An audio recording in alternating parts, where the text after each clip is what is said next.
Walking with the Comrades. Arundhati Roy. Your blood asks, how were the wealthy? And the law interwoven? With what? Sulphurous iron fabric?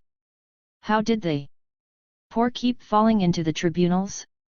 Pablo Neruda, the judges. Introduction. The President took the salute. The Minister says that for India's sake, people should leave their villages and move to the cities. He's a Harvard man. He wants speed and numbers. 500 million migrants, he thinks, would make a good business model. Not everybody likes the idea of their cities filling up with the poor. A judge in Mumbai called slum dwellers pickpockets of urban land. Another said, while ordering the bulldozing of unauthorized colonies, that people who couldn't afford it shouldn't live in cities. When those who had been evicted went back to where they came from, they found their villages had disappeared under great dams and quarries. Their homes were occupied by hunger and policemen. The forests were filling up with armed guerrillas. War had migrated too. From the edges of India, in Kashmir, Manipur, Nagaland, to its heart. So the people returned to the crowded city streets and pavements. They crammed into hovels on dusty construction sites, wondering which corner of this huge country was meant for them. The minister said that migrants to cities were mostly criminals and carried a kind of behavior which is unacceptable to modern cities. The middle class admired him for his forthrightness, for having the courage to call a spade a spade. The minister said he would set up more police stations, recruit more policemen and put more police vehicles on the road to improve law and order. To make Delhi a world-class city for the 2010 Commonwealth Games, laws were passed that made the poor vanish, like laundry stains. Street vendors disappeared, rickshaw pullers lost their licenses, small shops and businesses were shut down. Beggars were rounded up, tried by mobile magistrates in mobile courts and dropped outside the city limits. The slums that remained were screened off, with vinyl billboards that said "Delhiciously yours." New kinds of policemen patrolled the streets, better armed, better dressed and trained not to scratch their privates in public, no matter how grave the provocation. There were cameras everywhere, recording everything. Two young criminals carrying a kind of behavior which was unacceptable to modern cities escaped the police dragnet, and approached a woman sandwiched between her sunglasses and the leather seats of her shiny car at a traffic crossing. Shamelessly they demanded money. The woman was rich and kind. The criminals' heads were no higher than her car window. Their names were Rukmini and Kamli. Or maybe Marunisa and Shabano. Who cares? The woman gave them money and some motherly advice. 10 rupees to Kamli, or Shabano. Share it, she told them, and sped away when the lights changed. Rukmini and Kamli, or Marunisa and Shabano, tore into each other like gladiators, like lifers in a prison yard. Each sleek car that flashed past them, and almost crushed them, carried the reflection of their battle, their fight to the finish, on its shining door. Eventually both girls disappeared without a trace, like thousands of children do in Delhi. The games were a success. 2 months later, on the 62nd anniversary of India becoming a republic, the armed forces showcased their new weapons at the Republic Day parade. Russian multi-barrel rocket launchers, combat aircraft, light helicopters, and underwater weapons for the Navy. The new T-90 battle tank was called Bhishma. The older one was Arjun. Varanastra was the name of the latest heavyweight torpedo, and Marich was a decoy system to seduce incoming torpedoes. Hanuman and Vajra are the names painted on the armoured vehicles that patrol Kashmir's frozen streets. That the names were drawn from Hindu epics was just a coincidence. If India is a Hindu nation, it's only an accident. Daredevils from the Army's Corps of Signals rode motorcycles in a rocket formation. Then they formed a cluster of flying birds and finally a human pyramid. Overhead Sukhoi fighter jets made a trishul, a trident in the sky. Each jet cost more than 1 billion rupees. 4 billion then, for Shiva's trident. The thrilled crowd turned its face up to the weak, winter sun and applauded. High in the sky, the winking silver sides of the jets carried the reflection of Rukmanis and Kamlis, or Marunisas and Shabanos, fight to the death. The army band played the national anthem. The president drew the palo of her sari over her head and took the salute. February 2011. Map not to scale. Mr. Chidambaram's War. The low, flat-topped hills of South Orissa have been home to the Dongriakand long before there was a country called India or a state called Orissa. The hills watched over the Kind. The Kind watched over the hills and worshipped them as living deities. Now these hills have been sold for the bauxite they contain. For the Kind it's as though God has been sold. They ask how much God would go for if the God were Ram or Allah or Jesus Christ. Perhaps the Kind are supposed to be grateful that their Nyamgirai hill, home to their Nyam Raja, God of universal law, has been sold to a company with a name like Vedanta, the branch of Hindu philosophy that teaches the ultimate nature of knowledge. It's one of the biggest mining corporations in the world and is owned by Anil Agarwal, the Indian billionaire who lives in London in a mansion that once belonged to the Shah of Iran. Vedanta is only one of the many multinational corporations closing in on Orissa. 1. If the flat-topped hills are destroyed, the forests that clothe them will be destroyed too. So will the rivers and streams that flow out of them and irrigate the plains below. So will the Dongriakand. So will the hundreds of thousands of tribal people who live in the forested heart of India, whose homeland is similarly under attack. In our smoky, crowded cities, some people say, so what? Someone has to pay the price of progress. Some even say, let's face it, these are people whose time has come. Look at any developed country, Europe, the United States, Australia, they all have a past. Indeed they do. So why shouldn't we? In keeping with this line of thought, the government has announced Operation Green Hunt, a war purportedly against the Maoist rebels headquartered in the jungles of central India. Of course, the Maoists are by no means the only ones rebelling. People are engaged in a whole spectrum of struggles all over the country: the landless, the homeless, Dalits, workers, peasants, weavers. They're pitted against a juggernaut of injustices, including policies that allow a wholesale corporate takeover of people's land and resources.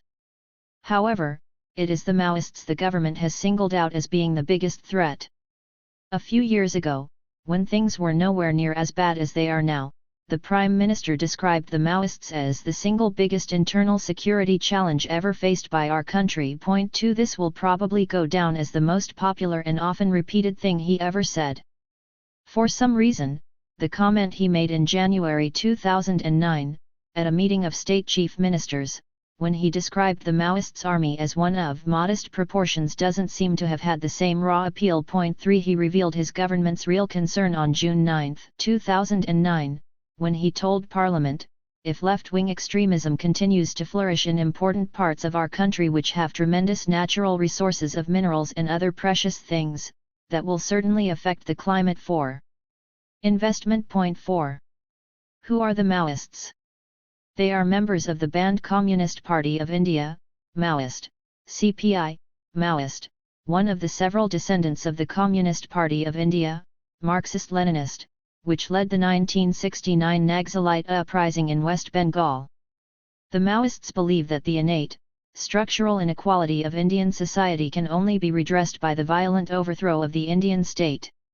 In its earlier avatars as the Maoist Communist Center, MCC, in Jharkhand and Bihar, and the People's War Group, PWG, in Andhra Pradesh, the Maoists had tremendous popular support.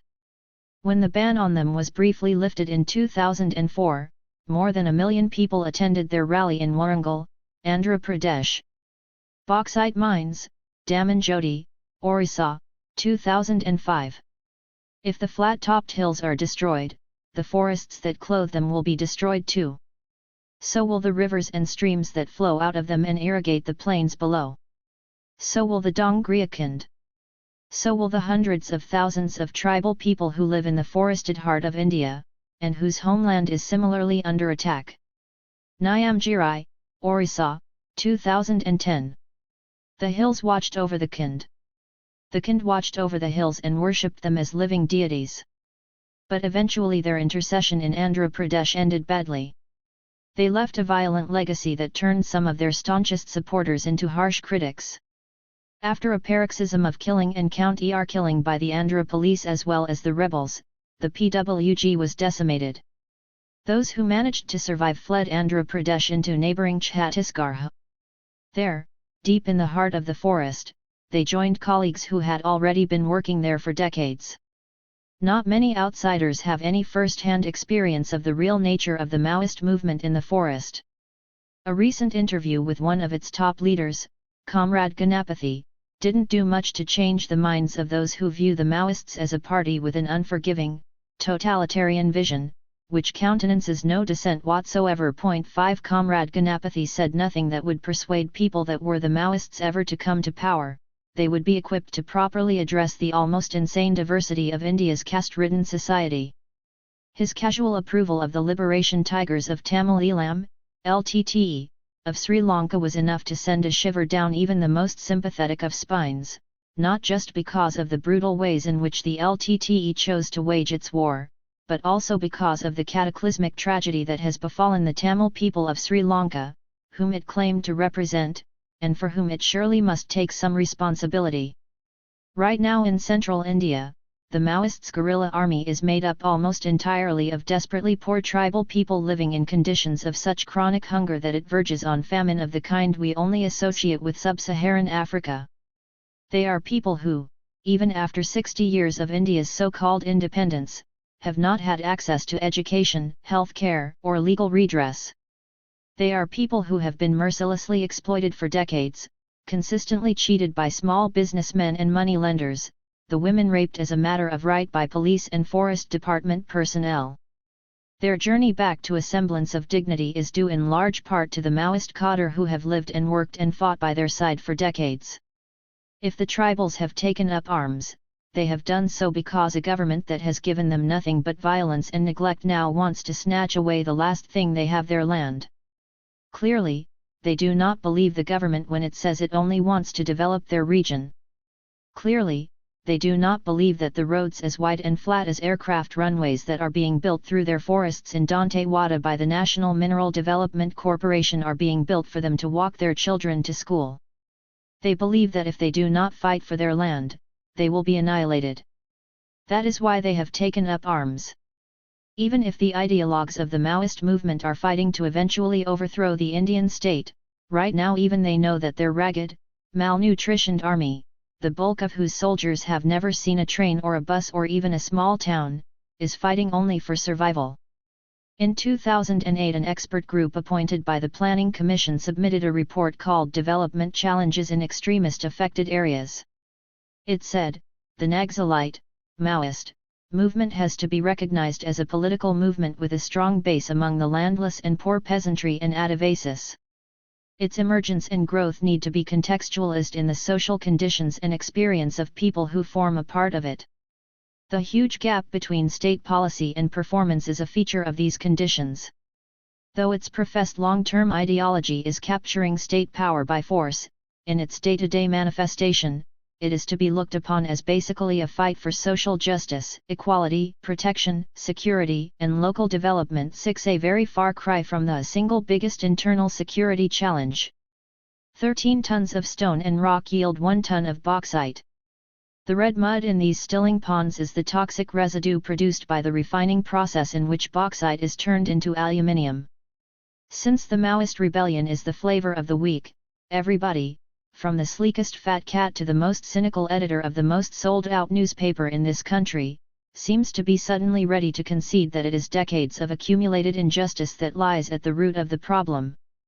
But instead of addressing that problem, which would mean putting the brakes on this 21st century gold rush, they are trying to head the debate off in a completely different direction, with a noisy outburst of pious outrage about Maoist terrorism. But they're only speaking to themselves. The people who have taken to arms are not spending their time watching, or performing for TV, or reading the papers, or conducting SMS polls for the moral science question of the day: is violence good or bad? SMS your reply to. They're out there. They're fighting. They believe they have the right to defend their homes and their land. They believe that they deserve justice. In order to keep its better-off citizens absolutely safe, the government has declared war on these dangerous people. A war which, it tells us, may take between 3 and 5 years to win. There's no whisper about talks or negotiations. Odd, isn't it, that even after the Mumbai attacks of 26/11 the government was prepared to talk with Pakistan? It's prepared to talk to China. But when it comes to waging war against the poor, it's playing hardball. It's not enough that special police with totemic names like greyhounds, cobras, and scorpions are scouring the forests with a license to kill. It's not enough that the Central Reserve Police Force, CRPF, the Border Security Force, BSF, and the notorious Naga Battalion have already wreaked havoc and committed unconscionable atrocities in remote forest villages. It's not enough that the government supports and arms the Salwajudum, the people's militia that has killed and raped and burned its way through the forests of Dantewada, leaving 50,000 people in roadside police camps and the rest of the population in the area, about 300,000 people, homeless, or on the run. Now the government is going to deploy the Indo-Tibetan Border Police and tens of thousands of paramilitary troops. According to one report, it plans to set up a brigade headquarters in Bilaspur, which will displace 9 villages, and an air base in Rajanantgaon, which will displace 7.7. Obviously, these decisions were taken a while ago. Surveys have been done, sites chosen. Interesting. War has been in the offing for a while. And now the helicopters of the Indian Air Force have been given the right to fire in self-defense, the very right that the government denies its poorest citizens. Fire at whom? How in God's name will the security forces be able to distinguish a Maoist from an ordinary person who is running terrified through the jungle? Will Adivasis carrying the bows and arrows they have carried for centuries now count as Maoists too? Are non-combatant Maoist sympathizers valid targets? When I was in Dantewada, the superintendent of police showed me pictures of 19 Maoists whom his boys had killed. I asked him how I was supposed to tell they were Maoists. He said, "See ma'am, they have malaria medicines, Dettol bottles, all these things from outside. What kind of war is Operation Green Hunt going to be? Will we ever know?" Not much news comes out of the forests. Lalgarh in West Bengal has been cordoned off. Those who try to go in are being beaten and arrested. And called Maoists, of course. In Dantewada, the Vanvazai Chaitanya Ashram, a Gandhian ashram run by Himanshu Kumar, was bulldozed in a few hours. It was the last neutral outpost before the war zone begins, a place where journalists, activists, researchers, and fact-finding teams could stay while they worked in the area. Meanwhile, the Indian establishment has unleashed its most potent weapon. Almost overnight, our embedded media has substituted its steady supply of planted, unsubstantiated, hysterical stories about Islamist terrorism with planted, unsubstantiated, hysterical stories about red terrorism. In the midst of this racket, at ground zero, the cordon of silence is being inexorably tightened. The Sri Lanka solution could very well be on the cards. Could this be why the Indian government blocked a European move in the UN asking for an international probe into war crimes committed by the government of Sri Lanka in its recent offensive against the Tamil Tigers? 8. The first move in that direction is the concerted campaign that has been orchestrated to shoehorn the myriad forms of resistance taking place in this country into a simple George Bush binary: if you are not with us, you are with the Maoists. The deliberate exaggeration of the Maoist threat helps the state to justify militarization. And surely does no harm to the Maoists. Which political party would be unhappy to be singled out for such attention? While all the oxygen is being used up by this new doppelganger of the war on terror, the state will use the opportunity to mop up the hundreds of other resistance movements in the sweep of its military operation, calling them all Maoist sympathizers. I use the future tense, but this process is well underway. The West Bengal government tried to do this in Nandigram and Singur but failed. Right now in Lalgarh, the Pulashi Sant Rash Biradai Genocide Haranar Committee, or the People's Committee Against Police Atrocities, which is a people's movement that is separate from though sympathetic to the Maoists, is routinely referred to as an overground wing of the CPI, Maoist. Its leader, Chhatradhar Mahato, now arrested and being held without bail, is always called a Maoist leader. We all know the story of Dr. Binayak Sen, a medical doctor and a civil liberties activist, who spent 2 years in jail on the absolutely facile charge of being a courier for the Maoists. 9 While the light shines brightly on Operation Green Hunt, in other parts of India, away from the theatre of war, the assault on the rights of the poor, of workers, of the landless, of those whose lands the government wishes to acquire for public purpose, will pick up pace. Their suffering will deepen and it will be that much harder for them to get a hearing. Iron ore crushing plant, Keonjhar, Orissa, 2005. While for the Adivasis the mountain is still a living deity, the fountainhead of life and faith, the keystone of the ecological health of the region, for the corporation, it's just a cheap storage facility. Goods in storage have to be accessible. Iron ore dust on mango leaves. There's an Mao on every mountain, river, and forest glade. We're talking about social and environmental engineering on an unimaginable scale. Once the war begins, like all wars, it will develop a momentum, a logic, and an economics of its own. It will become a way of life, almost impossible to reverse. The police will be expected to behave like an army, a ruthless killing machine. The paramilitary will be expected to become like the police, a corrupt, bloated administrative force. We've seen it happen in Nagaland, Manipur, and Kashmir.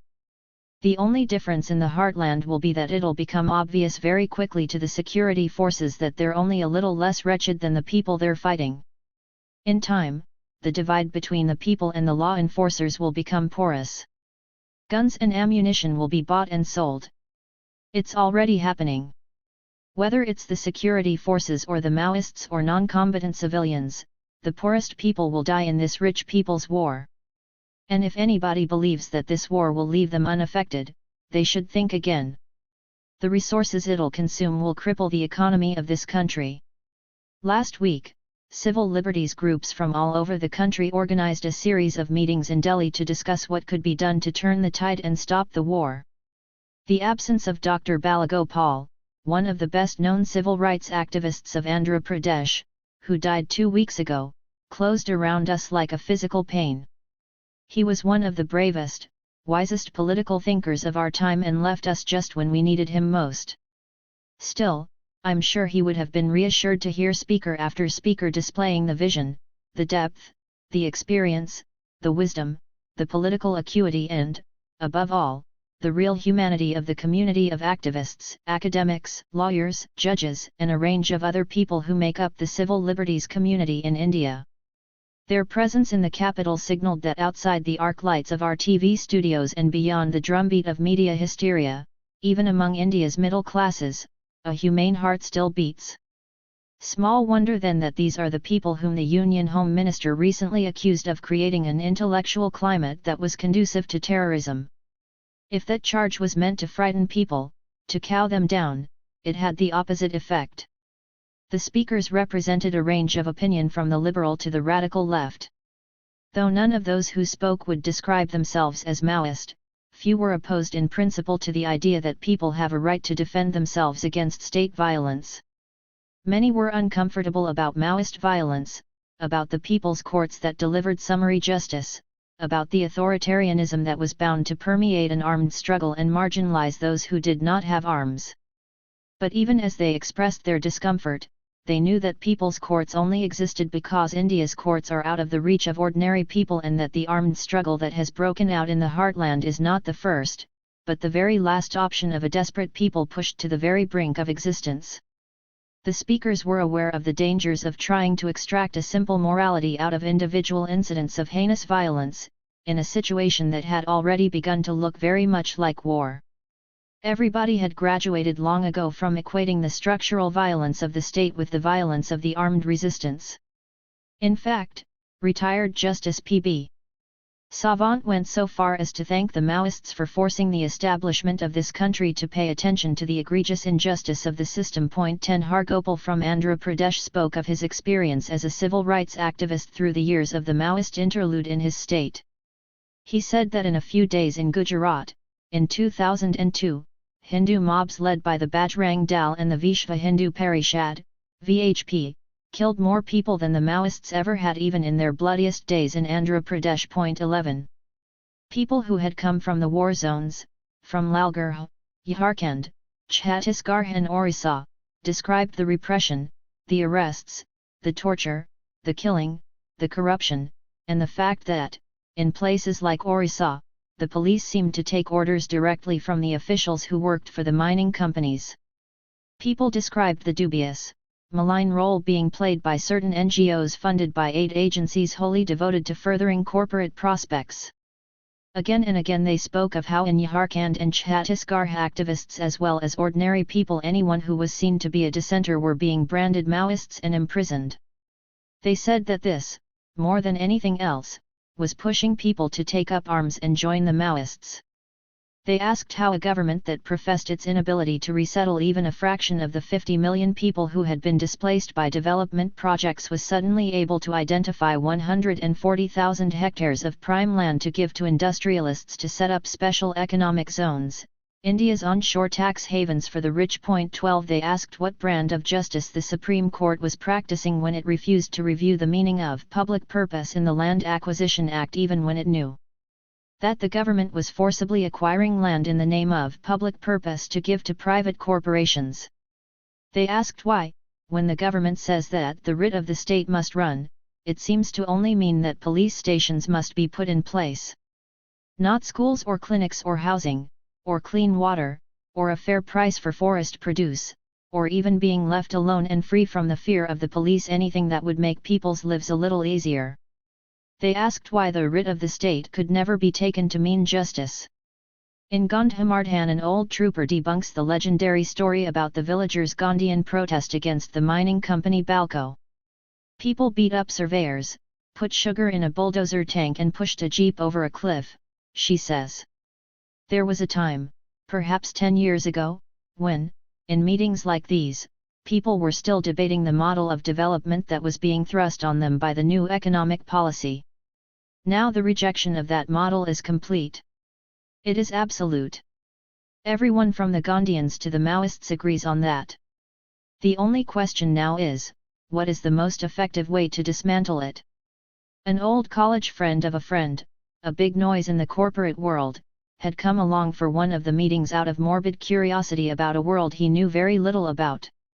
Even though he had disguised himself in a Fabindia kurta, he couldn't help looking, and smelling, expensive. At one point, he leaned across to me and said, "Someone should tell them not to bother. They won't win this one. They have no idea what they're up against.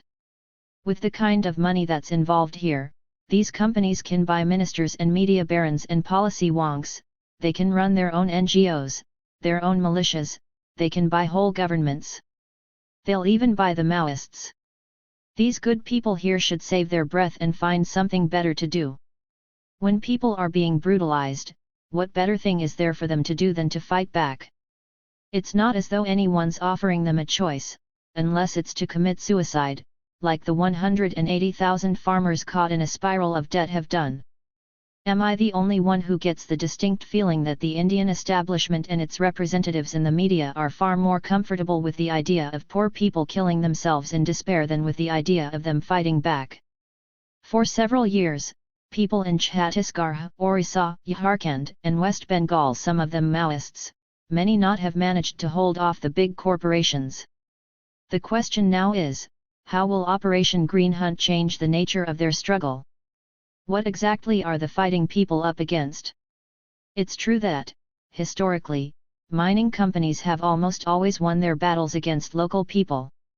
Of all corporations, leaving aside the ones that make weapons, they probably have the most merciless past. They are cynical, battle-hardened campaigners, and when people say, "John Denga Par Jamin na Hindenga," we'll give away our lives, but never our land, it probably bounces off them like a light drizzle on a bomb shelter.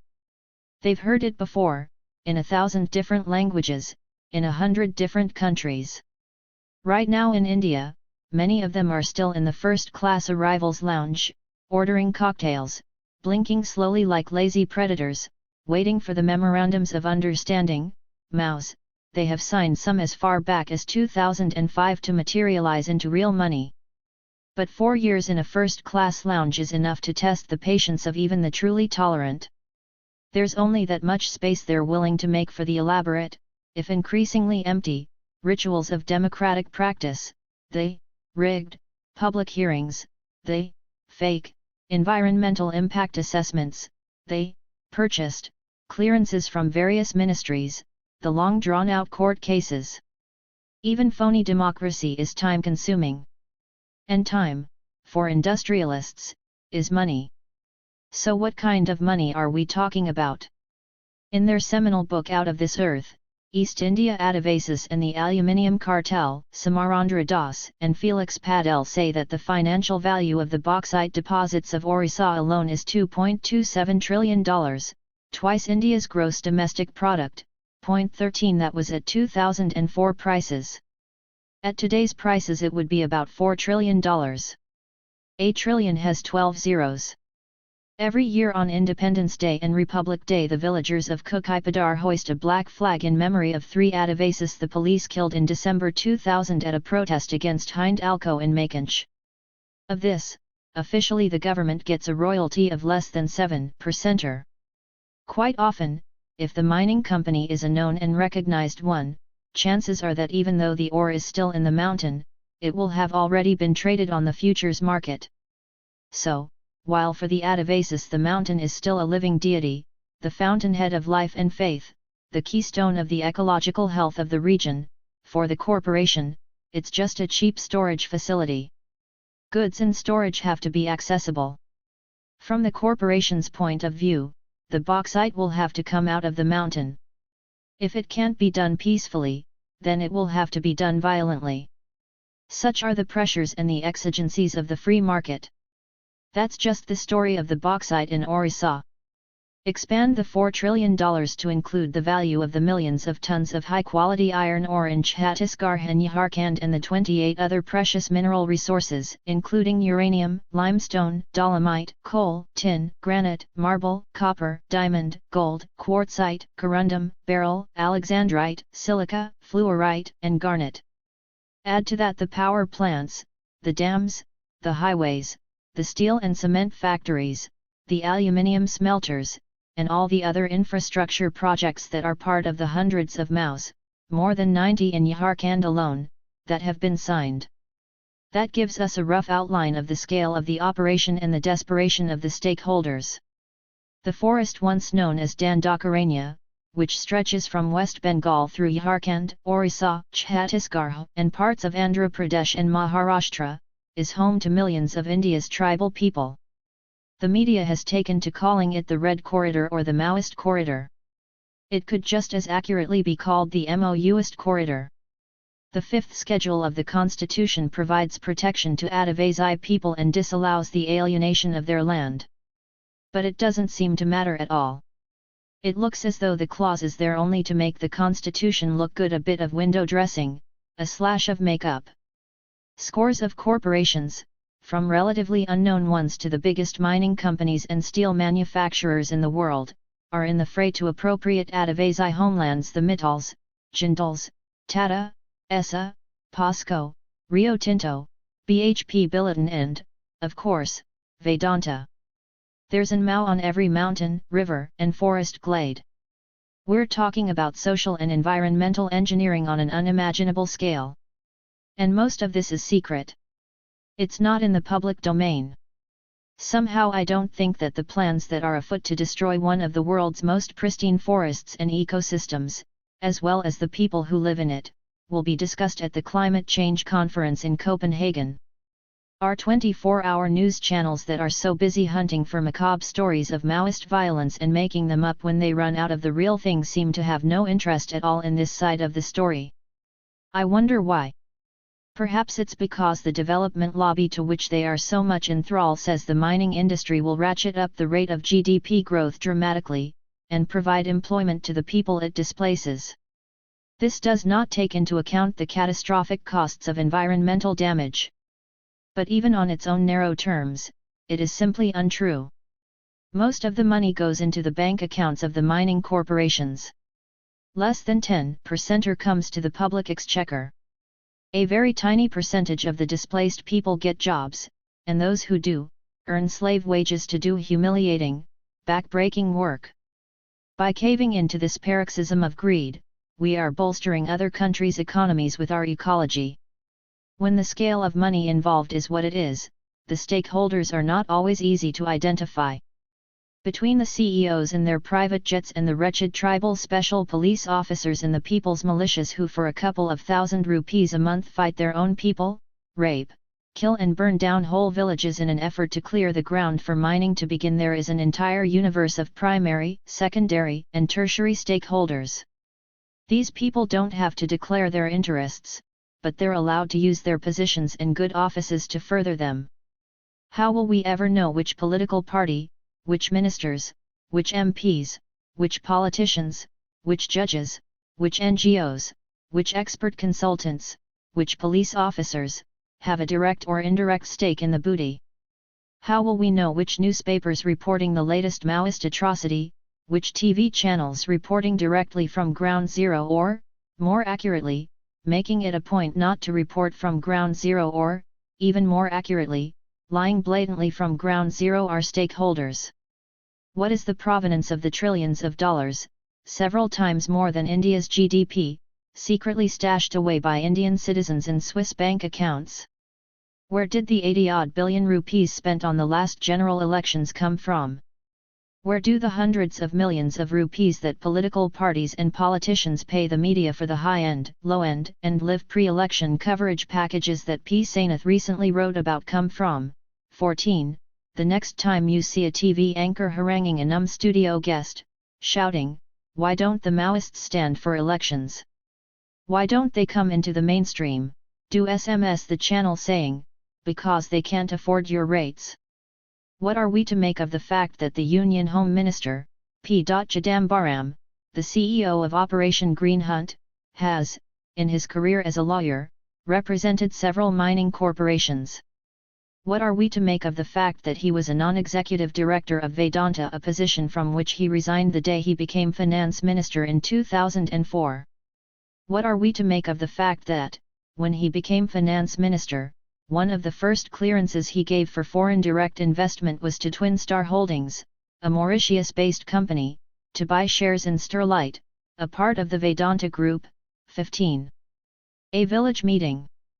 Kukaipadar, 2005. Historically, mining companies have almost always won their battles against local people.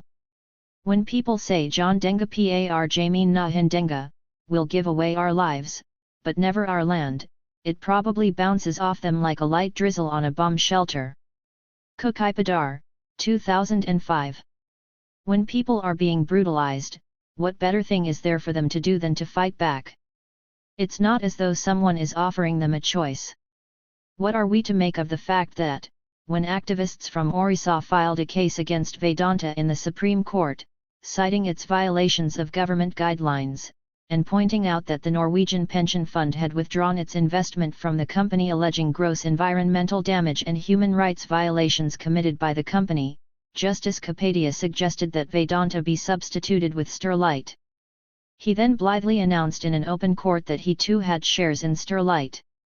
He gave forest clearance to Sterlite to go ahead with the mining despite the fact that the Supreme Court's own expert committee had explicitly said that permission should be denied, and that mining would ruin the forests, water sources, environment, and the lives and livelihoods of the thousands of tribals living there. Justice Kapadia gave this clearance without rebutting the report of the Supreme Court's own committee. 16. What are we to make of the fact that the Salwajudam, the brutal ground-clearing operation disguised as a spontaneous people's militia in Dantewada, was formally inaugurated in 2005, just days after the Mao with the Tatas was signed? And that the Jungle Warfare College in Kanker was set up just around then, 17. What are we to make of the fact that on October 12, 2009 the mandatory public hearing for the Tata Integrated Steel Plant in Lohandagutta, Dantewada, was held with a hired audience of 50 tribal people brought into Jagdalpur from 2 Bastar villages in a convoy of government jeeps. The public hearing was declared a success and the district collector congratulated the people of Bastar for their cooperation. What are we to make of the fact that just around the time the Prime Minister began to call the Maoists the single biggest internal security challenge, which was a signal that the government was getting ready to go after them, the share prices of many of the mining companies in the region skyrocketed. The mining companies desperately need this war. It's an old technique. They hope the impact of the violence will drive out the people who have so far managed to resist the attempts that have been made to evict them. Whether this will indeed be the outcome or whether it'll simply swell the ranks of the Maoists remains to be seen. Reversing this argument, Dr. Ashok Mitra, former finance minister of West Bengal, in an article called The Phantom Enemy, argues that the grisly serial murders that the Maoists are committing are a classic tactic, learned from guerrilla warfare textbooks. He suggests that they have built and trained a guerrilla army that is now ready to take on the Indian state, and that the Maoist rampage is a deliberate attempt on their part to invite the wrath of a blundering, angry Indian state, which the Maoists hope will commit acts of cruelty that will enrage the Adivasis. That rage, Dr. Mitra says, is what the Maoists hope can be harvested and transformed into an insurrection. 18. This, of course, is the charge of adventurism that several currents of the left have always leveled at the Maoists. It suggests that Maoist ideologues are not above inviting destruction on the very people they claim to represent in order to bring about a revolution that will bring them to power. Ashok Mitra is an old communist who had a ringside seat during the Naxalite uprising of the 60s and 70s in West Bengal. His views cannot be summarily dismissed. But it's worth keeping in mind that the Adivasi people have a long and courageous history of resistance that predates the birth of Maoism. To look upon them as brainless puppets being manipulated by a few middle-class Maoist ideologues is to do them something of a disservice. Presumably Dr. Mitra is talking about the situation in Lalgarh where, up to now, there has been no talk of mineral wealth. Lest we forget, the current uprising in Lalgarh was sparked off over the Chief Minister's visit to inaugurate a Jindal steel factory. And where there's a steel factory, can the iron ore be very far away? The people's anger has to do with their desperate poverty, and the decades of suffering at the hands of the police and the Harmads, the armed militia of the Communist Party of India, Marxist, that has ruled West Bengal for more than 30 years. Even if, for argument's sake, we don't ask what tens of thousands of police and paramilitary troops are doing in Lalgarh, and we accept the theory of Maoist adventurism, it would still be only a very small part of the picture. The real problem is that the flagship of India's miraculous growth story has run aground. It came at a huge social and environmental cost. And now, as the rivers dry up and forests disappear, as the water table recedes and as people realize what is being done to them, the chickens are coming home to roost. All over the country, there's unrest, there are protests by people refusing to give up their land and their access to resources, refusing to believe false promises anymore. Suddenly, it's beginning to look as though the 10% growth rate and democracy are mutually incompatible. For years Tula Dei Parabhoy of Sindbahali refused to move from her home which abutted the boundary walls of Vedanta's refinery in Lanjagarh. The last woman standing is gone now. To get the bauxite out of the flat-topped hills, to get iron ore out from under the forest floor, to get 85% of India's people off their land and into the cities, which is what Mr. Chidambaram says he'd like to see, India has to become a police state. The government has to militarize. To justify that militarization, it needs an enemy. The Maoists are that enemy. They are to corporate fundamentalists what the Muslims are to Hindu fundamentalists. Is there a fraternity of fundamentalists? Is that why the RSS has expressed open admiration for Mr. Chidambaram? It would be a grave mistake to imagine that the paramilitary troops, the Rajanand Gaon Air Base, the Bilaspur Brigade headquarters, the Unlawful Activities, Prevention Act, the Chhattisgarh Special Public Security Act and Operation Green Hunt are all being put in place just to flush out a few thousand Maoists from the forests. In all the talk of Operation Green Hunt, whether or not Mr. Chidambaram goes ahead and presses the button, I detect the kernel of a coming state of emergency. Here's a maths question: if it takes 600,000 soldiers to hold down the tiny valley of Kashmir, how many will it take to contain the mounting rage of hundreds of millions of people?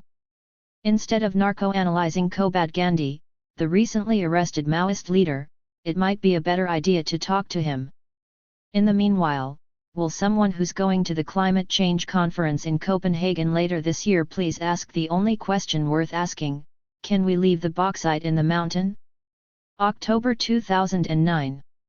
Walking with the Comrades. The terse, typewritten note slipped under my door in a sealed envelope confirmed my appointment with India's single biggest internal security challenge. I'd been waiting for months to hear from them. I had to be at the Madanteshwari Mandir in Dantewada, Chhattisgarh, at any of 4 given times on 2 given days. That was to take care of bad weather, punctures, blockades, transport strikes and sheer bad luck. The note said, writer should have camera, tika, and coconut. Meter will have cap, Hindi Outlook magazine and bananas. Password, Namaskar Guruji. Namaskar Guruji. I wondered whether the meter and greeter would be expecting a man. And whether I should get myself a mustache. There are many ways to describe Dantewada. It's an oxymoron. It's a border town smack in the heart of India. It's the epicenter of a war. It's an upside-down, inside-out town. In Dantewada the police wear plain clothes and the rebels wear uniforms. The jail superintendent is in jail. The prisoners are free, 300 of them escaped from the Old Town jail 2 years ago. Women who have been raped are in police custody. The rapists give speeches in the bazaar. Across the Indravati River, in the area controlled by the Maoists, is the place the police call Pakistan. There the villages are empty, but the forest is full of people. Children who ought to be in school run wild. In the lovely forest villages, the concrete school buildings have either been blown up and lie in a heap or they're full of policemen. The deadly war that's unfolding in the jungle is a war that the government of India is both proud and shy of. Operation Green Hunt has been proclaimed as well as denied. P. Chidambaram, India's Home Minister, and CEO of the war, says it does not exist, that it's a media creation. And yet substantial funds have been allocated to it and tens of thousands of troops are being mobilized for it. Though the theatre of war is in the jungles of central India, it will have serious consequences for us all. If ghosts are the lingering spirits of someone or something that has ceased to exist, then perhaps the National Mineral Development Corporation's new 4-lane highway crashing through the forest is the opposite of a ghost. Perhaps it is the harbinger of what is still to come. The antagonists in the forest are disparate and unequal in almost every way. On one side is a massive paramilitary force armed with the money, the firepower, the media, and the hubris of an emerging superpower. On the other, ordinary villagers armed with traditional weapons, backed by a superbly organized, hugely motivated Maoist guerrilla fighting force with an extraordinary and violent history of armed rebellion. The Maoists and the paramilitary are old adversaries and have fought older avatars of each other several times before: Telangana in the 50s, West Bengal, Bihar, Srikakulam in Andhra Pradesh in the late 60s and 70s, and then again in Andhra Pradesh, Bihar, and Maharashtra from the 80s all the way through to the present. They are familiar with each other's tactics, and have studied each other's combat manuals closely.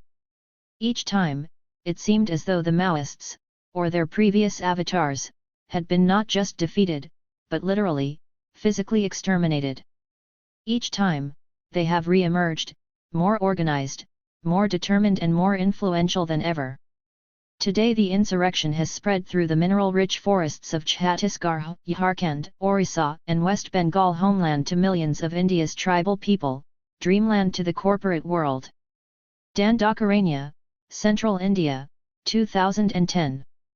Across the Indravati River, in the area controlled by the Maoists, is the place the police call Pakistan. There the villages are empty, but the forest is full of people. Sleeping comrade. There is a spare beauty about the place. Everything is clean and necessary. No clutter. A black hen parades up and down the low mud wall. A bamboo grid stabilizes the rafters of the thatched roof and doubles as a storage rack. There's a stack of flattened, empty, corrugated cardboard boxes. Something catches my eye. Here's what's printed on the cardboard: Ideal Power 90 High Energy Emulsion Explosive. It's easier on the liberal conscience to believe that the war in the forests is a war between the government of India and the Maoists, who call elections a sham, Parliament a pigsty, and have openly declared their intention to overthrow the Indian state.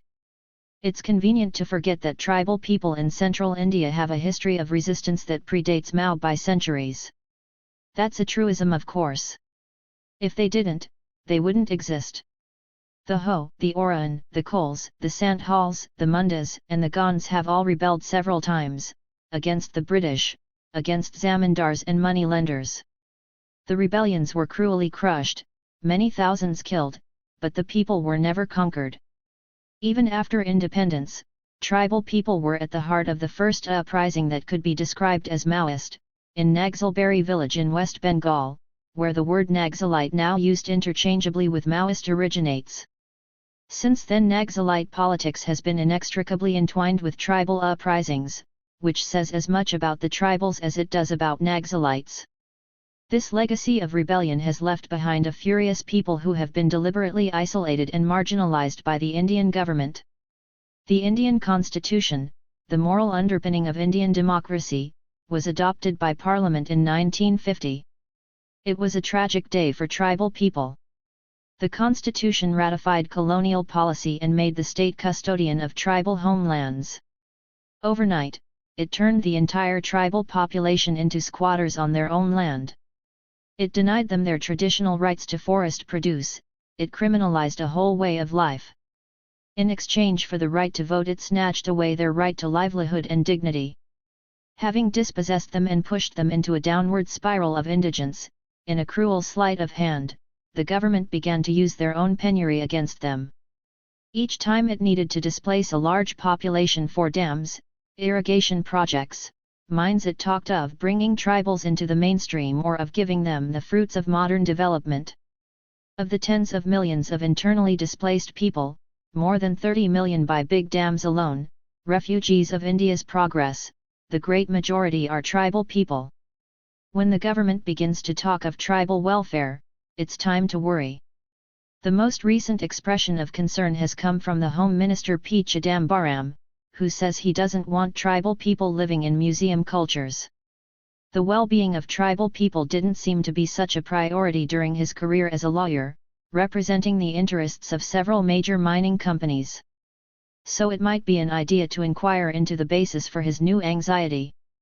Over the past 5 years or so, the governments of Chhattisgarh, Jharkhand, Orissa, and West Bengal have signed hundreds of MOUs with corporate houses, worth several billion rupees, all of them secret, for steel plants, sponge iron factories, power plants, aluminium refineries, dams and mines. In order for the MOUs to translate into real money, tribal people must be moved. Therefore, this war. When a country that calls itself a democracy openly declares war within its borders, what does that war look like? Does the resistance stand a chance? Should it? Who are the Maoists? Are they just violent nihilists foisting an outdated ideology on tribal people, goading them into a hopeless insurrection? What lessons have they learned from their past experience? Is armed struggle intrinsically undemocratic? Is the sandwich theory of ordinary tribals being caught in the crossfire between the state and the Maoists an accurate one? Are Maoists and tribals two entirely discrete categories as is being made out? Do their interests converge? Have they learned anything from each other? Have they changed each other? The day before I left, my mother called sounding sleepy. I've been thinking, she said, with a mother's weird instinct, what this country needs is revolution. An article on the internet says that Israel's Mossad is training 30 high-ranking Indian police officers in the techniques of targeted assassinations, to render the Maoist organization headless. 1,2 There's talk in the press about the new hardware that has been bought from Israel, laser range finders, thermal imaging equipment and unmanned drones so popular with the US Army. Perfect weapons to use against the poor. The drive from Raipur to Dantewada takes about 10 hours through areas known to be Maoist infested. These are not careless words. Infestation implies disease/pests. Diseases must be cured. Pests must be exterminated. Maoists must be wiped out. In these creeping, innocuous ways the language of genocide has entered our vocabulary. To protect the highway, security forces have secured a narrow bandwidth of forest on either side. Further in, it's the Raj of the Dadalog. The brothers. The comrades. Hut in a border village. The writing on the wall. It's mandatory for below poverty line, BPL, households. It says, I am poor/I eat per kg rice. And then the name of the family. Village militia. War doesn't seem to be uppermost on their minds. They have just finished a day's work, helping to build fencing around some village houses to keep the goats out of the fields. Their job is to patrol and protect a group of 4 or 5 villages and to help in the fields, clean wells, or repair houses, doing whatever's needed. On the outskirts of Raipur, a massive billboard advertises Vedanta, the company our Home Minister once worked with, cancer hospital. In Orissa, where it is mining bauxite, Vedanta is financing a university. In these creeping, innocuous ways mining corporations enter our imaginations, the gentle giants who really care. It's called CSR, Corporate Social Responsibility. It allows mining companies to be like the legendary actor and former Chief Minister NTR, who liked to play all the parts in Telugu mythologicals, the good guys and the bad guys, all at once, in the same movie. This CSR masks the outrageous economics that underpins the mining sector in India. For example, according to the recent Lokayukta report for Karnataka, for every ton of iron ore mined by a private company the government gets a royalty of 27 and the mining company makes 5,000.2. In the bauxite and aluminium sector the figures are even worse. We're talking about daylight robbery to the tune of billions of rupees. Enough to buy elections, governments, judges, newspapers, TV channels, NGOs, and aid agencies. What's the occasional cancer hospital here or there? I don't remember seeing Vedanta's name on the long list of Maos signed by the Chhattisgarh government. But I'm twisted enough to suspect that if there's a cancer hospital, there must be a flat-topped bauxite mountain somewhere. We pass Kankar, famous for its counter-terrorism and jungle warfare college run by Brigadier B.K. Panwar, Rumpelstiltskin of this war, charged with the task of turning corrupt, sloppy policemen, straw, into jungle commandos, gold. Fight a guerrilla like a guerrilla, the motto of the warfare training school, is painted on the rocks. The men are taught to run, slither, jump on and off airborne helicopters, ride horses, for some reason eat snakes and live off the jungle. 3 The brigadier takes great pride in training street dogs to fight terrorists. 800 policemen graduate from the Warfare College every 6 weeks. 20 similar schools are being planned all over India. The police force is gradually being turned into an army. In Kashmir it's the other way around. The army is being turned into a corrupt, administrative police force. Upside down. Inside out. Either way, the enemy is the people. It's late. Jagdalpur is asleep, except for the many hoardings of Rahul Gandhi asking people to join the Youth Congress. He's been to Bastar twice in recent months but hasn't said anything much about the war. It's probably too messy for the People's Prince to meddle in at this point. His media managers must have put their foot down. The fact that the Salwajudam, purification hunt, the dreaded government-sponsored vigilante group responsible for rapes, killings, burning down villages and driving hundreds of thousands of people from their homes is led by Mahendra Karma, a Congress MLA, doesn't get much play in the carefully orchestrated publicity around Rahul Gandhi. I arrived at the Madanteshwari Mandir well in time for my appointment, first day, first show. I had my camera, my small coconut and a powdery red tika on my forehead. I wondered if someone was watching me and having a laugh. Within minutes a young boy approached me. He had a cap and a backpack school bag. Chipped red nail polish on his fingernails. No Hindi outlook, no bananas. Are you the one who's going in? He asked me. No, Namaskar Guruji. I didn't know what to say. He took out a soggy note from his pocket and handed it to me. It said, Outlook nahi mila, couldn't find Outlook. And the bananas. I ate them, he said. I got hungry. He really was a security threat. His backpack said Charlie Brown, not your ordinary blockhead. He said his name was Mangtu. I soon learned that Dandakaranya, the forest I was about to enter, was full of people who had many names and fluid identities. It was like balm to me, that idea. How lovely not to be stuck with yourself, to become someone else for a while. We walked to the bus stand, only a few minutes away from the temple. It was already crowded. Things happened quickly. There were two men on motorbikes. There was no conversation, just a glance of acknowledgement, a shifting of body weight, the revving of engines. I had no idea where we were going. We passed the house of the Superintendent of Police, SP, which I recognized from my last visit. He was a candid man. The SP, see, ma'am, frankly speaking, this problem can't be solved by us police or military. The problem with these tribals is they don't understand greed. Unless they become greedy, there's no hope for us. I have told my boss, remove the force and instead put a TV in every home. Everything will be automatically sorted out. In no time at all we were riding out of town. No tail. It was a long ride, 3 hours by my watch. It ended abruptly in the middle of nowhere, on an empty road with forest on either side. Mangta got off. I did too. The bikes left, and I picked up my backpack and followed the small internal security challenge into the forest. It was a beautiful day.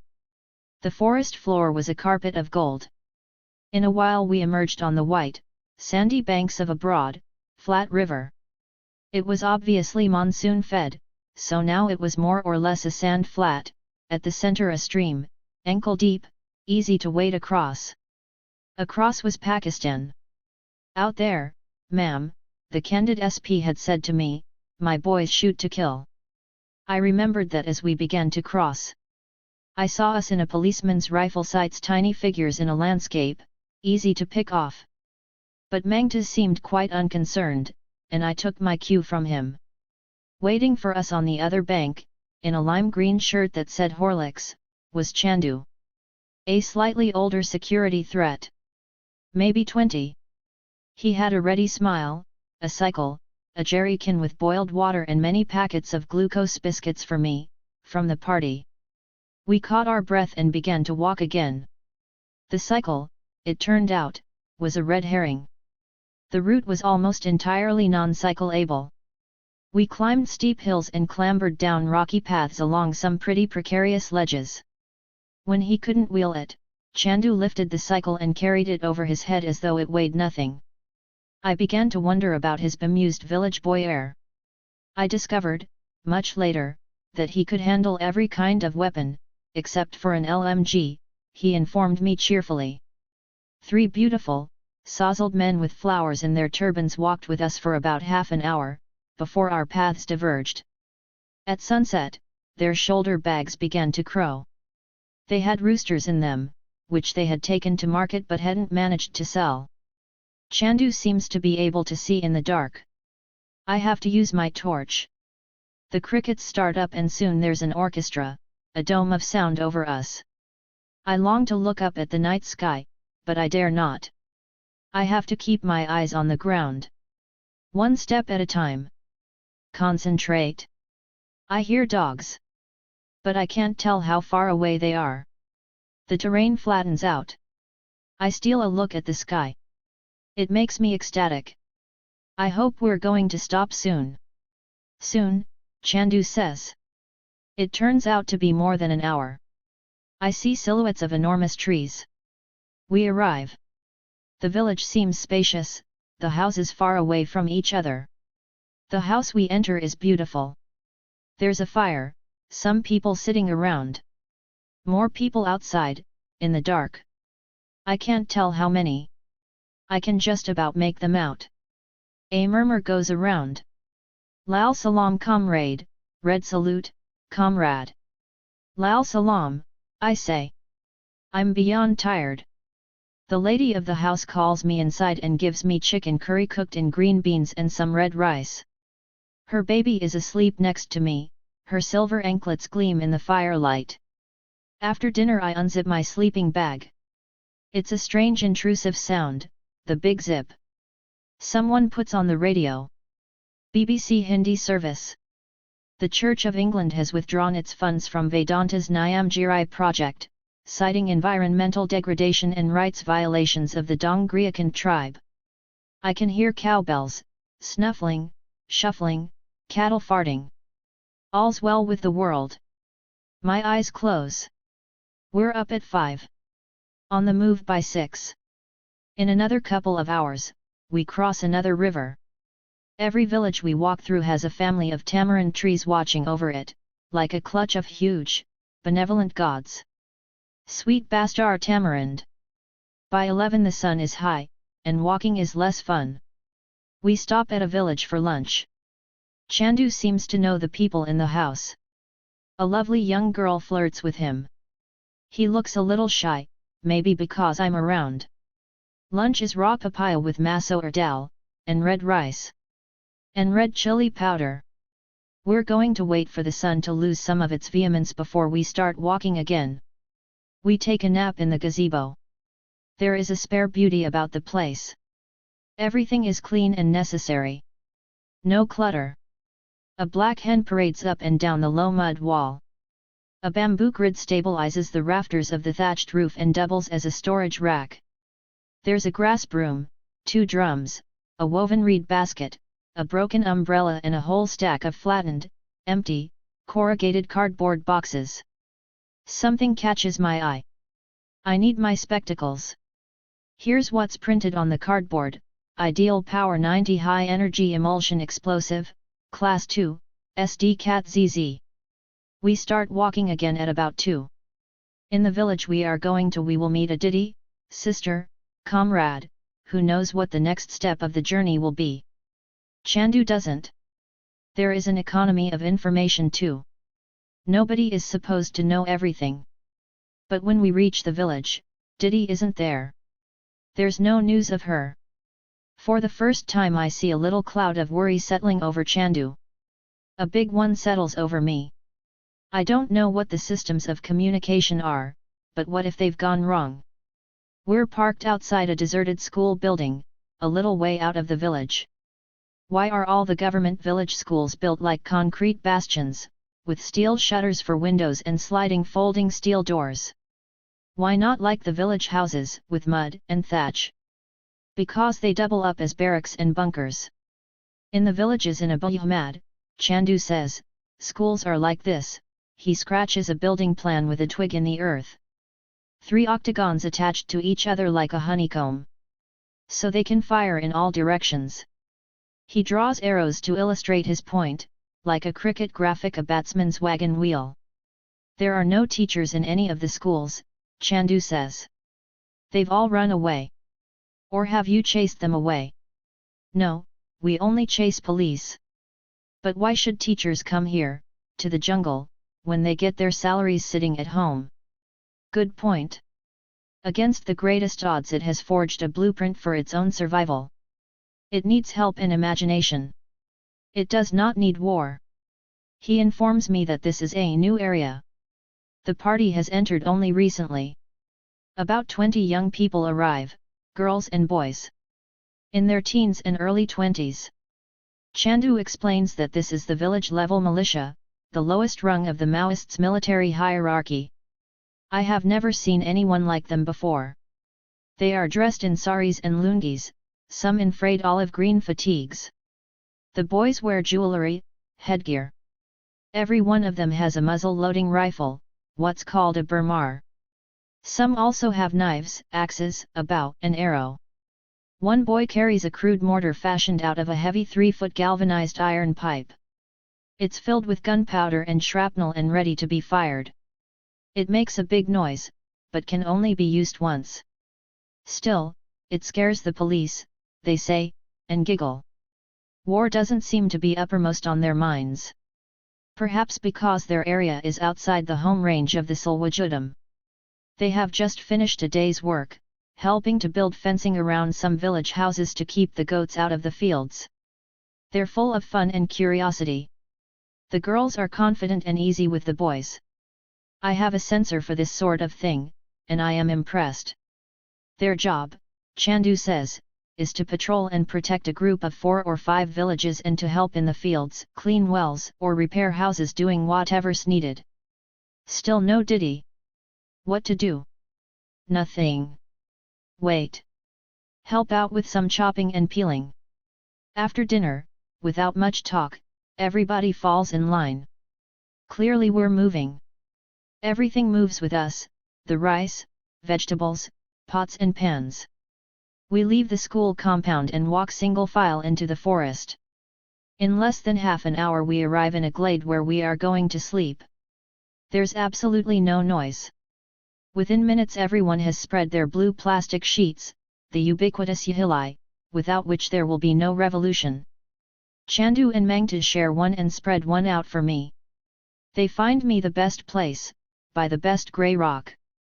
Chandu says he has sent a message to Didi. If she gets it she will be here first thing in the morning. If she gets it. It's the most beautiful room I have slept in a long time. My private suite in a 1,000-star hotel. I'm surrounded by these strange, beautiful children with their curious arsenal. They're all Maoists for sure. Are they all going to die? Is the jungle warfare college for them? And the helicopter gunships, the thermal imaging and the laser range finders? Why must they die? What for? To turn all of this into a mine? I remember my visit to the open-cast ironary mines in Kianyihar, Orissa. There was forest there once. And children like these. Now the land is like a raw, red wound. Red dust fills your nostrils and lungs. The water is red, the air is red, the people are red, their lungs and hair are red. All day and all night trucks rumble through their villages, bumper to bumper, thousands and thousands of trucks, taking ore to Paradip port from where it will go to China. There it will turn into cars and smoke and sudden cities that spring up overnight. Into a growth rate that leaves economists breathless. Into weapons to make war. Maoist banner in the forest. Stop India from becoming the grazing ground of imperialism. The central government has no right to ask for our votes. Do not vote for those millionaires who are getting rich by selling off our wealth. Fight for self-reliant, revolutionary development. Boycott the Lok Sabha elections. The Long March. We're moving in single file now. Myself, and 100 senselessly violent, bloodthirsty insurgents. Everyone's asleep except for the sentries who take 1.5-hour shifts.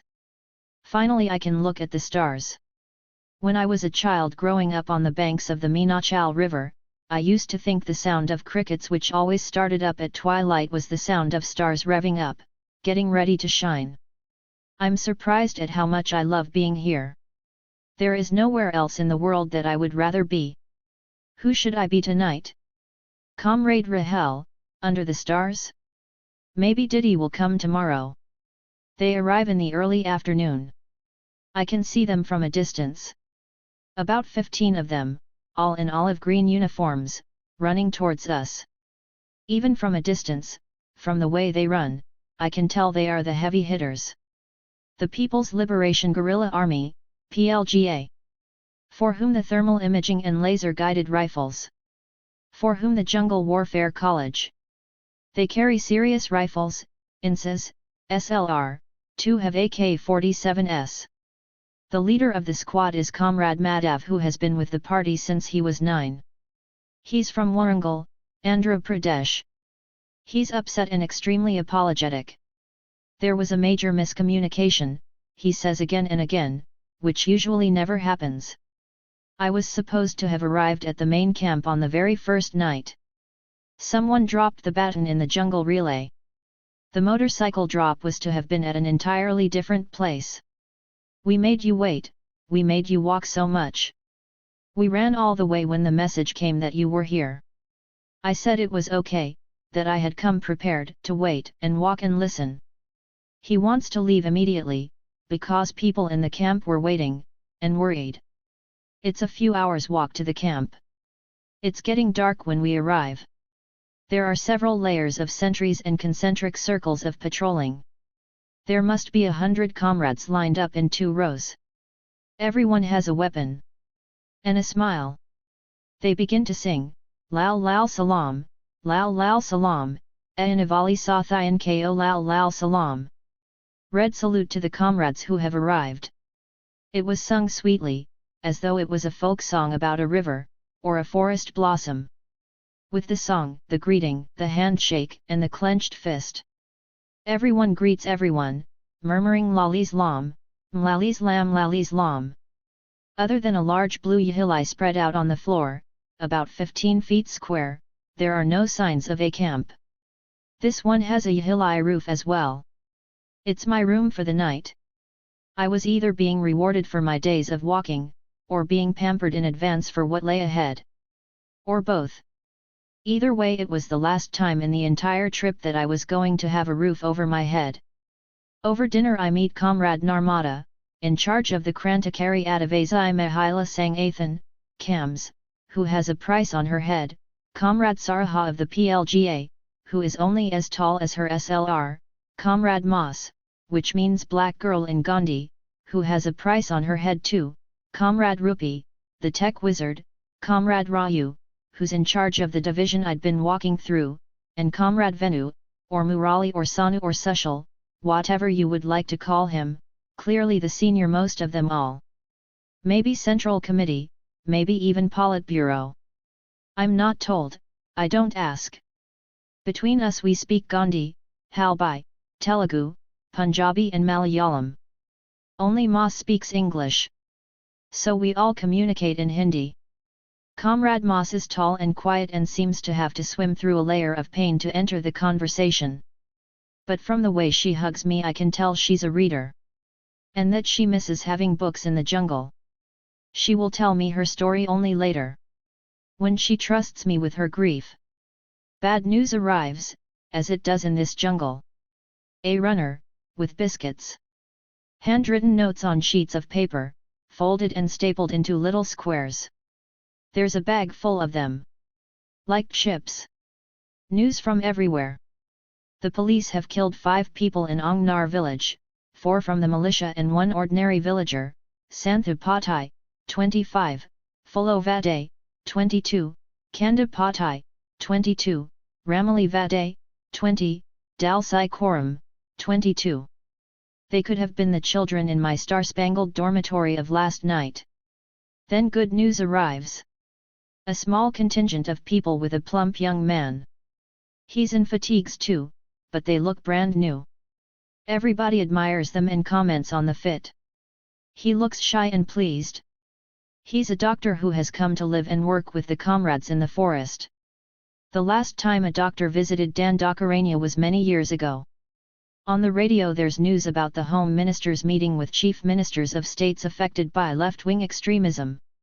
The chief ministers of Jharkhand and Bihar are being demure and have not attended. Everybody sitting around the radio laughs. Around the time of elections, they say, right through the campaign, and then maybe a month or 2 after the government is formed, mainstream politicians all say things like Nagzals are our children. You can set your watch to the schedule of when they will change their minds, and grow fangs. I am introduced to Comrade Kamla. I am told that I must on no account go even 5 feet away from my yahili without waking her. Because everybody gets disoriented in the dark and could get seriously lost. I don't wake her. I sleep like a log. In the morning Kamla presents me with a yellow polythene packet with one corner snipped off. Once it used to contain ABI's gold refined soya oil. Now it was my loo mug. Nothing's wasted on the road to the revolution. Even now I think of Comrade Kamla all the time, every day. She's 17. She wears a homemade pistol on her hip. And boy, what a smile! But if the police come across her, they will kill her. They might rape her first. No questions will be asked. Because she's an internal security challenge.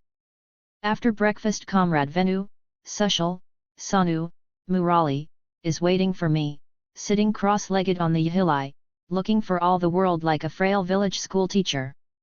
I'm going to get a history lesson. Or, more accurately, a lecture on the history of the last 30 years in the Dandakaranya forest, which has culminated in the war that's swirling through it today. For sure, it's a partisan's version. But then, what history isn't?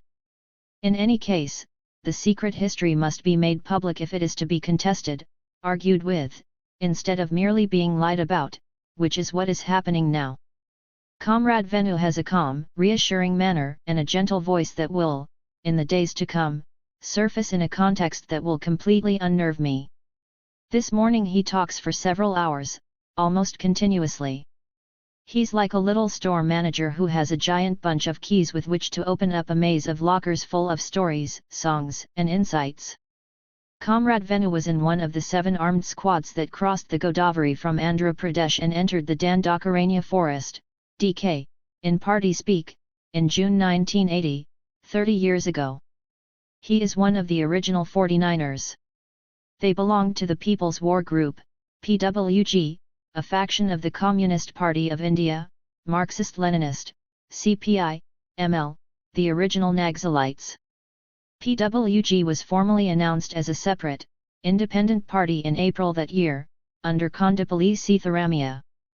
PWG had decided to build a standing army, for which it would need a base. DK was to be that base, and those first squads were sent in to reconnoiter the area and begin the process of building guerrilla zones. The debate about whether communist parties ought to have a standing army, and whether or not a people's army is a contradiction in terms, is an old one. PWG's decision to build an army came from its experience in Andhra Pradesh, where its Land to the Tiller campaign led to a direct clash with the landlords, and resulted in the kind of police repression that the party found impossible to withstand without a trained fighting force of its own. A comrade from the People's Liberation Guerrilla Army, PLGA. The PLGA was formally constituted in December 2000. It is an entirely voluntary army. Nobody is paid a salary. Women constitute 45% of its cadre. Camp. I looked around at the camp before we left. There are no signs that almost 100 people had camped here, except for some ash where the fires had been. I cannot believe this army. As far as consumption goes, it's more Gandhian than any Gandhian, and has a lighter carbon footprint than any climate change evangelist. By 2004 PWG had merged with the other CPI, ML, factions, Party Unity, PU, and the Maoist Communist Center, MCC, which functions for the most part out of Bihar and Jharkhand to become what it is now, the Communist Party of India, Maoist. Dandakaranya is part of what the British, in their white man's way, called Gondwana, land of the Gonds. Today the state boundaries of Madhya Pradesh, Chhattisgarh, Orissa, Andhra Pradesh and Maharashtra slice through the forest. Breaking up a troublesome people into separate administrative units is an old trick. But these Gonds and Maoist Gonds don't pay much attention to things like state boundaries. They have different maps in their heads and, like other creatures of the forest, they have their own paths. For them, roads are not meant for walking on. They're meant only to be crossed or, as is increasingly becoming the case, ambushed. Though the Gonds, divided between the Koya and Dorla tribes, are by far the biggest majority, there are small settlements of other tribal communities too. The non-Adivasi communities, traders and settlers, live on the edges of the forest, near the roads and markets. The PWG were not the first evangelicals to arrive in Dandakaranya. Baba Amti, the well-known Gandhian, had opened his ashram and leprosy hospital in Warora in 1975. The Ramakrishna Mission and the Gayatri Samaj had begun opening village schools in the remote forests of Abu Ahmad. In North Bastar, Baba Bihari Das had started an aggressive drive to bring tribals back into the Hindu fold, which involved a campaign to denigrate tribal culture, induce self-hatred, and introduce Hinduism's great gift caste. The first converts, the village chiefs and big landlords, people like Mahendra Karma, founder of the Salwajudam, were conferred the status of Dwij, twice-born, Brahmins. Of course this was a bit of a scam, because nobody can become a Brahmin. If they could, we'd be a nation of Brahmins by now. But this counterfeit Hinduism is considered good enough for tribal people, just like the counterfeit brands of everything else: biscuits, soap, matches, oil that are sold in village markets. As part of the Hindutva drive, the names of villages were changed in land records, as a result of which most have two names now: people's names and government names. Inner village, for example, became Chinnari. On voters' lists, tribal names were changed to Hindu names. Masa Karma became Mahendra Karma. Those who did not come forward to join the Hindu fold were declared Kaptwais, by which they meant untouchables, who later became the natural constituency for the Maoists. The PWG first began work in South Bastar and Gadchirali. Comrade Venu describes those first months in some detail, how the villagers were suspicious of them, and wouldn't let them into their homes. No one would offer them food or water. The police spread rumors that they were thieves. The women hid their jewelry in the ashes of their wood stoves. There was an enormous amount of repression. In November 1980, in Gadchirali, the police opened fire at a village meeting and killed Petty Shankar, a squad member. He was the party's first martyr in DK. It was a traumatic setback, and the comrades retreated across the Godavari and returned to Adilabad. But in 1981 they returned. They began to organize tribal people to demand a rise in the price they were being paid for tendul leaves, which are used to make beedis. At the time, traders paid 3 paise for a bundle of about 50 leaves. It was a formidable job to organize people entirely unfamiliar with this kind of politics, to lead them on strike. Eventually the strike was successful and the price was doubled, to 6 paise a bundle. But the real success for the party was to have been able to demonstrate the value of unity and a new way of conducting a political negotiation. Today, after several strikes and agitations, the price of a bundle of tendul leaves is. It seems a little improbable at these rates, but the turnover of the tendu business runs into hundreds of millions of rupees.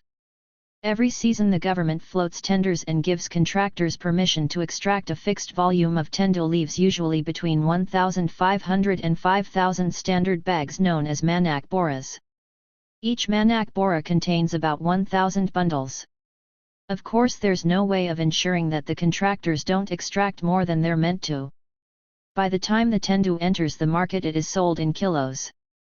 The slippery arithmetic and the sly system of measurement that converts bundles into manak boras into kilos is controlled by the contractors, and leaves plenty of room for manipulation of the worst kind. The most conservative estimate puts their profit per standard bag at about 1,100. That's after paying the party a levy of 120 per bag. Even by that gauge, a small contractor, 1,500 bags, makes about 1.6 million a season, and a big one, 5,000 bags, up to 5.5 million. A more realistic estimate would be several times this amount. Meanwhile those who do the actual work make just enough to stay alive until the next season. We're interrupted by some laughter and the sight of Nilesh, one of the young PLGA comrades, walking rapidly towards the cooking area, slapping himself. When he comes closer I see that he's carrying a leafy nest of angry red ants that have crawled all over him and are biting him on his arms and neck. Nilesh is laughing too. Have you ever eaten ant chutney? Comrade Venu asks me.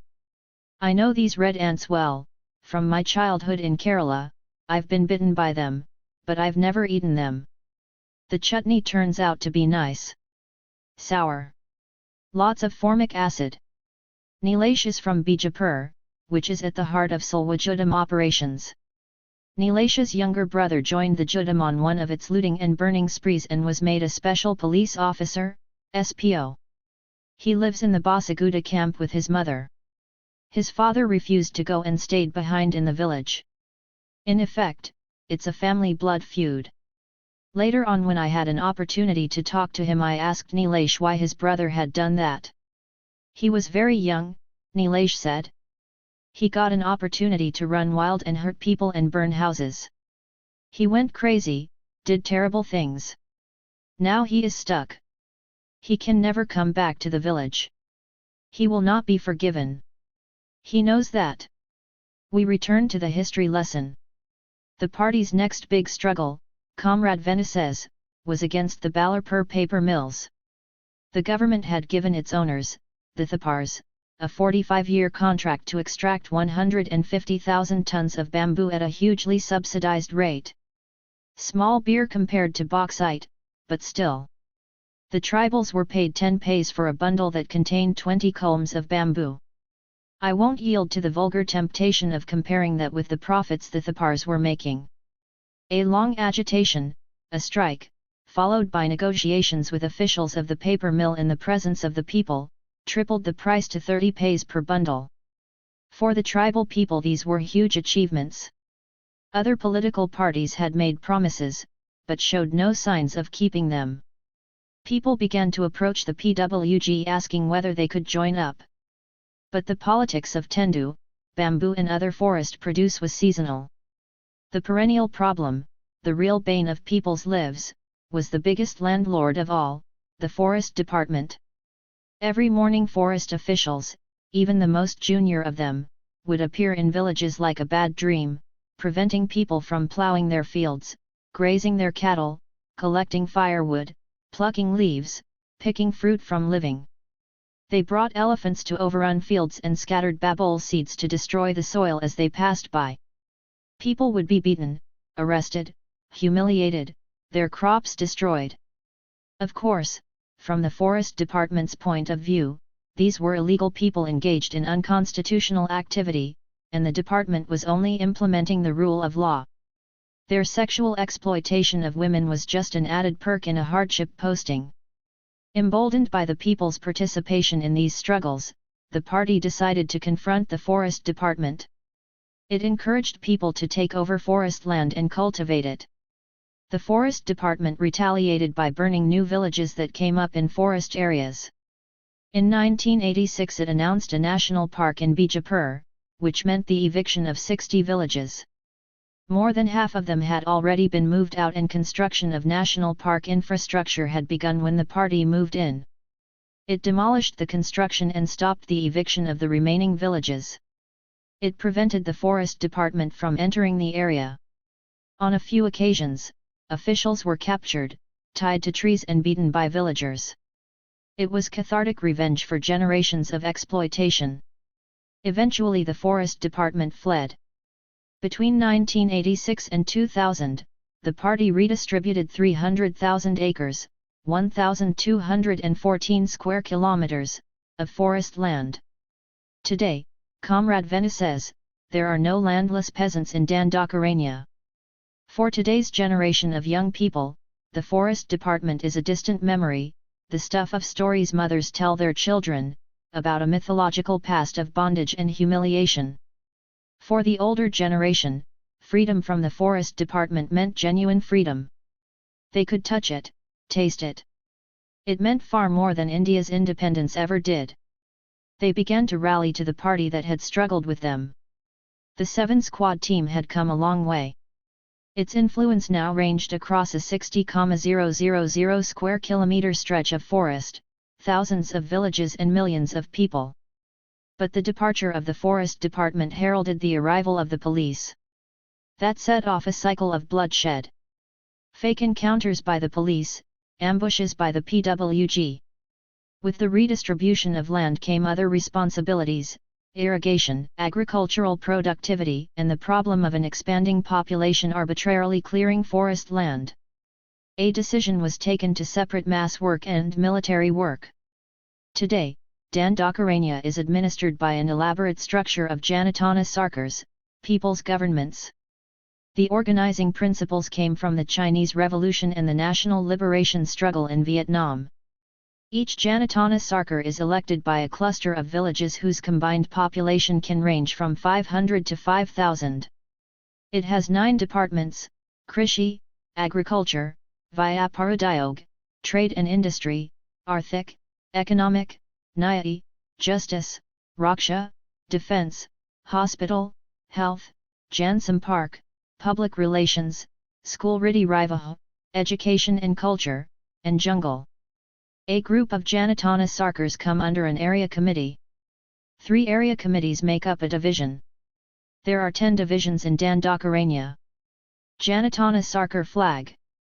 Today Dandakaranya is administered by an elaborate system of Janatana Sarkars, people's governments. Each Janatana Sarkar is elected by a cluster of villages. It has 9 departments. We have a Save the Jungle department now, Comrade Venu says. Comrade Kamla shows off Janatana Sarkar fields. It's not an alternative yet, this idea of Gram Swaraj with a gun. There is too much hunger, too much sickness here. But it has certainly created the possibilities for an alternative. Not for the whole world, not for Alaska, or New Delhi, nor even perhaps for the whole of Chhattisgarh, but for itself. For Dandakaranya. We have a Save the Jungle department now, Comrade Venu says. You must have read the government report that says forest has increased in Naxal areas. Ironically, Comrade Venu says, the first people to benefit from the party's campaign against the forest department were the Mukhiyas, village chiefs, the Dwij Brigade. They used their manpower and their resources to grab as much land as they could, while the going was good.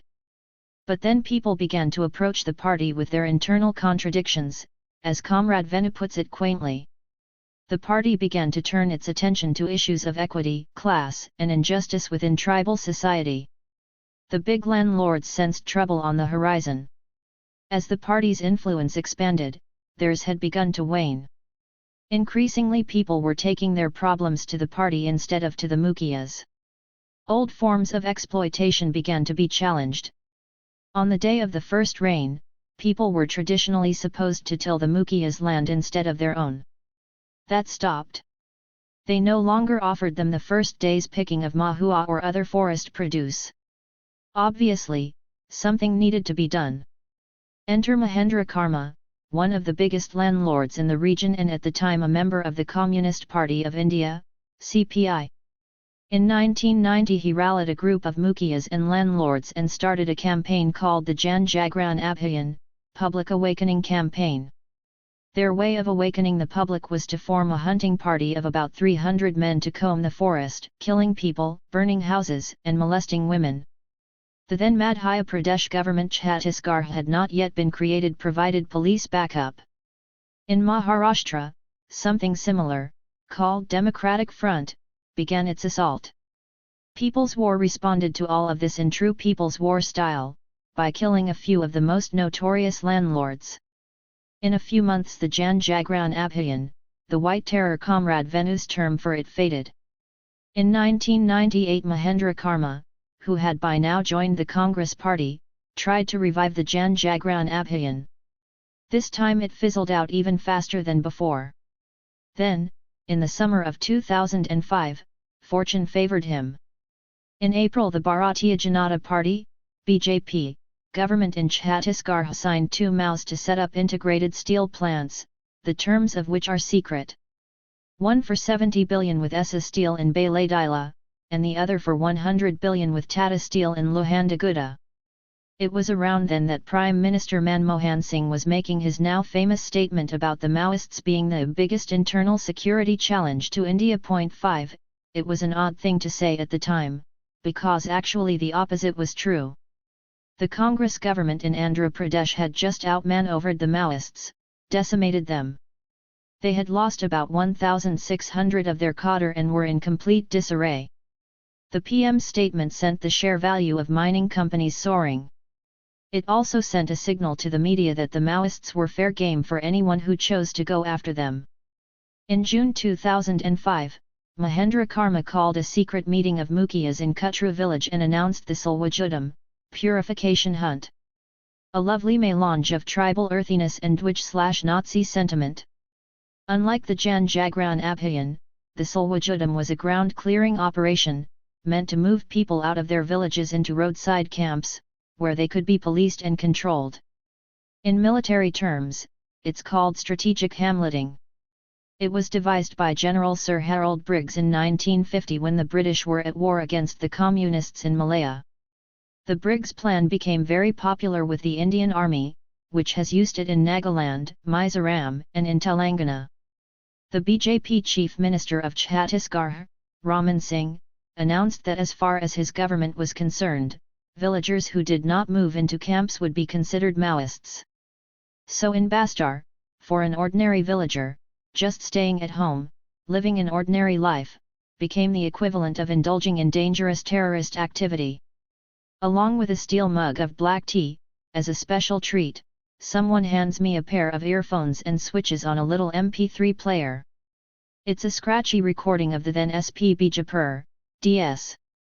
Manhar, briefing a junior officer over the wireless about the rewards and incentives the state and central governments are offering to Jagreet, awakened, villages, and to people who agree to move into camps.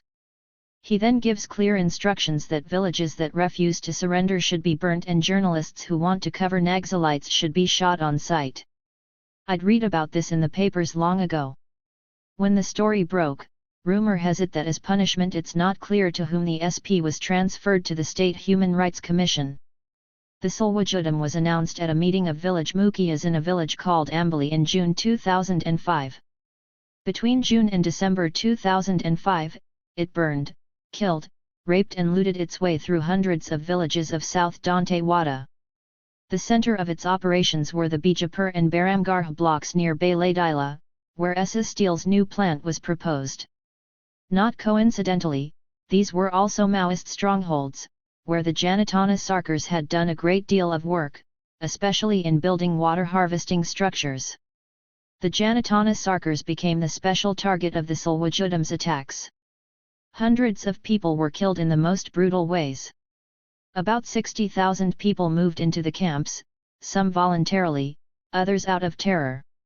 Of these, about 3,000 were appointed special police officers on a salary of 1,500. For these paltry crumbs, young people, like Nilesha's brother, have sentenced themselves to life in a barbed wire enclosure. Cruel as they have been, they could end up being the worst victims of this horrible war.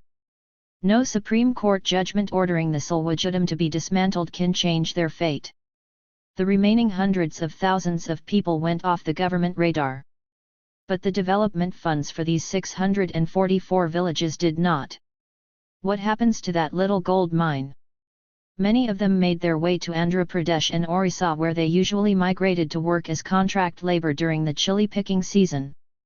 But tens of thousands fled into the forest, where they still remain, living without shelter, coming back to their fields and homes only in the daytime. In the slipstream of the Salwajudam, a swarm of police stations and camps appeared. The idea was to provide carpet security for a creeping reoccupation of Maoist-controlled territory.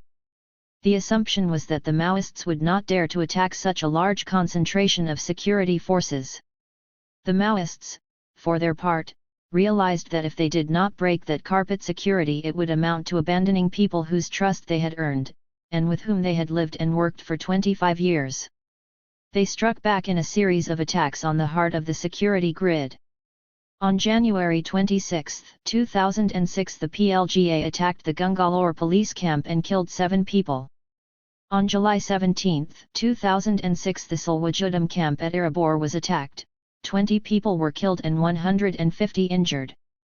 You might have read about it something like Maoists attacked the relief camp set up by the state government to provide shelter to the villagers who had fled from their villages because of terror unleashed by the Naxalites. On December 13, 2006, they attacked the Basaguda relief camp and killed 3 SBOs and a constable. On March 15, 2007 came the most audacious of them all. 120 PLGA guerrillas attacked the Rani Badalikania ashram, a girls' hostel that had been converted into a barrack for 80 Chhattisgarh police and SBOs, while the girls still lived in it as human shields. The PLGA entered the compound, cordoned off the annex in which the girls lived, and attacked the barracks. 55 policemen and SBOs were killed. None of the girls was hurt.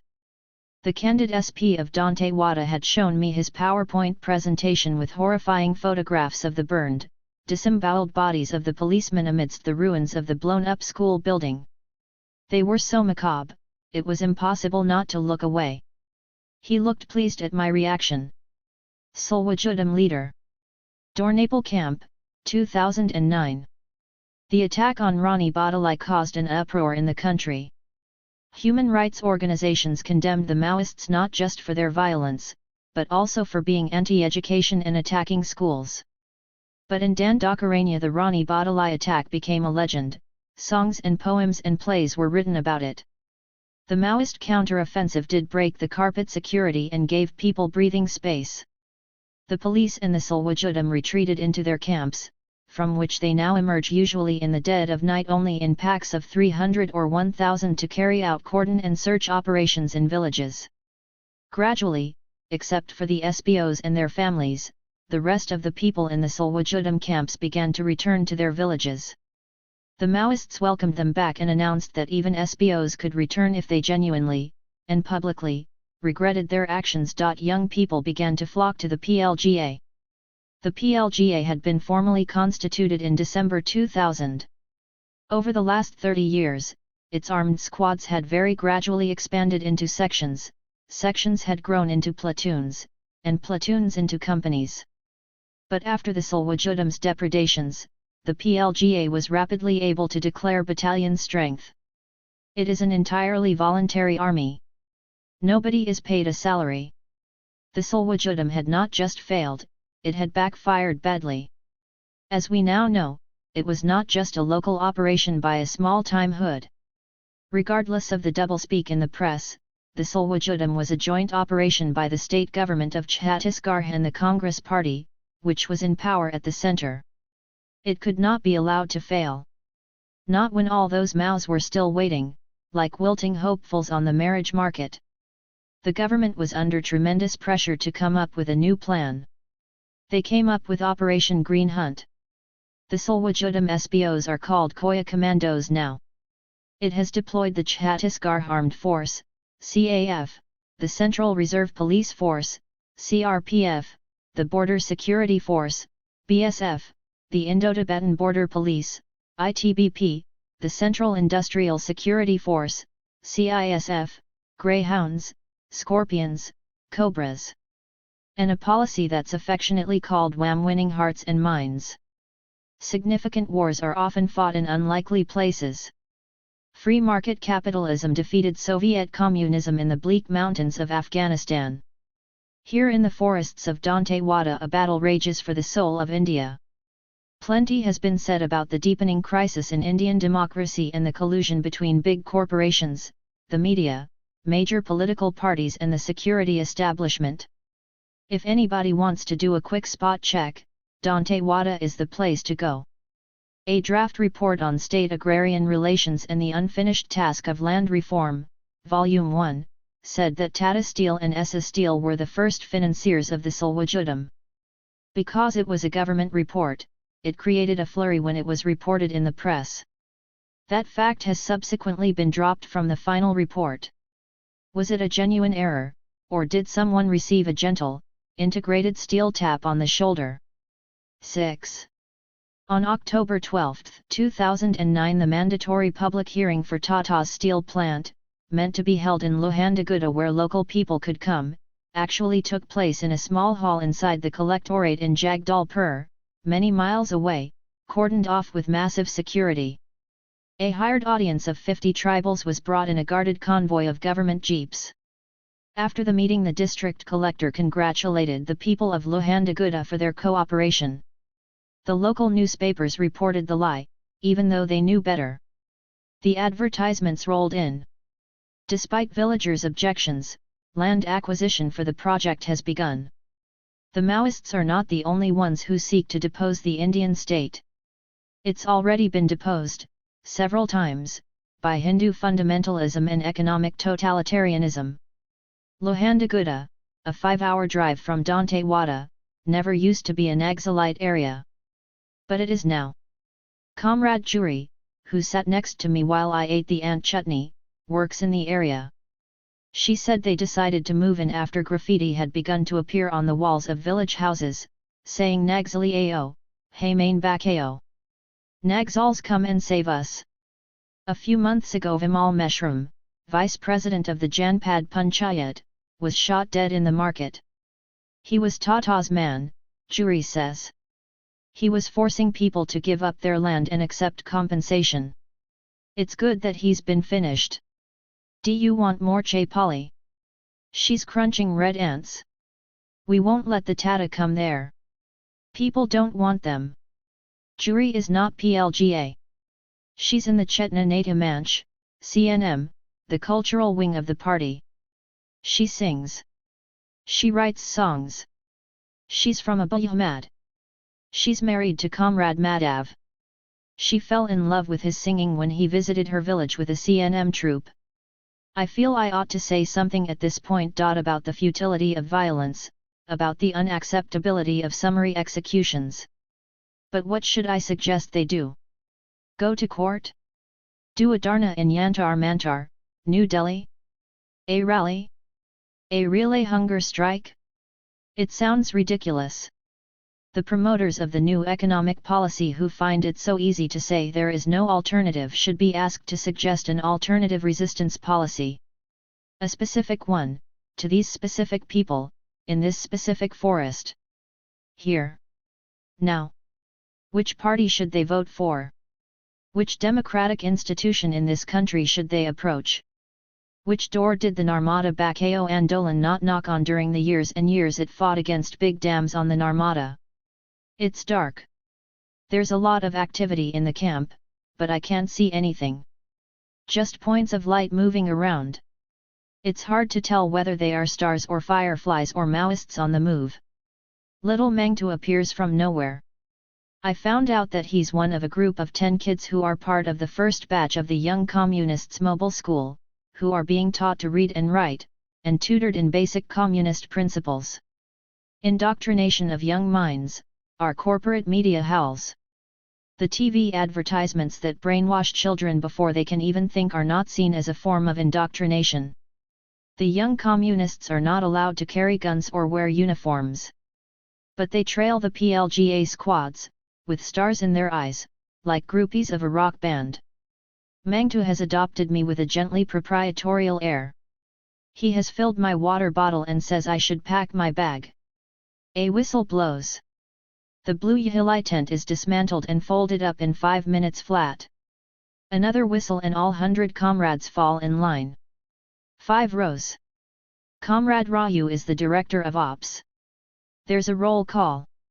I'm in the line too, shouting out my number when Comrade Kamla, who is in front of me, prompts me. We count to 20 and then start from 1, because that's as far as most Adivasis count. 20 is enough for them. Maybe it should be enough for us too. Chandu is in fatigues now, and carries a Sten gun. In a low voice Comrade Raju is briefing the group. It's all in Gandhi, I don't understand a thing, but I keep hearing the word RV. Later Raju tells me it stands for rendezvous. It's a Gandhi word now. We make RV points so that in case we come under fire and people have to scatter, they know where to regroup. He cannot possibly know the kind of panic this induces in me. Not because I'm scared of being fired on, but because I'm scared of being lost. I'm a directional dyslexic, capable of getting lost between my bedroom and my bathroom. What will I do in 60,000 square kilometers of forest? Come hell or high water, I'm going to be holding on to Comrade Raju's palu. Rest. Dandakaranya was full of people who had many names and fluid identities. It was like balm to me, that idea. How lovely not to be stuck with yourself, to become someone else for a while. Storytelling. I feel I ought to say something at this point. About the futility of violence, about the unacceptability of summary executions. But what should I suggest they do? Go to court? Do a dharna in Yantar Mantar, New Delhi? Which party should they vote for? Which democratic institution in this country should they approach? Before we start walking, Comrade Venu comes up to me. Okay then, comrade. I'll take your leave. I'm taken aback. He looks like a little mosquito in a woolen cap and chap pals, surrounded by his guards, 3 women, 3 men. Heavily armed. We are very grateful to you, comrade, for coming all the way here, he says. Once again the handshake, the clenched fist. Lal salam, comrade. He disappears into the forest, the keeper of the keys. And in a moment, it's as though he was never here. I'm a little bereft. But I have hours of recordings to listen to. And as the days turn into weeks, I will meet many people who paint color and detail into the grid he drew for me. We begin to walk in the opposite direction. Comrade Raju, smelling of iodex from a mile off, says with a happy smile, my knees are gone. I can only walk if I have had a fistful of painkillers. Comrade Raju speaks perfect Hindi and has a deadpan way of telling the funniest stories. He worked as an advocate in Raipur for 18 years. Both he and his wife, Malti, were party members and part of its city network. At the end of 2007, one of the key people Indiana the Raipur network was arrested, tortured and eventually turned informer. He was driven around Raipur in a closed police vehicle and made to point out his former colleagues. Comrade Malti was one of them. On January 22, 2008 she was arrested along with several others. One of the charges against her is that she mailed CDs containing video evidence of Salwajudam atrocities to several members of parliament. Her case rarely comes up for hearing because the police know their case is flimsy. But the new Chhattisgarh Special Public Security Act, XPSA, allows the police to hold her without bail for several years. Now the government has deployed several battalions of Chhattisgarh police to protect the poor members of parliament from their own mail, Comrade Raju says. He didn't get caught because he was in Dandakaranya at the time, attending a meeting. He's been here ever since. His 2 school-going children, who were left alone at home, were interrogated extensively by the police. Finally their home was packed up and they went to live with an uncle. Comrade Raju received news of them for the first time only a few weeks ago. What gives him this strength, this ability to hold on to his acid humor? What keeps them all going, despite all they have endured? Their faith and hope and love for the party. I encounter it again and again, in the deepest, most personal ways. We're moving in single file now. Myself, and 100 senselessly violent, bloodthirsty insurgents. I looked around at the camp before we left. There are no signs that almost 100 people had camped here, except for some ash where the fires had been. I cannot believe this army. As far as consumption goes, it's more Gandhian than any Gandhian, and has a lighter carbon footprint than any climate change evangelist. But for now, it even has a Gandhian approach to sabotage. Before a police vehicle is burnt, for example, it is stripped down and every part is cannibalized. The steering wheel is straightened out and made into a Burmar barrel, the Rexine upholstery stripped and used for ammunition pouches, the battery for solar charging. The new instructions from the High Command are that captured vehicles should be buried and not cremated, so they can be resurrected when needed. Should I write a play, I wonder, Gandhi, get your gun? Or will I be lynched? We're walking in pitch darkness and dead silence. I'm the only one using a torch, pointed down so that all I can see in its circle of light are Comrade Kamla's bare heels in her scuffed, black chap pals, showing me exactly where to put my feet. She is carrying 10 times more weight than I am. Her backpack, a rifle, a huge bag of provisions on her head, one of the large cooking pots and 2 shoulder bags full of vegetables. The bag on her head is perfectly balanced, and she can scramble down slopes and slippery rock pathways without so much as touching it. She is a miracle. It turns out to be a long walk. I'm grateful to the history lesson because apart from everything else it gave my feet a rest for a whole day. It's the most wonderful thing, walking in the forest at night. And I'll be doing it night after night. We're going to a centenary celebration of the 1910 Bumkal Rebellion in which the Koyas rose up against the British. Bumkal, Comrade Roy says, means earthquake. He says people will walk for days together to come for the celebration. The forest must be full of people on the move. There are celebrations in all the DK divisions. We are privileged because Comrade Leng, the master of ceremonies, is walking with us. In Gandhi Leng means the voice. Comrade Leng is a tall, middle-aged man from Andhra Pradesh, a colleague of the legendary and beloved singer-poet Gedar, who founded the radical cultural organization Jan Nata Manch, JNM, in 1972. Eventually JNM became a formal part of the PWG and could draw audiences numbering in the tens of thousands in Andhra Pradesh. Comrade Leng joined in 1977 and became a famous singer in his own right. He lived in Andhra through the worst repression, the era of encounter killings in which friends died almost every day. He himself was picked up one night from his hospital bed, by a woman superintendent of police, masquerading as a doctor. He was taken to the forest outside Warangal to be encountered. But luckily for him, Comrade Leng says, Gedar got the news and managed to raise an alarm. When the PWG decided to start a cultural organization in DK in 1998, Comrade Leng was sent to head the Chetna Nata Manch. And here he is now, walking with me, wearing an olive green shirt and, for some reason, purple pajamas with pink bunnies on them. There are 10,000 members in CNM now, he told me. We have 500 songs, in Hindi, Gandhi, Chhattisgarhi and Halbai. We have printed a book with 140 of our songs. Everybody writes songs. The first time I spoke to him, he sounded very grave, very single-minded. But days later, sitting around a fire, still in those pajamas, he tells us about a very successful, mainstream Telugu film director, a friend of his, who always plays a Naxalite in his own films. I asked him, Comrade Leng said in his lovely Telugu accented Hindi, why do you think Naxalites are always like this? And he did a deft caricature of a crouched, high-stepping, hunted-looking man emerging from the forest with an AK-47, and left us screaming with laughter. The Maoists are not the only ones who seek to depose the Indian state. It's already been deposed several times, by Hindu fundamentalism and economic totalitarianism. I'm not sure whether I'm looking forward to the Bumkal celebrations. I fear I'll see traditional tribal dances stiffened by Maoist propaganda, rousing, rhetorical speeches and an obedient audience with glazed eyes. We arrive at the grounds quite late in the evening. A temporary monument of bamboo scaffolding wrapped in red cloth has been erected.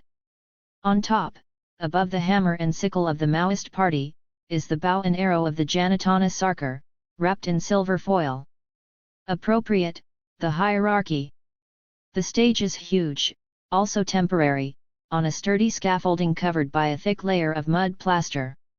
Already there are small fires scattered around the ground, people have begun to arrive and are cooking their evening meal. They're only silhouettes in the dark. We thread our way through them, Lal Salam, Lal Salam, Lal Salam, and keep going for about 15 minutes until we re-enter the forest. At our new campsite we have to fall in again. Another roll call. And then instructions about sentry positions and firing arcs, decisions about who will cover which area in the event of a police attack. RV points are fixed again. An advance party has arrived and cooked dinner already. For dessert Kamla brings me a wild guava that she has plucked on the walk and squirreled away for me. From dawn there is the sense of more and more people gathering for the day's celebration.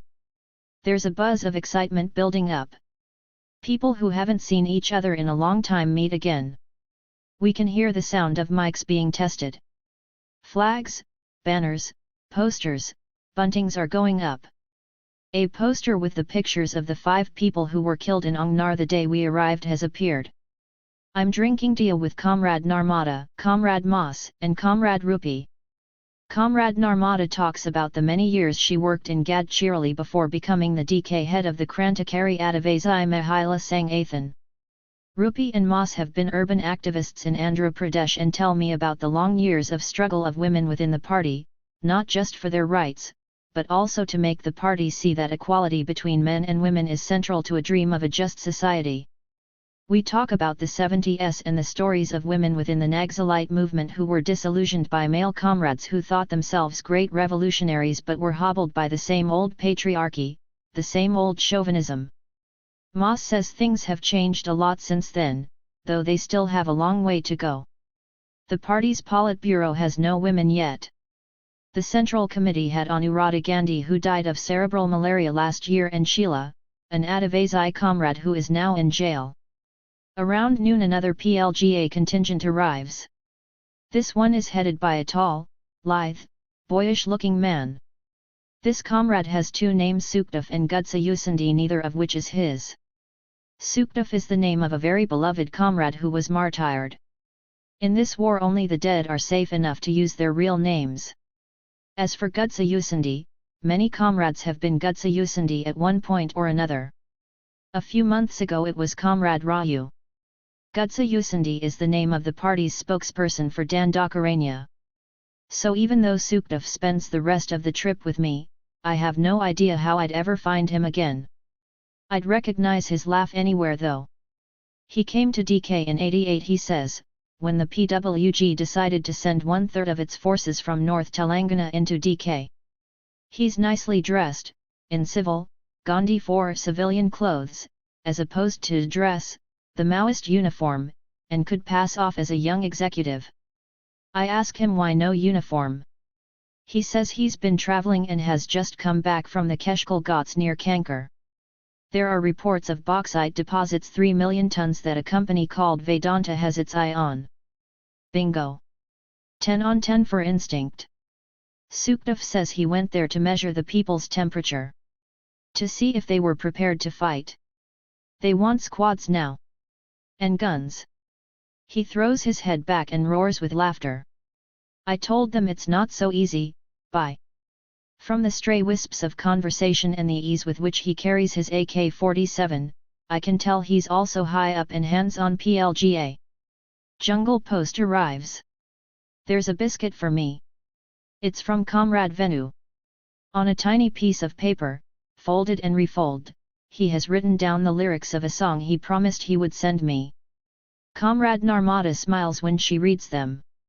She knows this story. It goes back to the 80s, around the time when people first began to trust the party and come to it with their problems, their inner contradictions, as Comrade Venu put it. Women were among the first to come. One evening an old lady sitting by the fire got up and sang a song for the Dada log. She was a Maadaya, among whom it was customary for women to remove their blouses and remain bare-breasted after they were married. Jumper polo inter Dada, Dakanili. Tantasam inter Dada, Dakanili. Bada papam kitam Dada, Dakanili. Duniya kadile mata Dada, Dakanili. They say we cannot keep our blouses, Dada, 1. Dakanili. They make us take them off, Dada. In what way have we sinned, Dada? The world has changed, has it not, Dada? Adam hatik Dada, Dakanili. Edananga dantam Dada, Dakanili. Id pisval mani Dada, Dakanili. Mavakoya turku vihate Dada, Dakanili. But when we go to market, Dada, we have to go half naked, Dada. We don't want this life, Dada. Tell our ancestors this, Dada. This was the first women's issue the party decided to campaign against. It had to be handled delicately, with surgical tools. In 1986 it set up the Adivasi Mahila Sangathan, AMS, which then evolved into the Krantakari Adivasi Mahila Sangathan and now has 90,000 enrolled members. It could well be the largest women's organization in the country. They're all Maoists, by the way, all 90,000 of them. Are they going to be wiped out? And what about the 10,000 members of CNM? Them too. The CAM's campaigns against the Adivasi traditions of forced marriage and abduction. Against the custom of making menstruating women live outside the village in a hut in the forest. Against bigamy and domestic violence. It hasn't won all its battles, but then which feminists have? For instance, in Dandakaranya, even today, women are not allowed to sow seeds. In party meetings men agree that this is unfair and ought to be done away with. But in practice, they simply don't allow it. So the party decided that women would sow seeds on common lands, which belongs to the Janatana Sarkar. On that land they sow seeds, grow vegetables, and build check dams. A half victory, not a whole one. As police repression has grown in Bastar, the women of Cams have become a formidable force and rally in their hundreds, sometimes thousands, to physically confront the police. The very fact that the Cams exists has radically changed traditional attitudes and eased many of the traditional forms of discrimination against women. For many young women, joining the party, in particular the PLGA, became a way of escaping the suffocation of their own society. Comrade Sushala, a senior office bearer of Cams, talks about the Salwajudam's rage against Cams women. She says one of their slogans was Hum do bibi layange. Layange. We will have 2 wives. We will. A lot of the rape and bestial sexual mutilation was directed at members of the Cams. Many young women who witnessed the savagery then joined the PLGA, and women now make up 45% of its cadre. Comrade Narmada sends for some of them and they join us in a while. Comrade Rinki has very short hair. A bob cut, as they say in Gandhi. It's brave of her, because here bob cut means Maoist.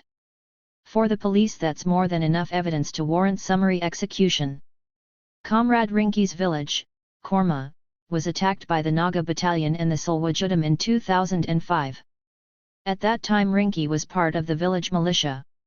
So were her friends Lucky and Suki, who were also members of the Cams. After burning the village, the Naga Battalion caught Lucky and Suki and one other girl, gang-raped them and killed them. They raped them on the grass, Rinki says, but after it was over there was no grass left. It's been years now, the Naga Battalion has gone, but the police still come. They come whenever they need women, or chickens. Gundadhar led the Bumkal uprising in 1910. Bumkal, Comrade Raju says, means earthquake. He says people will walk for days together to come for the celebration. The forest must be full of people on the move. There are celebrations in all the Dandakaranya divisions. Actors of the Chetna Nata Manch.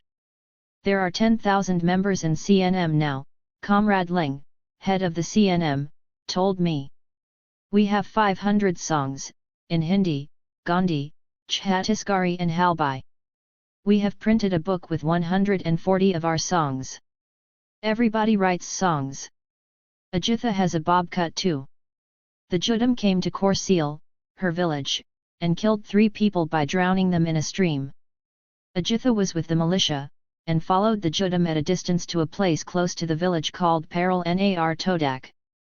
She watched them rape 6 women and shoot a man in his throat. Comrade Laxmi, who has a long, thick plate, tells me she watched the Judam burn 30 houses in her village, Hahor. We had no weapons then, she says. We could do nothing but watch. She joined the PLGA soon after. Laxmi was one of the 150 guerrillas who walked through the jungle for 3.5 months in 2008, to Naya Garhin Orissa, to raid a police armory from where they captured 1,200 rifles and 200,000 rounds of ammunition. Comrade Sumita joined the PLGA in 2004, before the Salwajudam began its rampage. She joined, she says, because she wanted to escape from home. Women are controlled in every way, she told me. In our village girls were not allowed to climb trees, if they did, they would have to pay a fine of 500 or a hen. If a man hits a woman and she hits him back, she has to give the village a goat. Men go off to the hills for months together to hunt. Women are not allowed to go near the kill, the best part of the meat goes to men. Women are not allowed to eat eggs. Good reason to join a guerrilla army? Sumita tells the story of 2 of her friends, Talam Parvati and Kamla, who worked with Cams. Talam Parvati was from Palvaya village in West Bastar. Like everyone else from there, she too watched the Salwajudam burn her village.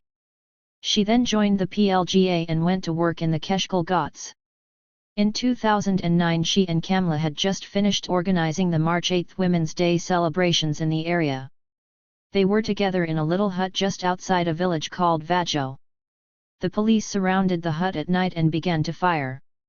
Kamla fired back, but she was killed.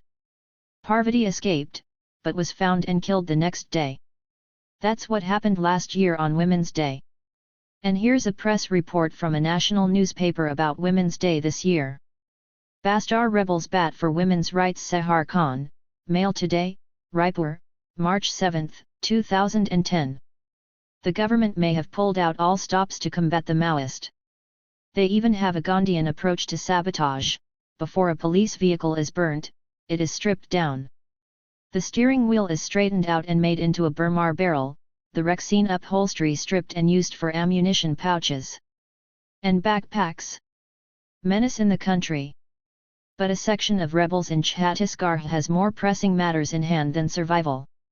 With International Women's Day around the corner, Maoists in the Bastar region of the state have called for week-long celebrations to advocate women's rights. Posters were also put up in Bijapur, a part of Bastar district.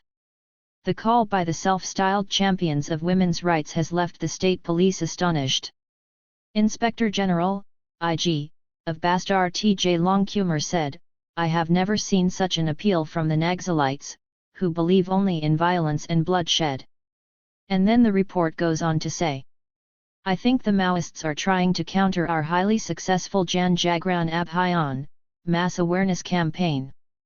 We started the ongoing campaign with an aim to win popular support for Operation Green Hunt, which was launched by the police to root out left-wing extremists," the IG said.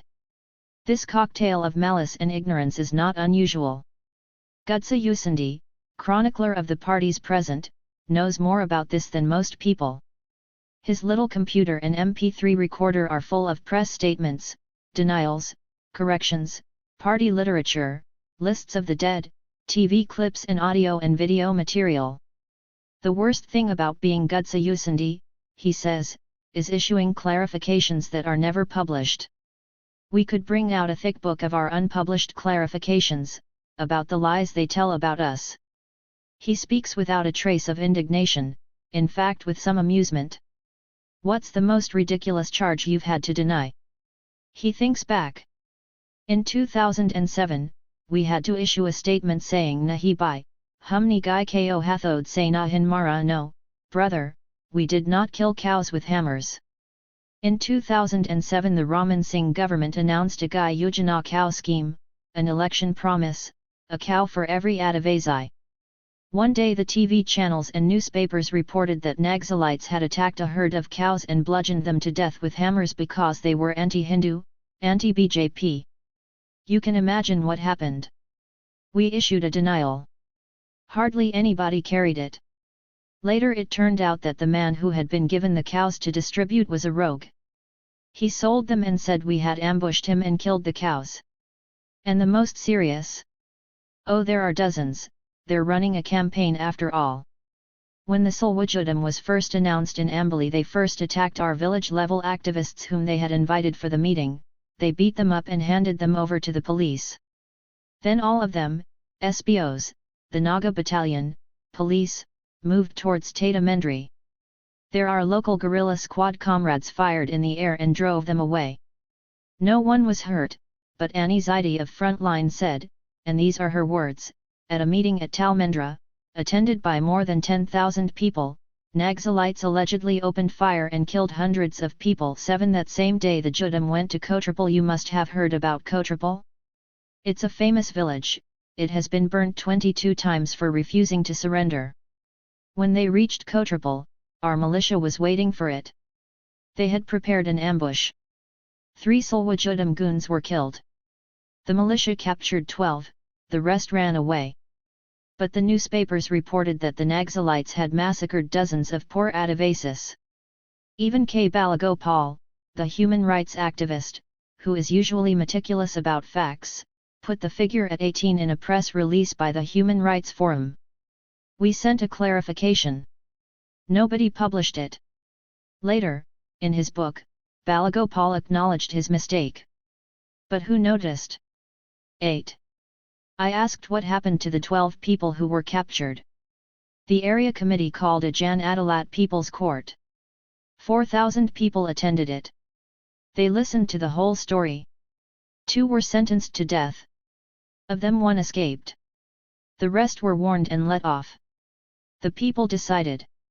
Even with informers, which is becoming a huge problem nowadays, people listen to the case, the stories, the confessions, and say, Iska hum risk na hin le sakt, we're not prepared to take the risk, or, Iska risk hum lenj, we are prepared to take the risk. The press always reports about informers who are killed. Never about the many that are let off. Never about the people whom these informers have had killed. So everybody thinks it is some bloodthirsty procedure in which everybody is always killed. It's not about revenge, it's about survival and saving future lives. Of course there are problems, we've made terrible mistakes, we have even killed the wrong people in our ambushes, thinking they were policemen, but it is not the way it's portrayed in the media. The dreaded people's courts. How can we accept them? Or approve this form of rude justice? On the other hand, what about encounters, fake and otherwise, the worst form of summary justice that get policemen and soldiers bravery medals, cash awards, and out-of-turn promotions from the Indian government? The more they kill, the more they are rewarded. Bravehearts they are called, the encounter specialists. Anti-nationals we are called, those of us who dare to question them. And what about the Supreme Court that brazenly admitted it did not have enough evidence to sentence Mohammed Afzal, accused in the December 2001 Parliament attack, to death, but did so anyway, because the collective conscience of the society will only be satisfied if capital punishment is awarded to the offender. 9. Militia at Bumkal celebrations. In this tranquil-looking forest, life seems completely militarized now. People know words like cordon and search, firing, advance, retreat, down, action. To harvest their crops they need the PLGA to do a sentry patrol. Going to the market is a military operation. Curtain raiser at the Bumkal celebration. I'm not sure whether I'm looking forward to the Bumkal celebrations. I fear I'll see traditional tribal dances stiffened by Maoist propaganda, rousing, rhetorical speeches and an obedient audience with glazed eyes. At least in the case of the Kotrapal Jan Adalat, the collective was physically present to make its own decision. It wasn't made by judges who had lost touch with ordinary life a long time ago, but still presumed to speak on behalf of an absent collective. What should the people of Kotrapal have done? I wonder. Sent for the police? The sound of drums has become really loud. It's Bumkal time. We walk to the grounds. I can hardly believe my eyes. There is a sea of people, the most wild, beautiful people, dressed in the most wild, beautiful ways. The men seem to have paid much more attention to themselves than the women. They have feathered headgear and painted tattoos on their faces. Many have eye makeup and white, powdered faces. There's lots of militia, girls in saris of breathtaking colors with rifles slung carelessly over their shoulders. There are old people, children, and red buntings arc across the sky. The sun is sharp and high. Comrade Leng speaks. And several office-bearers of the various Janatana Sarkars. Comrade Nidhi, an extraordinary woman who has been with the party since 1997, is such a threat to the nation that in January 2007 more than 700 policemen surrounded Inner Village because they heard she was there. Comrade Nidhi is considered so dangerous, and is being hunted with such desperation, not because she has led many ambushes, which she has, but because she is an Adivasi woman who is loved in the village and is a real inspiration to young people. She speaks with her AK on her shoulder. It's a gun with a story. Almost everyone's gun has a story, who it was snatched from, how and by whom. A CNM troop performs a play about the Bumkal uprising. The evil white colonizers wear hats and golden straw for hair and bully and beat Adivasis to pulp, causing endless delight in the audience. Another troupe from South Gungalore performs a play called Nitir Judam Pito, Story of the Blood Hunt. Juri translates for me. It's the story of two old people who go looking for their daughter's village. As they walk through the forest, they get lost because everything is burnt and unrecognizable. The Solwajudam has even burned the drums and the musical instruments. There are no ashes because it has been raining. They cannot find their daughter. In their sorrow the old couple starts to sing and, hearing them, the voice of their daughter sings back to them from the ruins, "The sound of our village has been silenced," she sings. "There's no more pounding of rice, no more laughter by the well. No more birds, no more bleating goats. The taut string of our happiness has been snapped." Her father sings back, "My beautiful daughter, don't cry today. Everyone who is born must die. These trees around us will fall, flowers will bloom and fade, one day this world will grow old. But who are we dying for? One day our looters will learn, one day truth will prevail, but our people will never forget you, not for thousands of years." A few more speeches. Then the drumming and the dancing begin. Each Janatana Sarkar has its own troupe. Each troupe has prepared its own dance. They arrive one by one, with huge drums, and they dance wild stories. The only character every troupe has in common is Bad Mining Man, with a helmet and dark glasses, and usually smoking a cigarette. There's nothing stiff or mechanical about their dancing. As they dance, the dust rises. The sound of drums becomes deafening. Gradually, the crowd begins to sway, and then it begins to dance. They dance in little lines of 6 or 7, men and women separate, with their arms around each other's waists. Thousands of people. This is what they've come for. For this. Happiness is taken very seriously here, in the Dandakaranya forest. People will walk for miles, for days together to feast and sing, to put feathers in their turbans and flowers in their hair, to put their arms around each other and drink mahua and dance through the night. No one sings or dances alone. This, more than anything else, signals their defiance towards a civilization that seeks to annihilate them.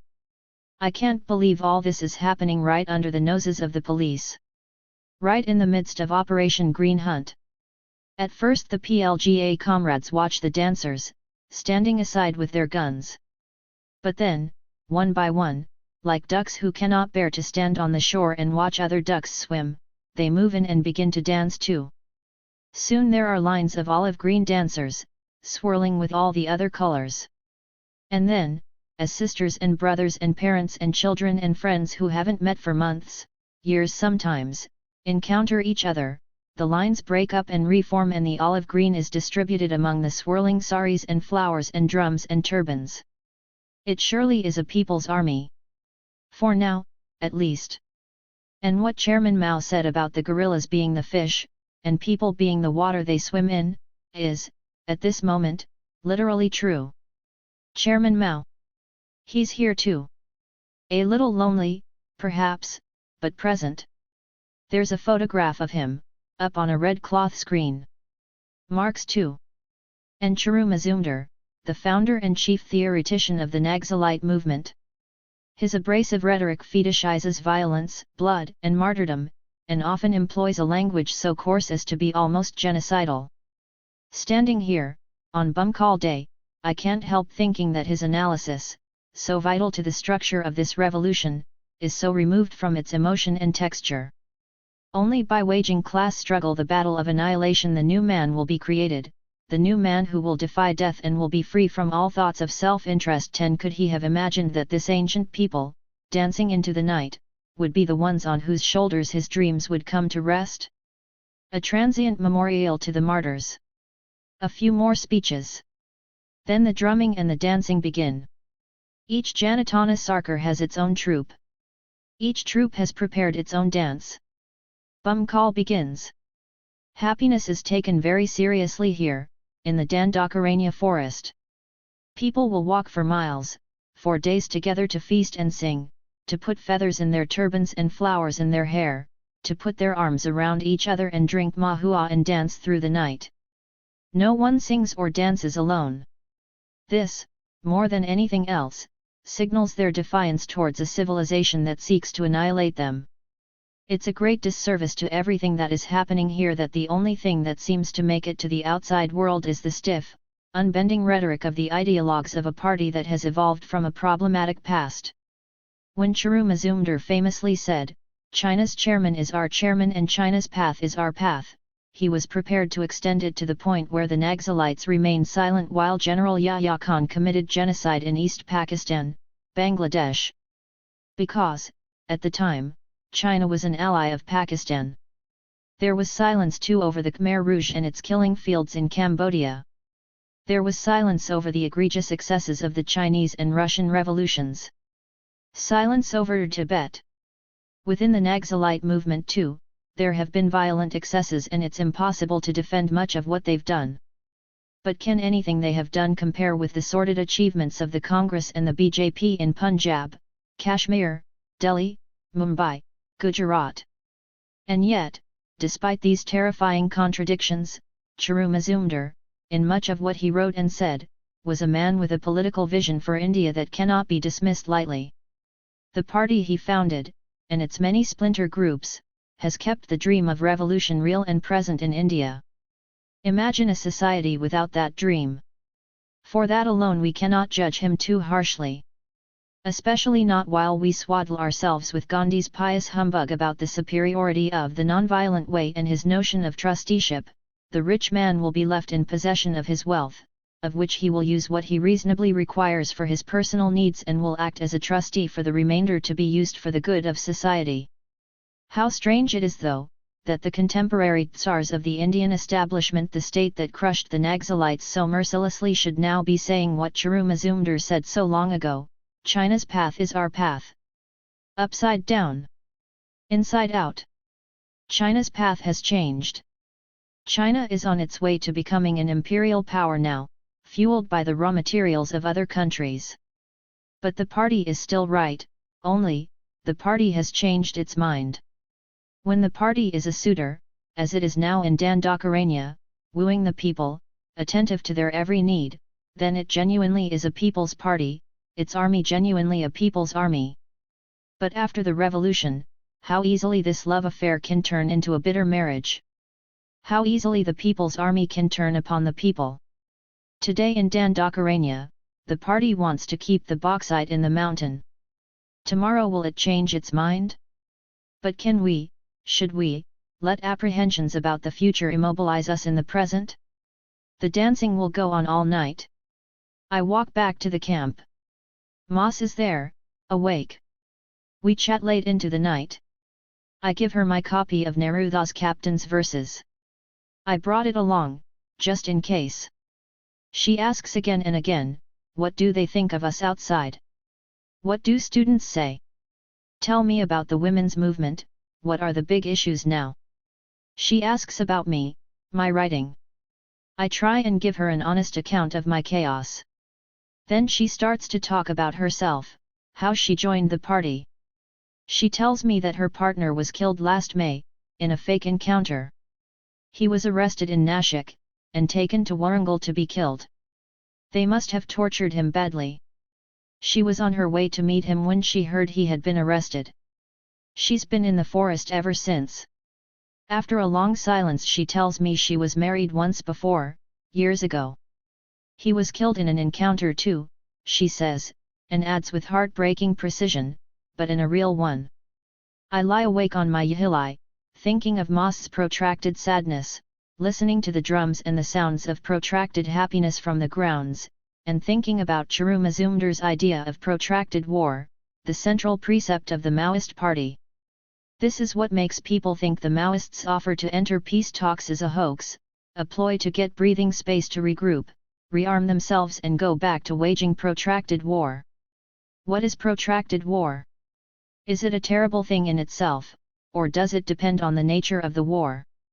What if the people here in Dandakaranya had not waged their protracted war for the last 30 years, where would they be now?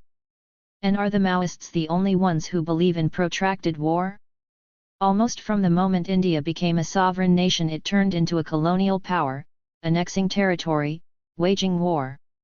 It has never hesitated to use military interventions to address political problems. Kashmir, Hyderabad, Goa, Nagaland, Manipur, Telangana, Assam, Punjab, the Naxalite uprising in West Bengal, Bihar, Andhra Pradesh, and now across the tribal areas of central India.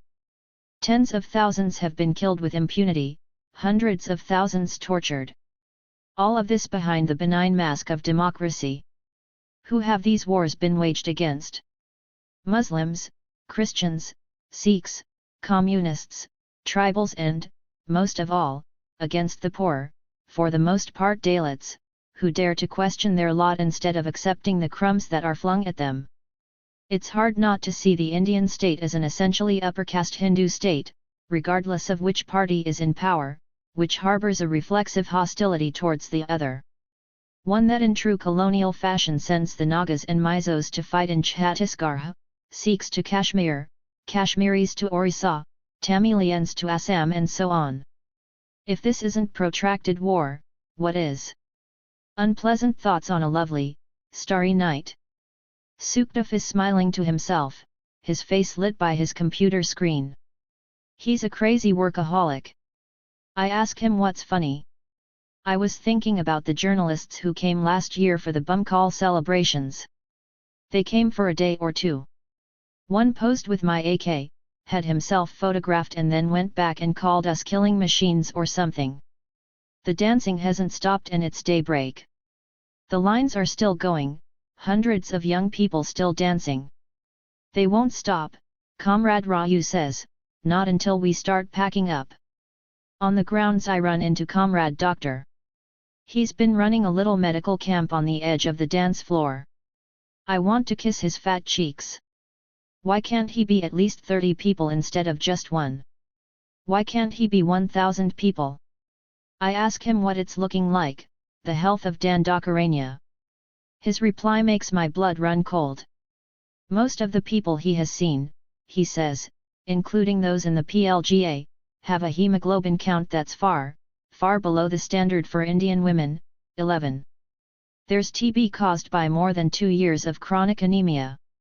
Young children suffer from protein energy malnutrition grade 2, in medical terminology called kwashiorkor. I looked it up later. It's a word derived from the Ga language of coastal Ghana and means the sickness a baby gets when the new baby comes. Basically the old baby stops getting mother's milk, and there's not enough food to provide it nutrition. It's an epidemic here, like in Biafra, Comrade Doctor says. I have worked in villages before, but I've never seen anything like this. Apart from this, there's malaria, osteoporosis, tapeworm, severe ear and tooth infections and primary amenorrhea, which is when malnutrition during puberty causes a woman's menstrual cycle to disappear, or never appear in the first place. There are no clinics in this forest apart from 1 or 2 in Gadchirali. No doctors. No medicines. He's off now, with his little team, on an 8-day trek to Abu Ahmad. He's in dress too, Comrade Doctor. So if they find him they'll kill him. The dancing will go on all night. At first the PLGA comrades watch the dancers, standing aside with their guns. But then, one by one, like ducks who cannot bear to stand on the shore and watch other ducks swim, they move in and begin to dance too. Soon there are lines of olive green dancers, swirling with all the other colors. The dancing hasn't stopped and it's daybreak. As sisters and brothers and parents and children and friends who haven't met for months, years sometimes, encounter each other, the lines break up and reform and the olive green is distributed among the swirling saris and flowers and drums and turbans. Comrade Roy says that it isn't safe for us to continue to camp here.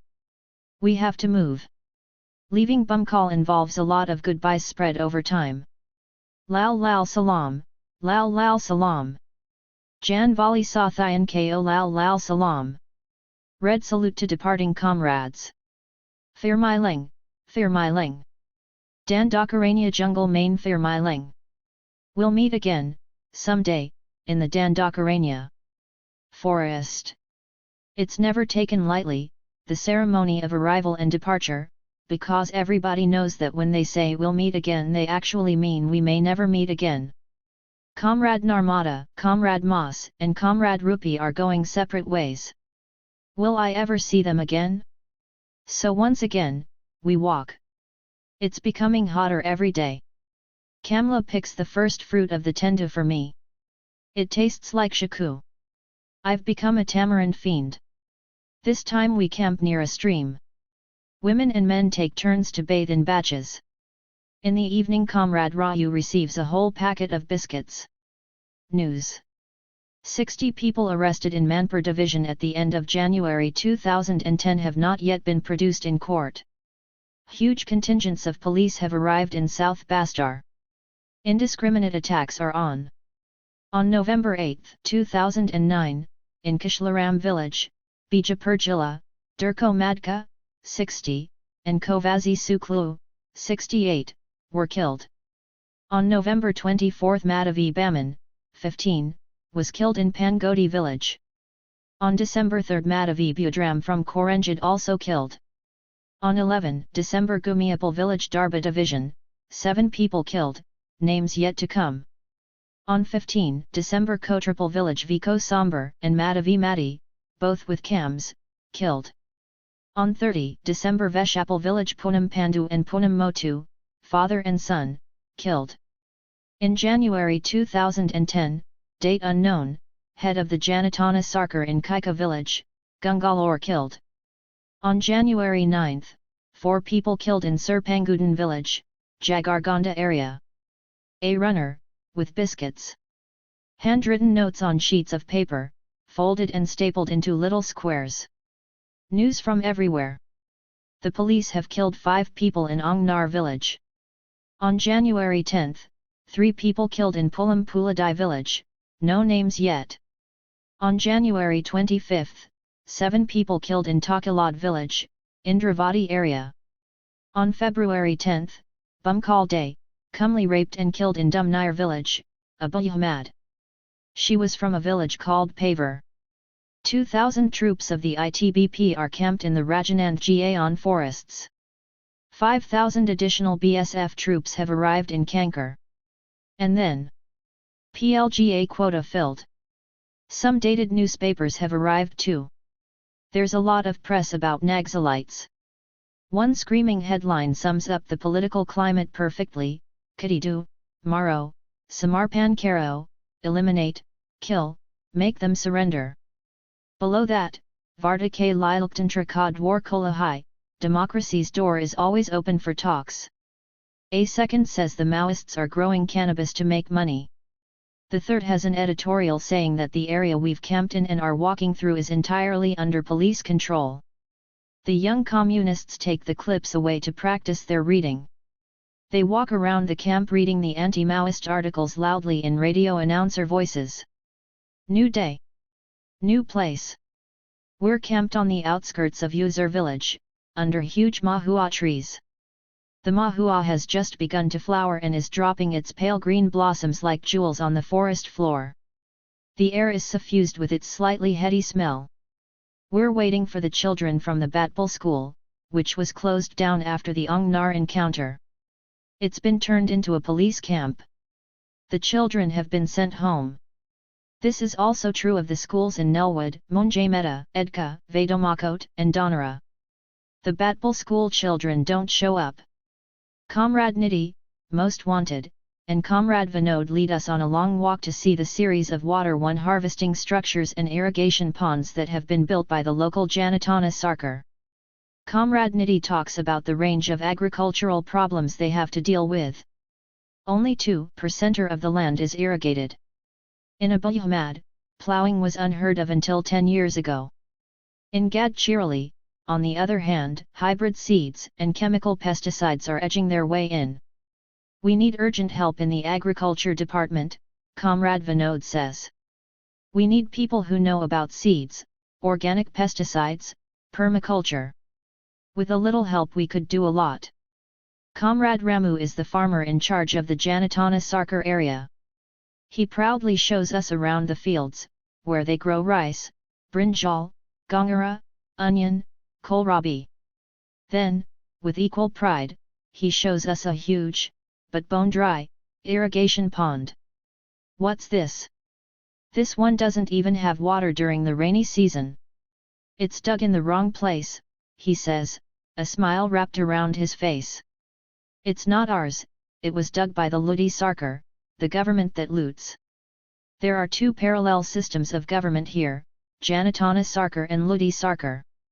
I think of what Comrade Venu said to me, they want to crush us, not only because of the minerals, but because we are offering the world an alternative model. It's not an alternative yet, this idea of Gram Swaraj with a gun. There is too much hunger, too much sickness here. But it has certainly created the possibilities for an alternative. Not for the whole world, not for Alaska, or New Delhi, nor even perhaps for the whole of Chhattisgarh, but for itself. For Dandakaranya. It's the world's best kept secret. It has laid the foundations for an alternative to its own annihilation. It has defied history. Against the greatest odds it has forged a blueprint for its own survival. It needs help and imagination, it needs doctors, teachers, farmers. It does not need war. But if war is all it gets, it will fight back. Over the next few days I meet women who work with CAMs, various office bearers of the Janatana Sarkars, members of the Dandakaranya Adivasi Kisan Mazdoor Sangathan, DOCMs, the families of people who had been killed, and just ordinary people trying to cope with life in these terrifying times. I met three sisters, Sukiari, Sukde, and Sukali, not young, perhaps in their 40s, from Naranpur district. They have been in camps for 12 years. The villagers depend on them to deal with the police. The police come in groups of 200 to 300. They steal everything, jewelry, chickens, pigs, pots and pans, bows and arrows, Sukali says, they won't even leave a knife. Her house in Inner has been burned twice, once by the Naga battalion and once by the CRPF. Sukiari has been arrested and jailed in Jagdalpur for 7 months. Once they took away the whole village, saying the men were all Naxals. Sukiari followed with all the women and children. They surrounded the police station and refused to leave until the men were freed. Whenever they take someone away, Sukde says, you have to go immediately and snatch them back. Before they write any report. Once they write in their book, it becomes very difficult. Sukiari, who as a child was abducted and forcibly married to an older man, she ran away and went to live with her sister, now organizes mass rallies, speaks at meetings. The men depend on her for protection. I asked her what the party means to her. Naxalvad ka matlab humara parivar Naxalism means our family. When we hear of an attack, it is like our family has been hurt, Sukiari said. I asked her if she knew who Mao was. She smiled shyly. He was a leader. We're working for his vision. I met Comrade Somarigati. 20 years old, and she has already served a 2-year jail sentence in Jagdalpur. She was in Inner Village on January 8, 2007, the day that 740 policemen laid a cordon around it because they had information that Comrade Nidhi was there. She was, but had left by the time they arrived. But the village militia, of which Somari was a member, was still there. The police opened fire at dawn. They killed 2 boys, Suklal Gadi and Kishru Gada. Then they caught 3 others, 2 boys, Dusri Salam and Rana, and Somari. Dusri and Rana were tied up and shot. Somari was beaten within an inch of her life. The police got a tractor with a trailer and loaded the dead bodies into it. Somari was made to sit with the dead bodies and taken to Naranpur. Sukiari, Sukde, and Sukali. In 1986 the party set up the Adivasi Mahila Sangathan, which evolved into the Krantikari Adivasi Mahila Sangathan and now has 90,000 members. Are they all going to be wiped out? I met Shamri, mother of Comrade Dilip who was shot on July 6, 2009. She says that, after they killed him, the police tied her son's body to a pole, like an animal, and carried it with them. They need to produce bodies to get their cash rewards, before someone else muscles in on the kill. Shamri ran behind them all the way to the police station. By the time they reached their destination, the body did not have a scrap of clothing on it. On the way, Shamri says, they left the body by the roadside while they stopped at a dhaba to have tea and biscuits, which they did not pay for. Picture this mother for a moment, following her son's corpse through the forest, stopping at a distance to wait for his murderers to finish their tea. They did not let her have her son's body back so she could give him a proper funeral. They only let her throw a fistful of earth in the pit in which they buried the others they had killed that day. Shamri says she wants revenge. Badla ku badla. Revenge. Blood for blood. I met the elected members of the Marskola Janatana Sarkar that administers 6 villages. They described a police raid. They come at night, 300, 400, sometimes 1,000 of them. They lay a cordon around a village and lie in wait. At dawn they catch the first people who go out to the fields and use them as human shields to enter the village, to show them where the booby traps are. Booby traps, like RV, has become a Gandhi word. Everybody always smiles when they say it or hear it. The forest is full of booby traps, real and fake. Even the PLGA needs to be guided past villages. Once the police enter the village they loot and steal and burn houses. They come with dogs. The dogs catch those who try to run. They chase chickens and pigs and the police kill them and take them away in sacks. SBOs come along with the police. They're the ones who know where people hide their money and jewelry. They catch people and take them away, and extract money before they release them. They always carry some extra Naxal dresses with them in case they find someone to kill. They get money for killing Naxals, so they manufacture some. Villagers are too frightened to stay at home. In this tranquil-looking forest, life seems completely militarized now. People know words like cordon and search, firing, advance, retreat, down, action. To harvest their crops they need the PLGA to do a sentry patrol. Going to the market is a military operation. The markets are full of mukbars, informers, who the police have lured from their villages with money, 1,500 a month. I'm told there's a mukbar Mohalla informers colony in Naranpur where at least 400 mukbars stay. The men can't go to market anymore. The women go, but they're watched closely. If they buy even a little extra, the police accuse them of buying it for Naxals. Chemists have instructions not to let people buy medicines except in very small quantities. Low-price rations from the public distribution system, sugar, rice, kerosene, are warehoused in or near police stations, making it impossible for most people to buy. Article 2 of the United Nations Convention on the Prevention and Punishment of the Crime of Genocide defines it as any of the following acts committed with intent to destroy, in whole or part, a national, ethnic, racial, or religious group, as such, killing members of the group, causing serious bodily or mental harm to members of the group, deliberately inflicting on the group conditions of life calculated to bring about its physical destruction in whole or part, imposing measures intended to prevent births within the group, or forcibly transferring children of the group to another group. All the walking seems to have finally got to me. I'm tired. Kamla gets me a pot of hot water. I bathe behind a tree in the dark. But I can't eat dinner and crawl into my bag to sleep. Comrade Roy announces that we have to move. This happens frequently, of course, but tonight it's hard. We have been camped in an open meadow. We'd heard shelling in the distance. There are 104 of us. Once again, single file through the night.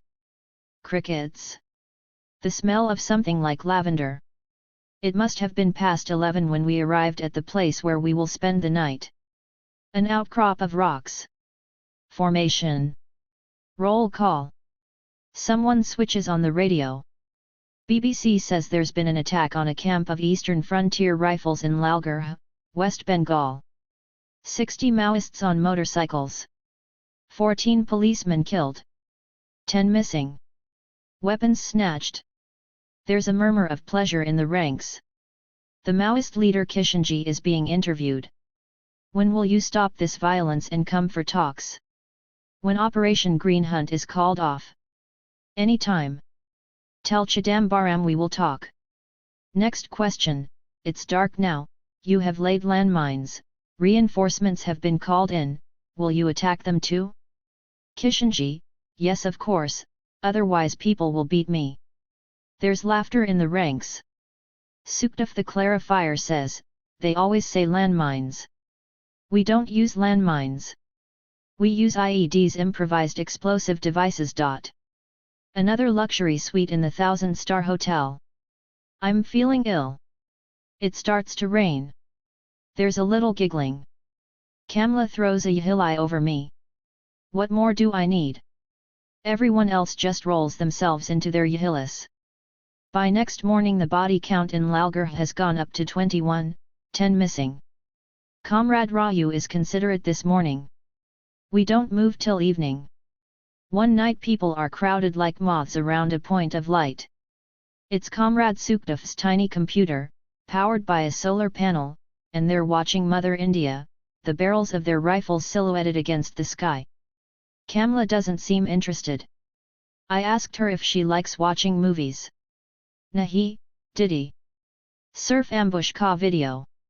No, Didi. Only the videos of our ambushes.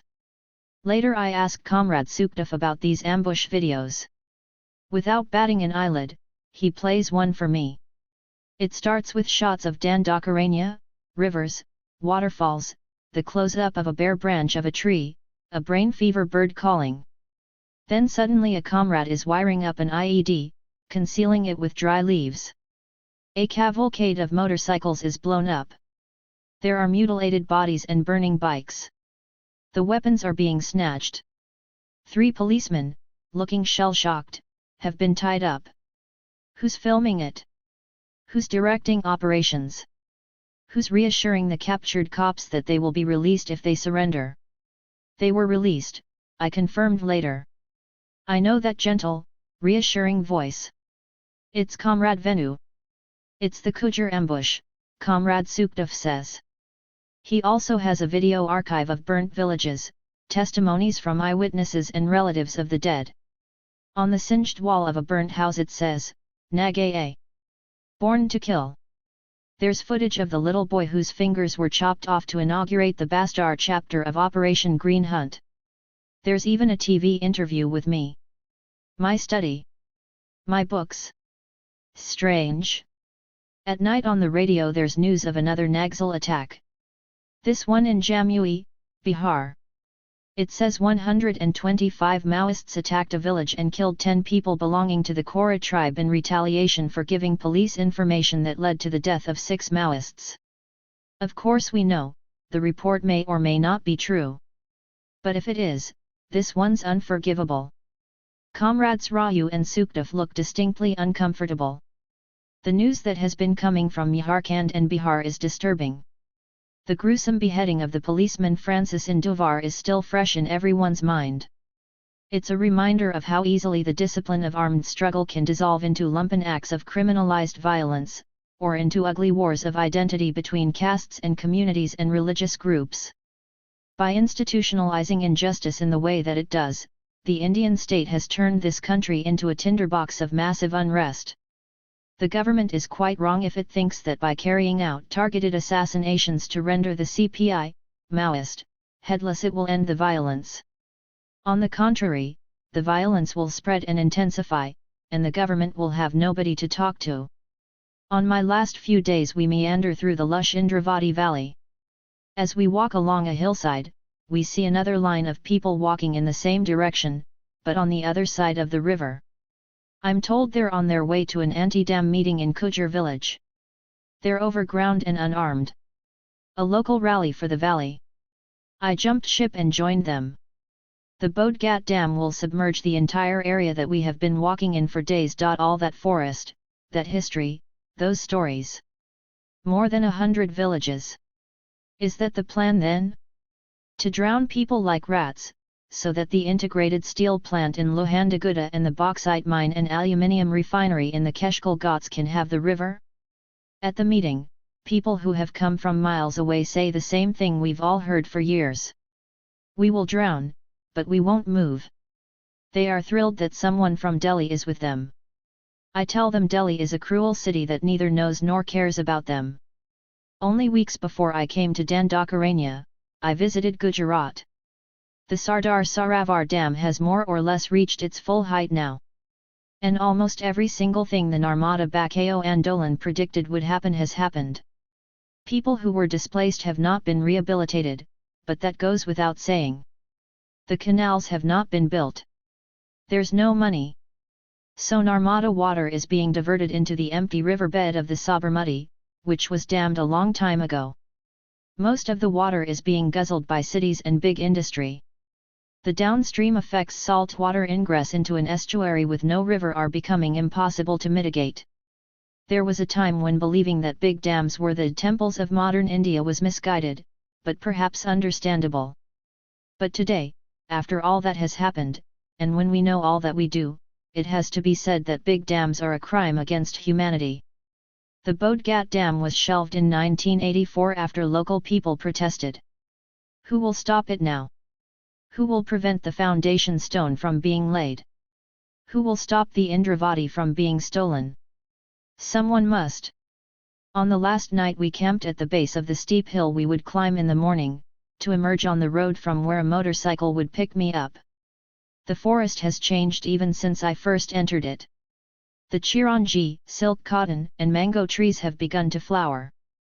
The villagers from Kujur send a huge pot of freshly caught fish to the camp. And a list for me, of 71 kinds of fruit, vegetables, pulses and insects they get from the forest and grow in their fields, along with the market price. It's just a list. But it's also a map of their world. The Bodhgat Dam will submerge the entire area that we have been walking in for days. All that land. All that forest, that history, those stories. Jungle Post arrives. 2 biscuits for me. A poem and a pressed flower from Comrade Narmada. A lovely letter from Moss. Who is she? Will I ever know? Comrade Sukhdef asks if he can download the music from my iPod into his computer. We listen to a recording of Iqbal Bano singing Faiz Ahmed Faiz's Hum Dekaj, We Will Witness the Day, at the famous concert in Lahore at the height of the repression during the Zia-ul-Haq years. Jab Ali Safamardati Haram. Masnad Pe Bithi Jayanj. When the heretics and the reviled will be seated on high. Sab Taj Uchhul Jayanj. Sab Takt Jire Jayanj. All crowns will be snatched away. All thrones toppled. Hum Dekaj. 50,000 people in the audience in that Pakistan begin a defiant chant, Inkilab Zindabad.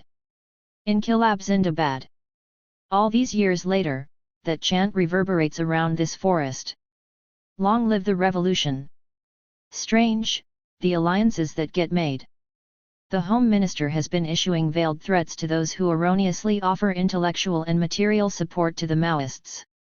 Does sharing Iqbal Bano qualify?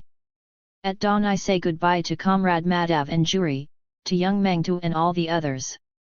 Comrade Chandu has gone to organize the bikes, and will come with me up to the main road. Comrade Raju isn't coming. The climb would be hell on his knees. Comrade Nidhi, most wanted, Comrade Sukhdef, Kamla and 5 others will take me up the hill. As we start walking, Nidhi and Sukhdef casually, but simultaneously, unclick the safety catches of their axe. It's the first time I've seen them do that. We're approaching the border. Do you know what to do if we come under fire? Sukhdef asks casually, as though it was the most natural thing in the world. Yes, I said. Immediately declare an indefinite hunger strike. He sat down on a rock and laughed. We climbed for about an hour.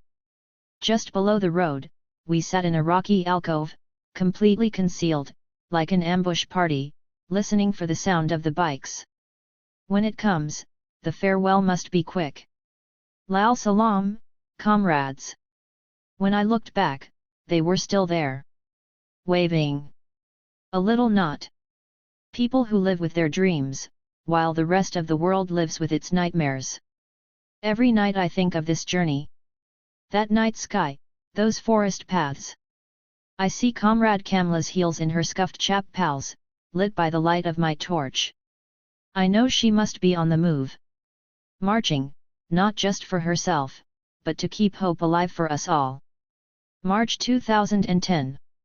The law locks up the hapless felon who steals the goose from off the common, but lets the greater felon loose who steals the common from the goose. Anonymous, England, 18211. In the early morning hours of July 2, 2010, in the remote forests of Adilabad, the Andhra Pradesh State Police fired a bullet into the chest of a man called Cherukuri Rajkumar, known to his comrades as Azad. Azad was a member of the Politburo of the banned Communist Party of India, Maoist, and had been nominated by his party as its chief negotiator for the proposed peace talks with the Government of India. Why did the police fire at point-blank range and leave those telltale burn marks when they could so easily have covered their tracks? Was it a mistake or was it a message? They killed a second person that morning, Hemchandra Pandey, a young journalist who was travelling with Azad when he was apprehended. Why did they kill him? Was it to make sure no eyewitness remained alive to tell the tale? Or was it just whimsy? In the course of a war, if, in the preliminary stages of a peace negotiation, one side executes the envoy of the other side, it's reasonable to assume that the side that did the killing does not want peace.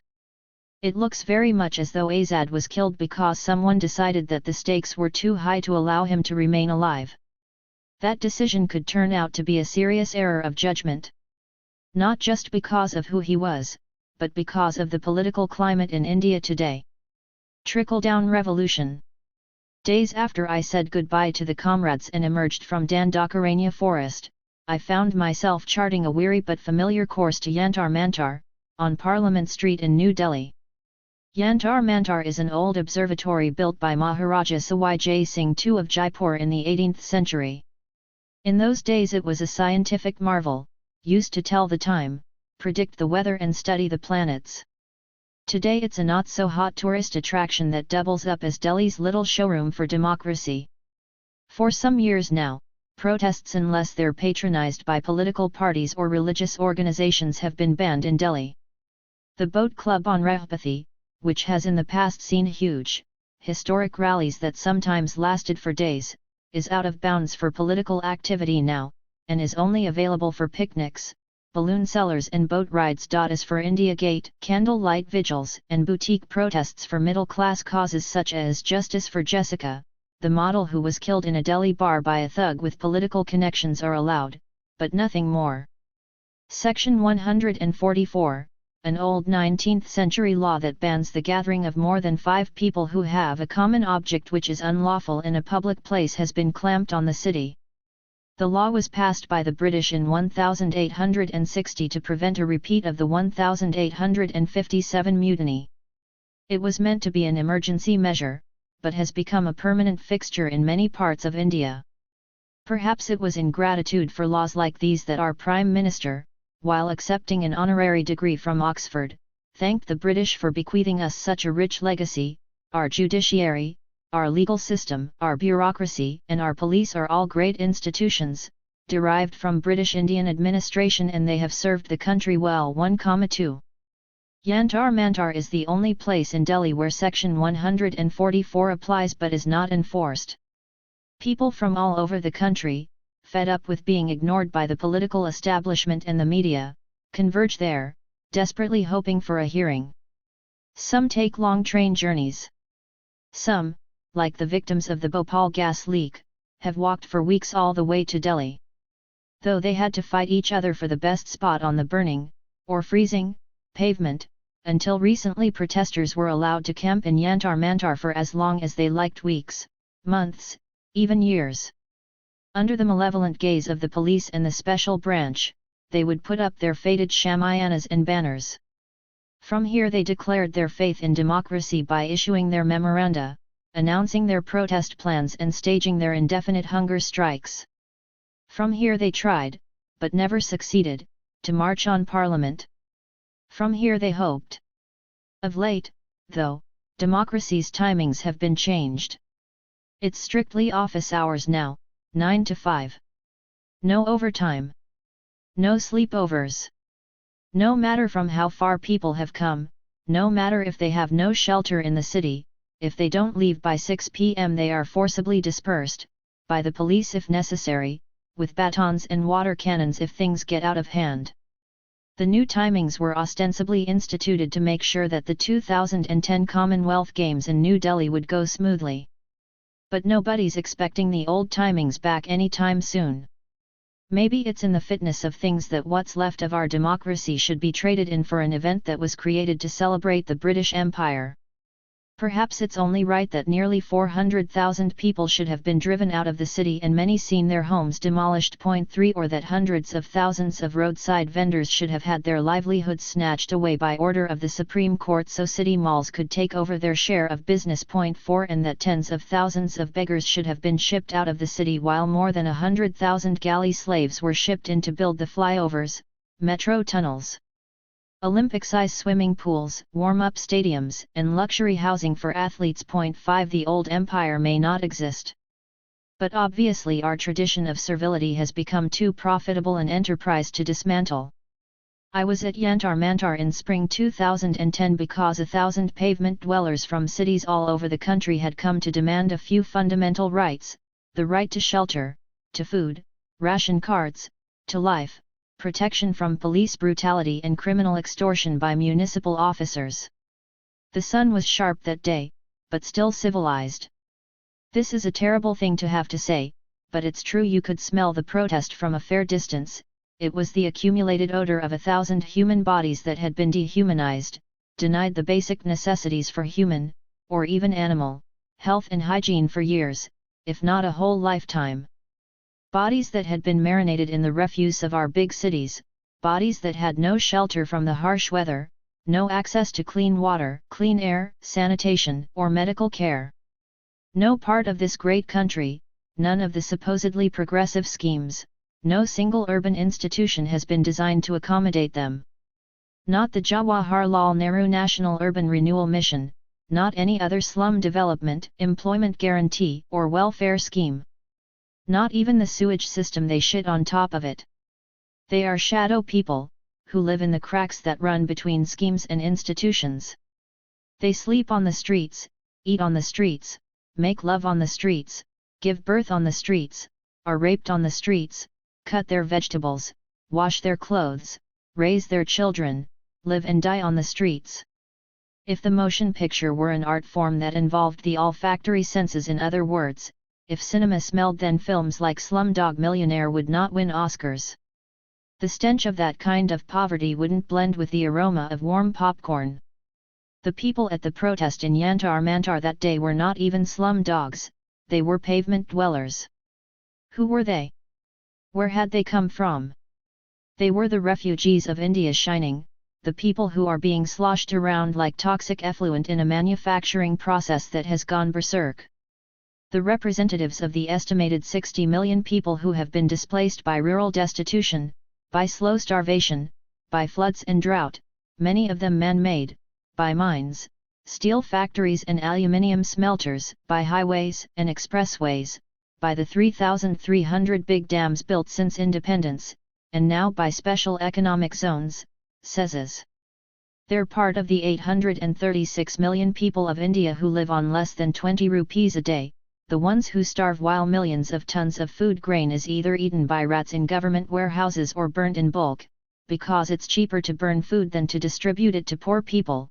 6 They're the parents of the tens of millions of malnourished children in our country, of the 1.5 million who die every year before they reach their first birthday. 7 They're the millions who make up the chain gangs that are transported from city to build the new India.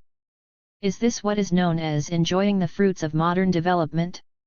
What must they think, these people, about a government that sees fit to spend 240 billion rupees of public money, the initial estimate was 4 billion rupees, for a 2-week-long sports extravaganza which, for fear of terrorism, malaria, dengue, and New Delhi's new superbug, many international athletes have refused to attend, 8 Which the Queen of England, titular head of the Commonwealth, would not consider presiding over, not even in her most irresponsible dreams.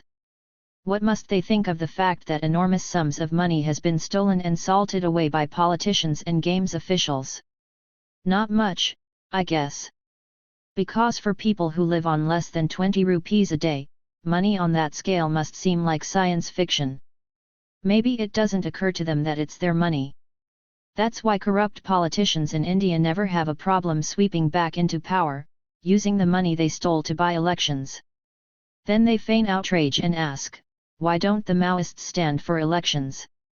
Standing at Yantar Mantar on that bright day, I thought of all the struggles that are being waged by people in this country against big dams in the Narmada Valley, Pallavaram, Arunachal Pradesh, against mines in Orissa, Chhattisgarh, Jharkhand, against the police by the Adivasis of Lalgarh, against the grabbing of their lands for industries and special economic zones all over the country.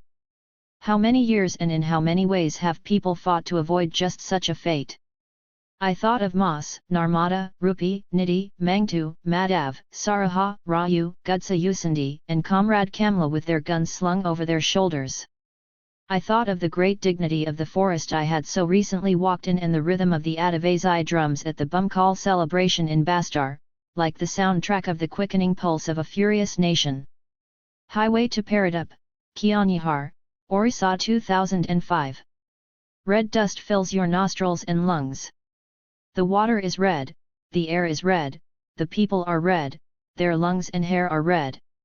All day and all night trucks rumble through their villages, bumper to bumper, thousands and thousands of trucks, taking ore to Paradup port from where it will go to China. There it will turn into cars and smoke and sudden cities that spring up overnight. Protest against Bodhgat Dam, Dandakaranya, 2010. More than 60 million people have been displaced by rural destitution, by slow starvation, by floods and drought, by mines, steel factories and aluminium smelters, by highways and expressways, by the 3,300 big dams built since independence and now by special economic zones. I thought of Padma with whom I travelled to Warangal. She's only in her 30s, but she has to hold the banister and drag her body behind her when she walks upstairs. She was arrested just a week after she had had an appendix operation. She was beaten until she had an internal hemorrhage and severe organ damage. When they cracked her knees, the police explained helpfully that it was to make sure she would never walk in the jungle again. She was released after serving an 8-year sentence. Now she runs the Amarula Bandhu Mithrula Sangam, the Committee of Relatives and Friends of Martyrs.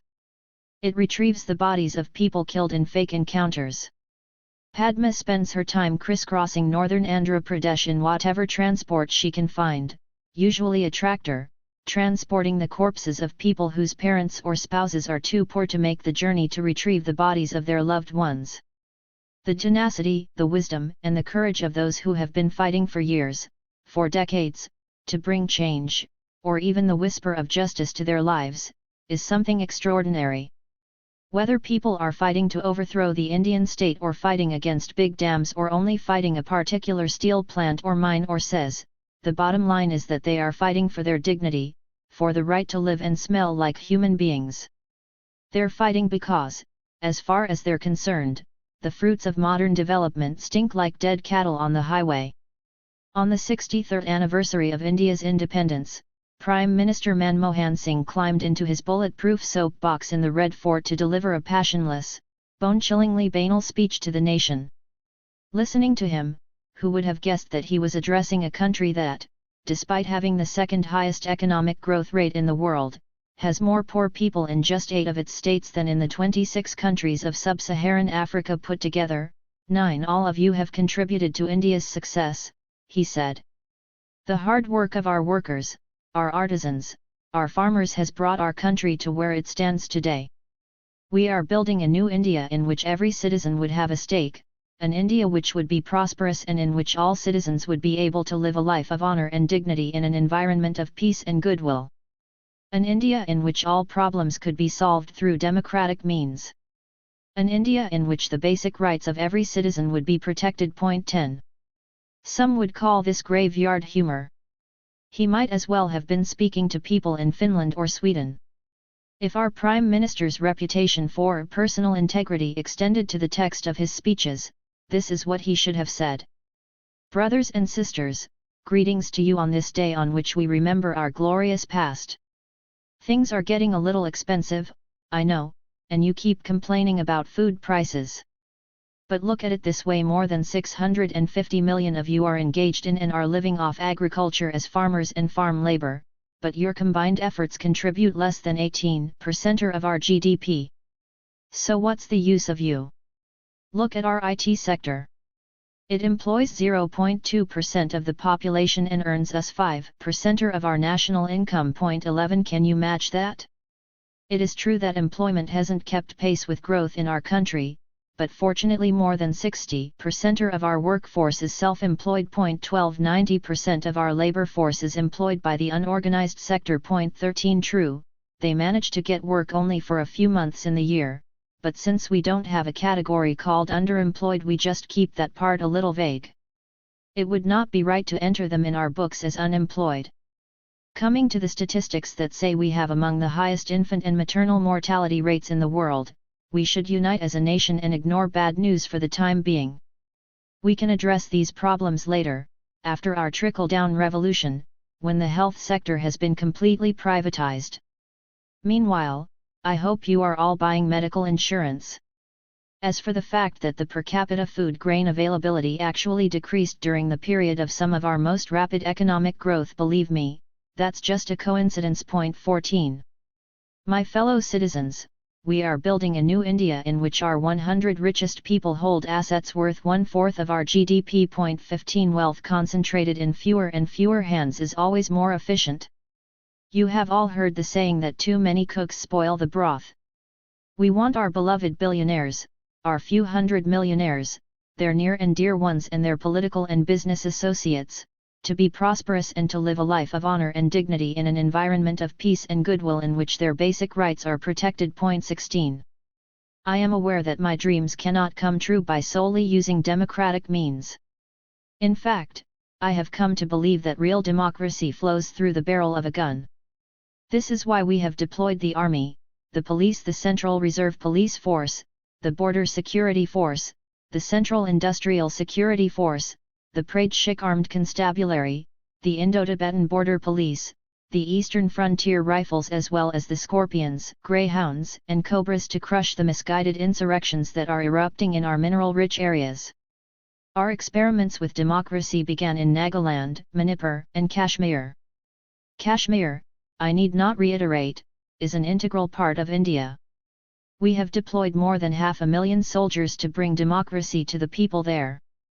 The Kashmiri youth who have been risking their lives by defying curfew and throwing stones at the police for the last 2 months are Lashkar-e-Taiba militants who actually want employment, not Azadi. Tragically, 60 of them lost their lives before we could study their job applications. I have instructed the police from now on to shoot to maim rather than kill these misguided youths. In his 7 years in office, Manmohan Singh has allowed himself to be cast as Sonia Gandhi's tentative, mild-mannered underling. It's an excellent disguise for a man who, for the last 20 years, first as finance minister and then as prime minister, has powered through a regime of new economic policies that has brought India into the situation in which it finds itself now. This is not to suggest that Manmohan Singh is not an underling. Only that all his orders don't come from Sonia Gandhi. In his autobiography, A Prattler's Tale, Ashok Mitra, former finance minister of West Bengal, tells his story of how Manmohan Singh rose to power. 17 In 1991, when India's foreign exchange reserves were dangerously low, the P.V. Narasimha Rao government approached the International Monetary Fund, IMF, for an emergency loan. The IMF agreed on 2 conditions. The first was structural adjustment and economic reform. The second was the appointment of a finance minister of its choice. That man, says Mitra, was Manmohan Singh. Over the years, Singh has stacked his cabinet and the bureaucracy with people who are evangelically committed to the corporate takeover of everything: water, electricity, minerals, agriculture, land, telecommunications, education, health, no matter what the consequences. Sonia Gandhi and her son play an important part in all of this. Their job is to run the Department of Compassion and Charisma and to win elections. They are allowed to make, and also to take credit for, decisions which appear progressive but are actually tactical and symbolic, meant to take the edge off popular anger and allow the big ship to keep on rolling.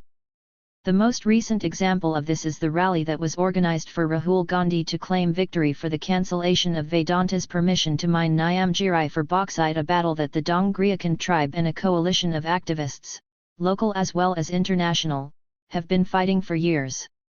At the rally, Rahul Gandhi announced that he was a soldier for the tribal people. 18 He didn't mention that the economic policies of his party are predicated on the mass displacement of tribal people, or that every other bauxite Giri hill in the neighborhood was having the hell mined out of it, while this soldier for the tribal people looked away.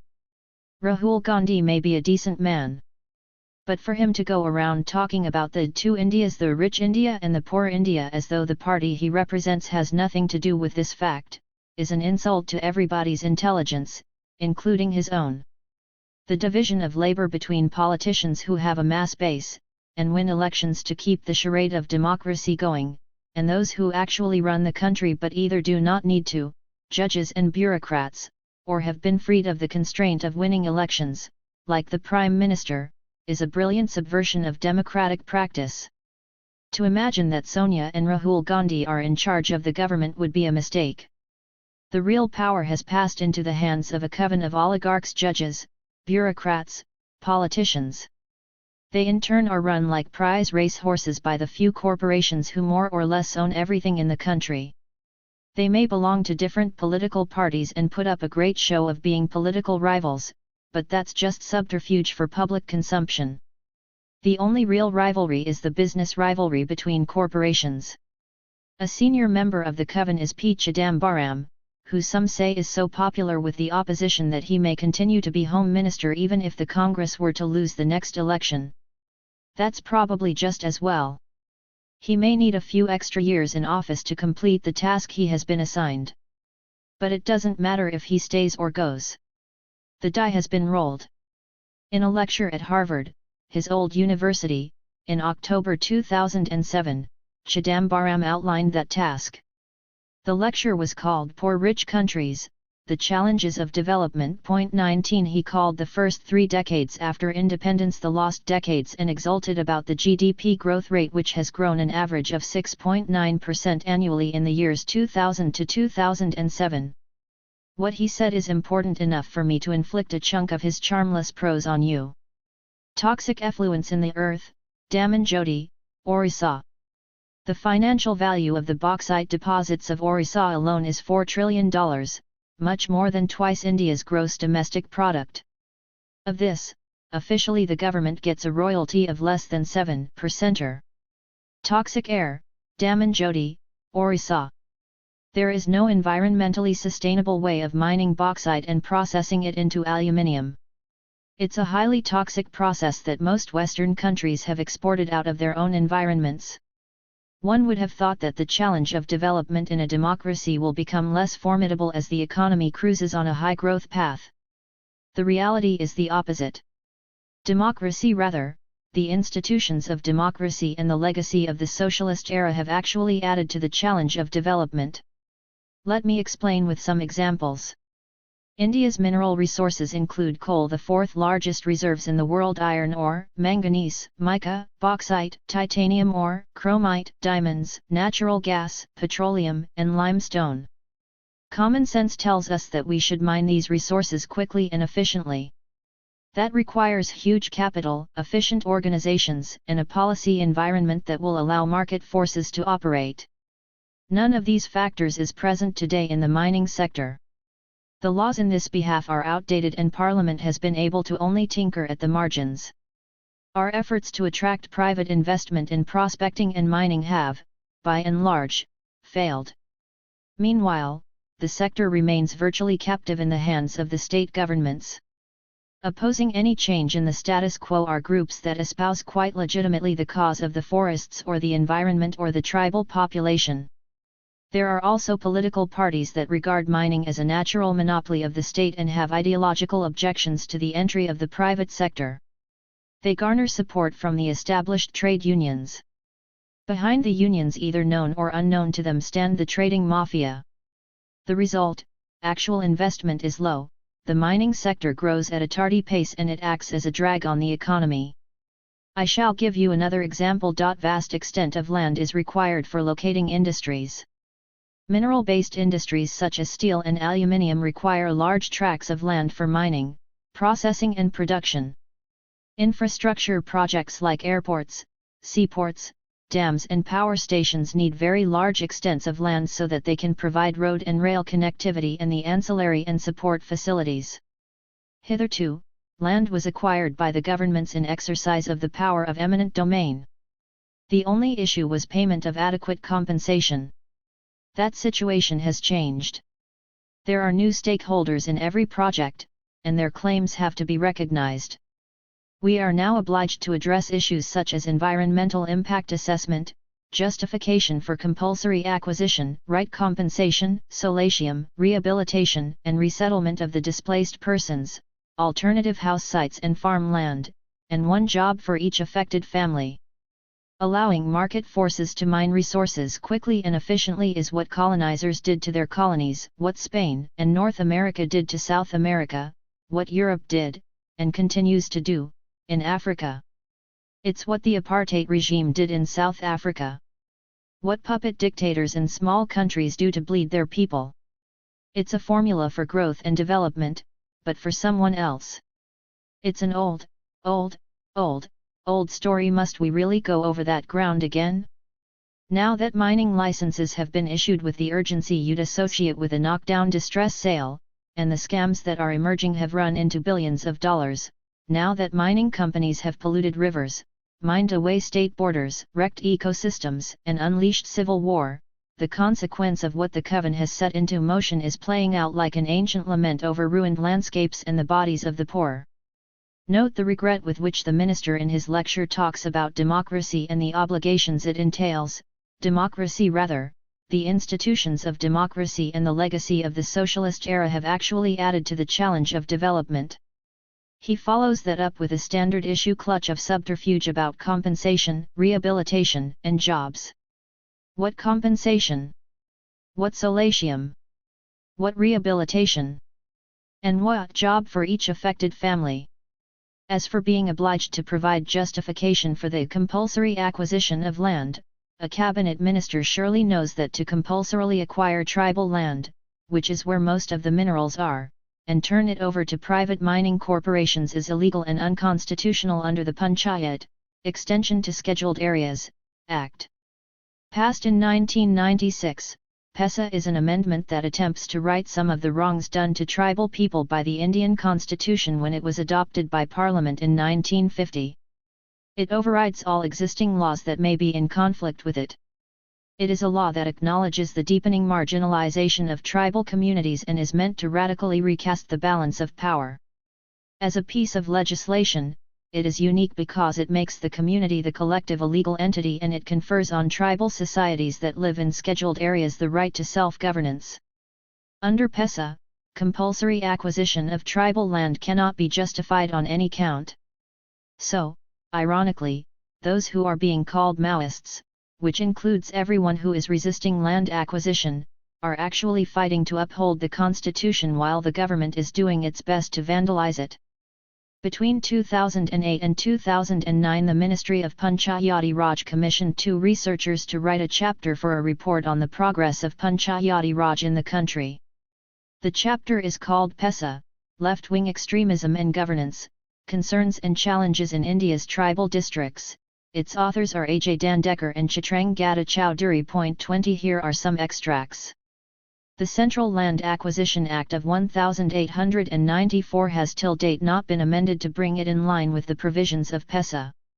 At the moment, this colonial-era law is being widely misused on the ground to forcibly acquire individual and community land for private industry. In several cases, the practice of the state government is to sign high-profile MOUs with corporate houses and then proceed to deploy the Acquisition Act to ostensibly acquire the land for the state industrial corporation. This body then simply leases the land to the private corporation, a complete travesty of the term acquisition for a public purpose, as sanctioned by the Act. There are cases where the formal resolutions of Gram Sabha expressing dissent have been destroyed and substituted by forged documents. What is worse, no action has been taken by the state against concerned officials even after the facts got established. The message is clear and ominous. There is collusion in these deals at numerous levels. The sale of tribal lands to non-tribals in the Schedule V areas is prohibited in all these states. However, transfers continue to take place and have become more perceptible in the post-liberalization era. The principal reasons are transfer through fraudulent means, unrecorded transfers on the basis of oral transactions, transfers by misrepresentation of facts and misstating the purpose, forcible occupation of tribal lands, transfer through illegal marriages, collusive title suites, incorrect recording at the time of the survey, land acquisition process, eviction of encroachments and in the name of exploitation of timber and forest produce and even on the pretext of development of welfarism. The authors conclude, the Memorandum of Understandings signed by the state governments with industrial houses, including mining companies, should be re-examined in a public exercise, with Gram Savas at the center of this inquiry. Here it is then not troublesome activists, not the Maoists, but a government report calling for the mining Maos to be re-examined. What does the government do with this document? How does it respond? On April 24, 2010, at a formal ceremony, the Prime Minister released the report. Brave of him, you'd think. Except, this chapter wasn't in it. It was dropped. 21. Half a century ago, just a year before he was killed, Che Guevara wrote, when the oppressive forces come to maintain themselves in power against established law, peace is considered already broken. 22 Indeed it must. In 2009 Manmohan Singh said in Parliament, if left-wing extremism continues to flourish in important parts of our country which have tremendous natural resources of minerals and other precious things, that will certainly affect the climate for investment. 23 This was a furtive declaration of war. Permit me a small digression here, a moment to tell a very short tale of two Sikhs. In his last petition to the Punjab governor, before he was hanged by the British government in 1931, Bhagat Singh, the celebrated revolutionary and Marxist, said, let us declare that the state of war does exist and shall exist so long as the Indian toiling masses and the natural resources are being exploited by a handful of parasites. They may be purely British capitalist or mixed British and Indian or even purely Indian. All these things make no difference. 24. If you pay attention to many of the struggles taking place in India, people are demanding no more than their constitutional rights. But the government of India no longer feels it needs to abide by the Indian constitution, which is supposed to be the legal and moral framework on which our democracy rests. As constitutions go, it is an enlightened document, but its enlightenment is not used to protect people. Quite the opposite. It is used as a spiked club to beat down those who are protesting against the growing tide of violence being perpetrated by a state on its people in the name of the public good. In a recent article in Outlook, B.G. Verghese, a senior journalist, came out waving that club in defense of the state and big corporations. The Maoists will fade away, democratic India and the constitution will prevail, despite the time it takes and the pain involved. 25 To this, Azad replied, it was the last piece he wrote before he was murdered. In which part of India is the constitution prevailing, Mr. Verghese? In Dantewada, Bijapur, Kankar, Narayanpur, Rajanandgaon? In Jharkhand, Orissa? In Lalgarh, Jangal Mahal? In the Kashmir Valley? Manipur? Where was your constitution hiding for 25 long years after thousands of Sikhs were massacred? When thousands of Muslims were decimated? When lakhs of peasants are compelled to commit suicides? When thousands of people are murdered by state-sponsored Salwajudam gangs? When Adivasi women are gang-raped? When people are simply abducted by uniformed goons? Your constitution is a piece of paper that does not even have the value of a toilet paper for the vast majority of the Indian people. 26. After Azad was killed, several media commentators tried to paper over the crime by shamelessly inverting what he had said, accusing him of calling the Indian constitution a piece of toilet paper. If the government won't respect the constitution, perhaps we should push for an amendment to the preamble. We, the people of India, having solemnly resolved to constitute India into a sovereign socialist secular democratic republic, could be substituted with we, the upper castes and classes of India, having secretly resolved to constitute India into a corporate, Hindu, satellite state. The insurrection in the Indian countryside, in particular in the tribal heartland, poses a radical challenge not only to the Indian state, but to resistance movements too. It questions the accepted ideas of what constitutes progress, development, and indeed civilization itself. It questions the ethics, as well as the effectiveness, of different strategies of resistance. These questions have been asked before, yes. They have been asked persistently, peacefully, year after year in 100 different ways by the Chhattisgarh Muddy Morcha, the Koil Karo and Gandhamardhan agitations and hundreds of other people's movements. It was asked most persuasively, and perhaps most visibly, by the Narmada Bachao Andolan, the anti-dam movement in the Narmada Valley. The Government of India's only answer has been repression, deviousness, and the kind of opacity that can only come from a pathological disrespect for ordinary people.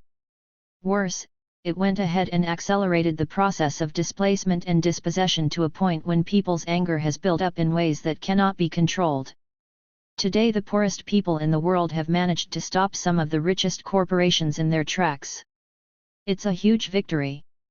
Those who have risen up are aware that their country is in a state of emergency. They are aware that like the people of Kashmir, Manipur, Nagaland, and Assam, they too have now been stripped of their civil rights by laws like the Unlawful Activities Prevention Militia at Bumkal, Dandakaranya, 2010. How in God's name will the security forces be able to distinguish a Maoist from an ordinary person who is running terrified through the jungle?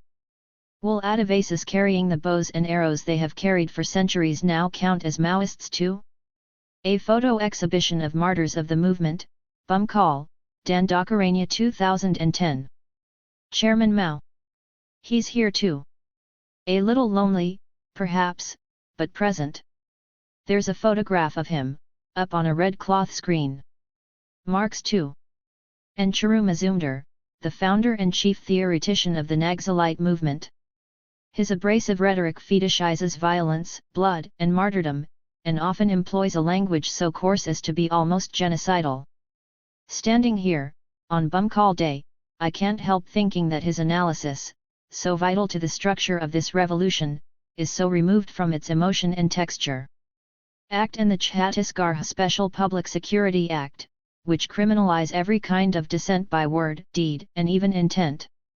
When Indira Gandhi declared the emergency at midnight on June 25, 1975, she did it to crush an incipient revolution. As grim as they were, those were days when people still allowed themselves to dream of bettering their lot, to dream of justice. The Naxalite uprising in Bengal had been more or less decimated. But then millions of people rallied to Jayaprakash Narayan's call for Sampoorna Kranti, total revolution. At the heart of all the unrest was the demand for land to the tiller. Even back then it was no different. You needed a revolution to implement land redistribution, which is one of the directive principles of the Constitution. 35 years later, things have changed drastically. Justice, that grand, beautiful idea, has been whittled down to mean human rights. Equality is a utopian fantasy. That word has been more or less evicted from our vocabulary. The poor have been pushed to the wall. From fighting for land for the landless, revolutionary parties and resistance movements have had to lower their sights to fighting for people's rights to hold on to what little land they have. The only kind of land redistribution that seems to be on the cards is the land being grabbed from the poor and redistributed to the rich for their land banks, which go under the name of special economic zones. The landless, mostly Dalits, the jobless, the slum dwellers and the urban working class are more or less out of the reckoning.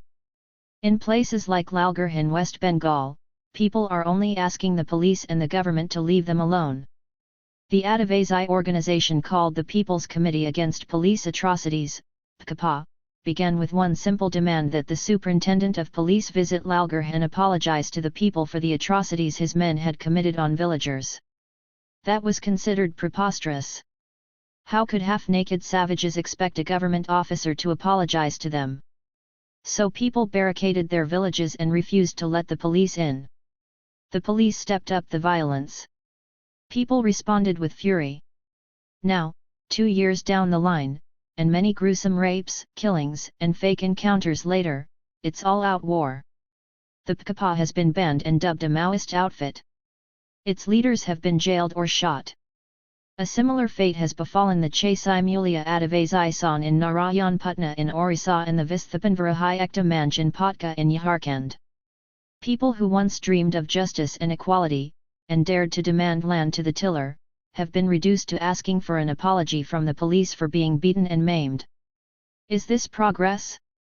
During the emergency, the saying goes, when Mrs. Gandhi asked the press to bend, it crawled. And yet, in those days, there were instances when national dailies defiantly published blank editorials to protest censorship. Irony of ironies, one of those defiant editors was B.G. Verghese. This time around in the undeclared emergency, there's not much scope for defiance because the media is the government. Nobody, except the corporations who control it, can tell it what to do. Senior politicians, ministers, and officers of the security establishment vie to appear on TV, feebly imploring news anchors for permission to interrupt the day's sermon. Several TV channels and newspapers are overtly manning Operation Green Hunt's war room and its disinformation campaign. There was the identically worded story about the 1,500 crore Maoist industry filed under the byline of different reporters in several different papers. 27 Almost all newspapers and TV channels ran stories blaming the PKP, used interchangeably with Maoists, for the horrific train derailment in Jhargram in West Bengal in May 2010 in which 150 people died. 2 of the main suspects have been shot down by the police in encounters, even though the mystery around the train accident is still unraveling. The Press Trust of India put out several untruthful stories, faithfully showcased by the Indian Express, including one about Maoists mutilating the bodies of policemen they had killed. 28 The denial, which came from the police themselves, was published postage stamp size, hidden in the middle pages. There are the several identical interviews, all of them billed as exclusive, with the female guerrilla about how she had been raped repeatedly by Maoist leaders. 29 She was supposed to have recently escaped from the forests and the clutches of the Maoists to tell the world her tale. Now it turns out that she has been in police custody for months. The atrocity-based analyses shouted out at us from our TV screens are designed to smoke up the mirrors, and hustle us into thinking, yes, the tribals have been neglected and are having a very bad time. Yes, they need development. Yes, it's the government's fault, and it's a great pity. But right now there is a crisis. We need to get rid of the Maoists, secure the land, and then we can help the tribals. As war closes in, the armed forces have announced, in the way only they can, that they too are getting into the business of messing with our heads. In June 2010 they released 2 operational doctrines. 31 was a joint doctrine for air-land operations. The other was a doctrine on military psychological operations, which constitutes a planned process of conveying a message to select target audience, to promote particular themes that result in desired attitudes and behavior, which affect the achievement of political and military objectives of the country. In addition, the doctrine also provides guidelines for activities related to perception management in sub-conventional operations, especially in an internal environment wherein misguided population may have to be brought into the mainstream. According to the Press Trust of India, the doctrine on military psychological operations is a policy, planning, and implementation document that aims to create a conducive environment for the armed forces to operate by using the media available with the services to their advantage. A month later, at a meeting of chief ministers of Naxalite-affected states, a decision was taken to escalate the war. 36 battalions of the India Reserve Force were added to the existing 105 battalions, and 16,000 special police officers, civilians armed and contracted to function as police, were added to the existing 30,000. The Home Secretary promised to hire 800,000 policemen over the next 5 years. 31 It's a good model for an employment guarantee scheme, hire half the population to shoot the other half. You can fool around with the ratios if you like. A few days later, the army chief told his senior officers to be mentally prepared to step into the fight against Naxalism. It might be in 6 months or in a year or two, but if we have to maintain our relevance as a tool of the state, we will have to undertake things that the nation wants us to do. 32. By August, newspapers were reporting that the on-again off-again Air Force was on again. The IAF Indian Air Force can fire in self-defense during anti-Maoist operations, the Hindustan Times reported. 33 An unnamed source told the Indo-Asian News Service, the permission has been granted but with strict conditionalities. We cannot use rockets or the integral guns of the helicopters, and we can retaliate only if fired upon. To this end, we have side-mounted machine guns on our choppers that are operated by our Garrets, IAF commandos. That's a relief. No integral guns, only side-mounted machine guns. Maybe 6 months or in a year or two is about as long as it will take for the brigade headquarters in Bilaspur and the air base in Rajanand to be ready. Maybe by then, in a great show of democratic spirit, the government will give in to popular anger and repeal AFSPA, the Armed Forces, Special Powers Act, which allows non-commissioned officers to kill on suspicion in Manipur, Nagaland, Assam, and Kashmir. Once the applause subsides and the celebration peters out, AFSPA will be recast, as the Home Minister has suggested, on the lines of the Jeevan Reddy report, to sound more humane but to be more deadly. 34 Then it can be promulgated all over the country under a new name. Maybe that will give the armed forces the impunity they need to do what the nation wants them to do, to be deployed in parts of India against the poorest of the poor who are fighting for their very survival. 35 Maybe that's how Comrade Kamla will die, while she's trying to bring down a helicopter gunship or a military training jet with her pistol. Or maybe by then she will have graduated to an AK-47 or a light machine gun looted from a government armory, or a murdered policeman. Maybe by then the media available to the services will have managed the perceptions of those of us who still continue to be misguided to receive the news of her death with equanimity. So here's the Indian state, in all its democratic glory, willing to loot, starve, lay siege to, and now deploy the Air Force in self-defense against its poorest citizens. Self-defense? Ah, yes. Operation Green Hunt is being waged in self-defense by a government that is trying to restore land to poor people whose land has been snatched away by commie corporations. When the government uses the offer of peace talks to draw the deep-swimming fish up to the surface and then kill them, do peace talks have a future? Is either side genuinely interested in peace? Are the Maoists really interested in peace or justice? People ask. Is there anything they can be offered within the existing system that will deflect the Maoists from their stated goal of overthrowing the Indian state? The answer to that is probably not. The Maoists do not believe that the present system can deliver justice. The thing is that an increasing number of people are beginning to agree with them. If we lived in a society with a genuinely democratic impulse, one in which ordinary people felt they could at least hope for justice, then the Maoists would only be a small, marginalized group of militants with very little popular appeal. The other contention is that Maoists want a ceasefire to take the heat off themselves for a while so that they can use the time to regroup and consolidate their position. In an interview, Azad was surprisingly candid about this.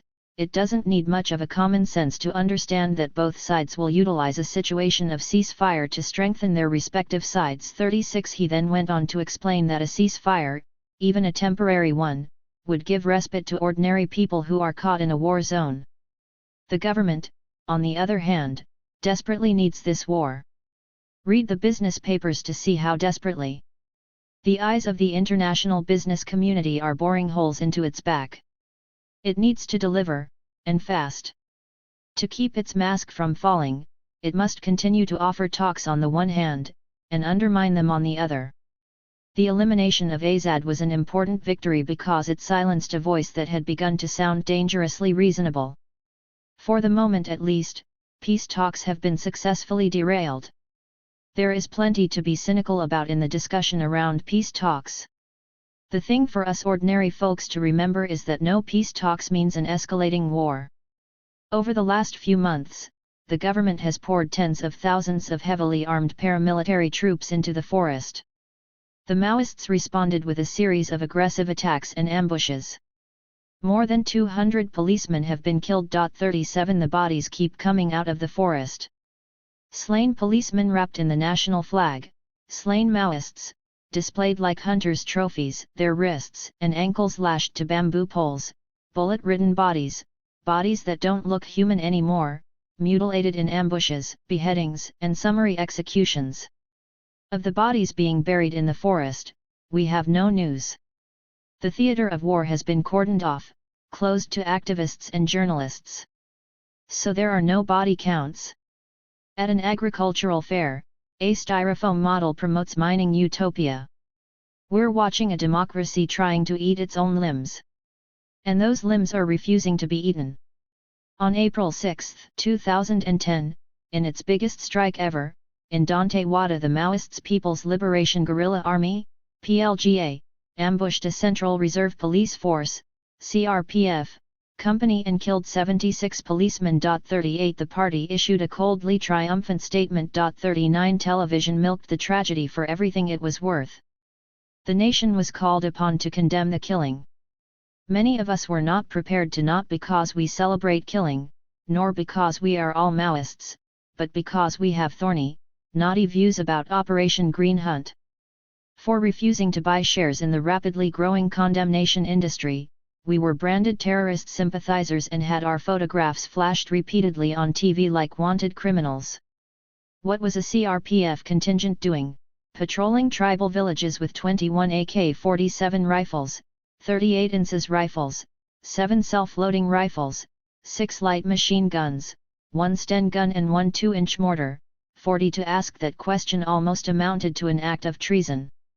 Days after the ambush, I ran into 2 paramilitary commandos chatting to a bunch of drivers in a Delhi car park.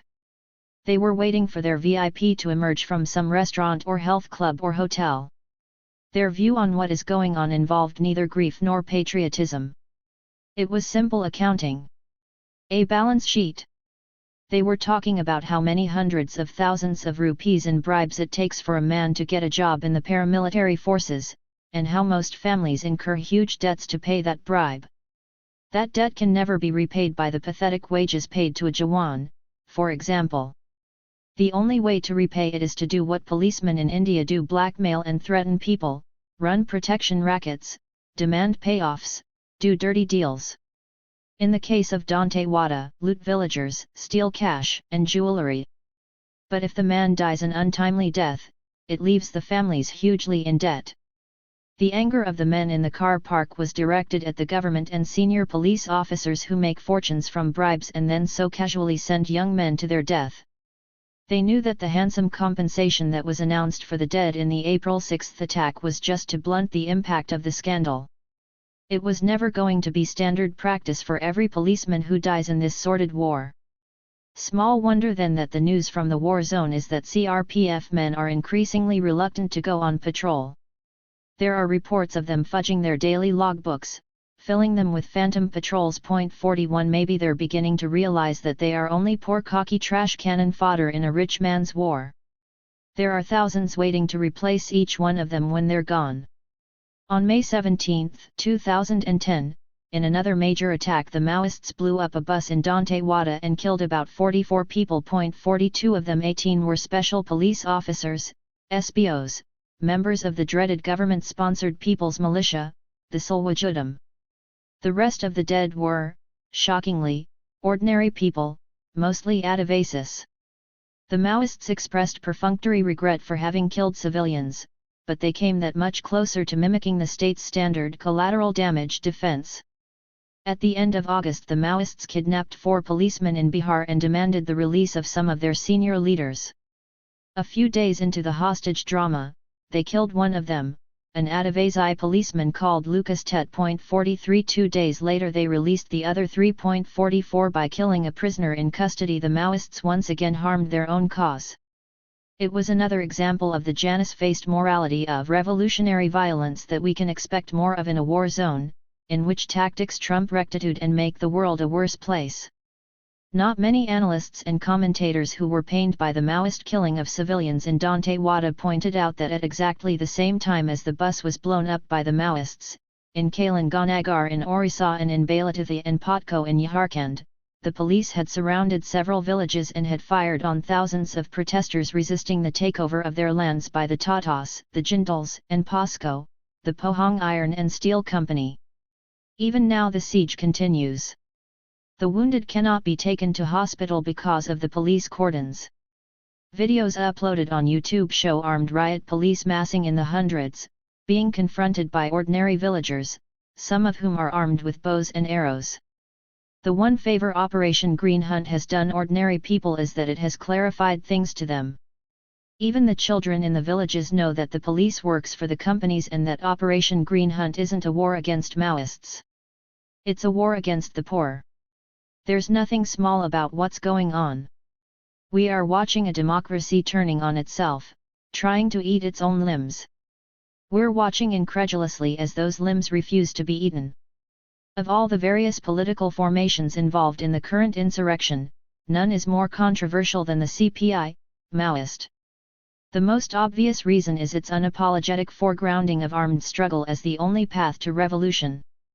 Sumanta Banerjee's book In the Wake of Naxalbari is one of the most comprehensive accounts of the movement. 45 It documents the early years, the almost harebrained manner in which the Naxalites tried to jump-start the Indian Revolution by annihilating the class enemy and expecting the masses to rise up spontaneously.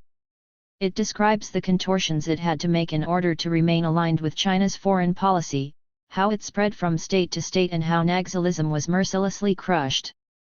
Buried deep inside the fury that is directed against the CPI, Maoist, by the orthodox left, and the liberal intelligentsia, is their unease with themselves, and a puzzling, almost mystical protectiveness towards the Indian state.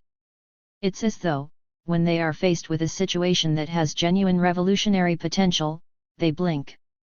They find reasons to look away. Political parties and individuals who have not in the last 25 years ever lent their support to, say, the Narmada Bachao Andolan or marched in solidarity with any one of the many peaceful people's movements in the country, have suddenly begun to extol the virtues of nonviolence and Gandhian satyagraha. On the other hand, those who have been actively involved in these struggles may strongly disagree with the Maoists. They may be wary, even exasperated by them, but they do see them as a part of the same resistance. It's hard to say who dislikes the Maoists more, the Indian state, its army of strategic experts and its instinctively right-wing middle class, or the Communist Party of India, CPI, and the Communist Party of India, Marxist, usually called the CPM, the several splinter groups that were part of the original Marxist-Leninists or the liberal left. The argument begins with nomenclature. The more orthodox communists do not believe that Maoism is an ism at all. The Maoists in turn call the mainstream communist parties social fascists and accuse them of economism, basically, of gradually bargaining away the prospect of revolution. Each faction believes itself to be the only genuinely revolutionary Marxist party or political formation. Each believes the other has misinterpreted communist theory and misunderstood history. Anyone who isn't a card-carrying member of one or the other group will be able to see that none of them is entirely wrong or entirely right about what they say. But bitter splits, not unlike those in religious sects, are the natural corollary of the rigid conformity to the party line demanded by all communist parties. So they dip into a pool of insults that dates back to the Russian and Chinese revolutions, to the great debates between Lenin, Trotsky, and Stalin, to Chairman Mao's Red Book, and hurl them at each other. They accuse each other of the incorrect application of Marxist-Leninist Mao Zedong thought, almost as though it's an ointment that's being rubbed in the wrong place. My earlier essay Walking with the Comrades landed directly in the flight path of this debate. It received its fair share of entertaining insults, which deserve a pamphlet of their own. Other than the debate about whether or not to enter electoral politics, the major disagreement between the various strands of communism in India centers on their reading of whether conditions in the country are ripe for revolution. Is the prairie ready for the fire, as Mao announced in China, or is it still too damp for the single spark to ignite it?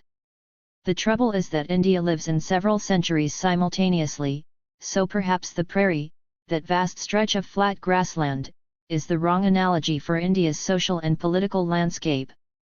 Maybe a warren would be a better one. To arrive at a consensus about the timing of the revolution is probably impossible. So everybody marches to their own drumbeat. The CPI and the CPM have more or less postponed the revolution to the afterlife. For Charu Mazumdar, founder of the Naxalite movement, it was meant to have happened 30 years ago. According to Ganapathy, current chief of the Maoists, it's about 50 years away. Today, 40 years after the Naxalbari uprising, the main charge against the Maoists by the parliamentary left continues to be what it always has been. They are accused of suffering from what Lenin called an infantile disorder, of substituting mass politics with militarism, and of not having worked at building a genuinely revolutionary proletariat. They are seen as having contempt for the urban working class, of being an ideologically ossified force that can only function as a frog on the back of innocent, read primitive, jungle-dwelling tribal people who, according to orthodox Marxists, have no real revolutionary potential. This is not the place, perhaps, to debate a vision that says people have to first become wage earners, enslaved to a centralized industrial system, before they can be considered revolutionary. The charge that the Maoists are irrelevant to urban working class movements, to the Dalit movement, to the plight of farmers and agricultural workers outside the forests is true. There is no doubt that the Maoist party's militarized politics makes it almost impossible for it to function in places where there is no forest cover. However, it could equally be argued that the major communist parties have managed to survive in the mainstream only by compromising their ideologies so drastically that it is impossible to tell the difference between them and other bourgeois political parties anymore. It could be argued that the smaller factions that have remained relatively uncompromised have managed to do so because they do not pose a threat to anybody. Whatever their faults or achievements as bourgeois parties, few would associate the word revolutionary with the CPI or the CPM anymore. The CPI is involved in a struggle against the POSCO plant in Orissa. But it is only demanding that the plant be relocated. Even in their chosen sphere of influence, they cannot claim to have done a great service to the proletariat they say they represent. Apart from their traditional bastions in Kerala and West Bengal, both of which they are losing their grip over, they have very little presence in any other part of the country, urban or rural, forest or plains. They have run their trade unions into the ground. They have not been able to stanch the massive job losses and the virtual disbanding of the formal workforce that mechanization and the new economic policies have caused. They have not been able to prevent the systematic dismantling of workers' rights. They have managed to alienate themselves almost completely from Adivasi and Dalit communities. In Kerala, many would say that they have done a better job than other political parties, but their 30-year rule in West Bengal has left that state in ruins. The repression they unleashed in Nandigram and Singur, and now against the Adivasis of Jangal Mahal, will probably drive them out of power for a few years. Only for as long as it takes Mamata Banerjee of the Trinamool Congress to prove that she is not the vessel into which people should pour their hopes. Still, while listing a litany of their sins, it must be said that the demise of the mainstream communist parties is not something to be celebrated. At least not unless it makes way for a new, more vital and genuinely left movement in India. The Maoists, in their current as well as earlier avatars, have had a different political trajectory. The redistribution of land, by violent means if necessary, was always the centerpiece of their political activity. They have been completely unsuccessful in that endeavor. But their militant interventions, in which thousands of their cadre as well as ordinary people paid with their lives, shone a light on the deeply embedded structural injustice of Indian society. If nothing else, from the time of the Telangana movement, which, in some ways was a precursor to the uprising in Naxalbari, the Naxalite movement, for all its faults, sparked an anger about being exploited, and a desire for self-respect in some of India's most oppressed communities. In West Bengal, it led to Operation Barga, Sharecropper, and, to a far lesser extent, it shamed the government in Andhra Pradesh into carrying out some land reform. Even today, all the talk about uneven development and exploitation of tribal areas by the Prime Minister, the government's plans to transfer joint forest management funds from the Forest Department directly to the Gram Panchayats, the Planning Commission's announcement that it will allocate 140 billion for tribal development, has not come from genuine concern. It has come as a strategy to defuse the Maoist menace. 46 If those funds do end up benefiting the Adivasi community, instead of being siphoned away by middlemen, then the menace surely ought to be given some credit. Interestingly, though the Maoists have virtually no political presence outside forested areas, they do have a presence in the popular imagination, an increasingly sympathetic one, as a party that stands up for the poor against the intimidation and bullying of the state.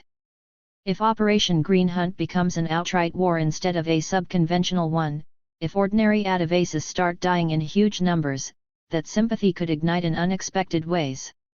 Among the most serious charges leveled against the Maoists is that its leaders have a vested interest in keeping people poor and illiterate in order to retain their hold on them. Critics ask why, after working in areas like Dandakaranya for 30 years, they still do not run schools and clinics, why they don't have check dams and advanced agriculture, and why people were still dying of malaria and malnutrition. Good question. But it ignores the reality of what it means to be a banned organization whose members, even if they are doctors or teachers, are liable to be shot on sight. It would be more useful to direct the same question to the government of India that has none of these constraints. Why is it that in tribal areas that are not overrun by Maoists there are no schools, no hospitals, no check dams? Why do people in Chhattisgarh suffer from such acute malnutrition that doctors have begun to call it nutritional AIDS because of the effect it has on the human immune system? In their censored chapter in the Ministry of Panchayati Raj report, Ajay Dandekar and Chitrangada Chowdhury, no fans of the Maoists, they call the party ideology brutal and cynical, right? So the Maoists today have a dual effect on the ground in Pesa areas. By virtue of the gun they wield, they are able to evoke some fear in the administration at the village/block/district level. They consequently prevent the common villagers' powerlessness over the neglect or violation of protective laws like PESA, e.g. warning a Talathai, who might be demanding bribes in return for fulfilling the duty mandated to him under the Forest Rights Act, a trader who might be paying an exploitative rate for forest produce, or a contractor who is violating the minimum wage. The party has also done an immense amount of rural development work, such as mobilizing community labor for farm ponds, rainwater harvesting and land conservation works in the Dandakaranya region, which villagers testified, had improved their crops and improved their food security situation. In their recently published empirical analysis of the working of the National Rural Employment Guarantee Scheme, NREGA, in 200 Maoist-affected districts in Orissa, Chhattisgarh, and Jharkhand, which appeared in the Economic and Political Weekly, the authors Kaustaf Banerjee and Partha Saha say. The field survey revealed that the charge that the Maoists have been blocking developmental schemes does not seem to hold much ground. In fact, Bastar seems to be doing much better in terms of NREGA than some other areas. On top of that, the enforcement of minimum wages can be traced back to the wage struggles led by the Maoists in that area. A clear result that we Adivasi wage laborers at an aluminium refinery, Orissa. Now that mining companies have polluted rivers, mined away state boundaries, wrecked ecosystems, and unleashed civil war, the consequences are playing out like an ancient lament over ruined landscapes and the bodies of the poor. Industrial debris, Kianyahar, Orissa. The first step towards reimagining a world gone terribly wrong would be to stop the annihilation of those who have a different imagination, an imagination that is outside of capitalism as well as communism. An imagination which has an altogether different understanding of what constitutes happiness and fulfillment. To gain this philosophical space, it is necessary to concede some physical space for the survival of those who may look like the keepers of our past but who may really be the guides to our future. To do this, we have to ask our rulers, can you leave the water in the rivers, the trees in the forest? Can you leave the bauxite in the mountain? Came across is the doubling of wage rates for tendul leaf collection in most of the Maoist areas. Also, the Maoists have been encouraging the conduct of social audits since this helps in the creation of a new kind of democratic practice hitherto unseen in India. 47. Implicit in a lot of the debate around Maoists is the old, patronizing tendency to cast the masses, the Adivasi people in this case, in the role of the dim-witted horde, completely controlled by a handful of wicked outsiders. One university professor, a well-known Maoist baiter, accused the leaders of the party of being parasites preying on poor Adivasis. 48 To bolster his case, he compared the lack of development in Dandakaranya to the prosperity in Kerala. After suggesting that the non-Adivasi leaders were all cowards hiding safely in the forest, he appealed to all Adivasi Maoist guerrillas and village militia to surrender before a panel of middle-class Gandhian activists, handpicked by him. He called for the non-Adivasi leadership to be tried for war crimes. Why non-Adivasi Gandhians are acceptable, but not non-Adivasi Maoists, he did not say. There is something very disturbing about this inability to credit ordinary people with being capable of weighing the odds and making their own decisions. In Orissa, for instance, there are a number of diverse struggles being waged by unarmed resistance movements that often have sharp differences with each other. And yet, between them all, they have managed to temporarily stop some major corporations from being able to proceed with their projects: the Tatas in Kalinganagar, POSCO in Jagatsinghpur, Vedanta in Nyamgirai. Unlike in Bastar, where they control territory and are well entrenched, the Maoists tend to use Orissa only as a corridor for their squads to pass through. But as the security forces close in on peaceful movements and ratchet up the repression, local people have to think very seriously about the pros and cons of involving the Maoist party in their struggles. Will its armed squads stay and fight the state repression that will inevitably follow a Maoist action? Or will they retreat and leave unarmed people to deal with police terror? Activists and ordinary people falsely accused of being Maoists are already being jailed. Many have been killed in cold blood. But a tense, uneasy dance continues between the unarmed resistance and the CPI, Maoist. On occasion the party has done irresponsible things that have led to horrible consequences for ordinary people. In 2008, in Kandhamal district, the Maoists shot dead Laxmanananda Saraswati, leader of the Vishva Hindu Parishad, a fascist outfit of proselytizers working among Adivasis to bring them back into the Hindu fold. 49 After the murder, enraged Kandha tribals who had been recently returned to Hinduism were encouraged to go on a rampage. Almost 400 villages were convulsed with anti-Christian violence. Many Christians, Adivasis as well as Dalits were killed, more than 200 churches burnt, tens of thousands had to flee their homes. 2 years later, many of them are still not able to return to their homes. Thousands of people are spiraling into destitution, migrating to nearby towns in search of a means of survival, making the women folk, as always, the most vulnerable. The Hindu fascists have tightened their grip on the area. They are doing their best to mine the Adivasi-Dalit divide and to force conversions from Christianity back to Hinduism. In Narayanpatna in Korapat district, on the other hand, the situation is somewhat different. The Chesai Mulia Adivasi San, which the police say is a Maoist front, is fighting to restore to Adivasis land that was illegally appropriated by local moneylenders and liquor dealers. There have been serious internecine battles among the various political groups and the area is reeling under police terror, with hundreds of Adivasis thrown into Korapat jail and thousands living in the forests. In June 2009 the Maoists killed 10 Orissa state police in a landmine blast. It gave the state government an excuse to deploy the CRPF in villages and begin combing operations.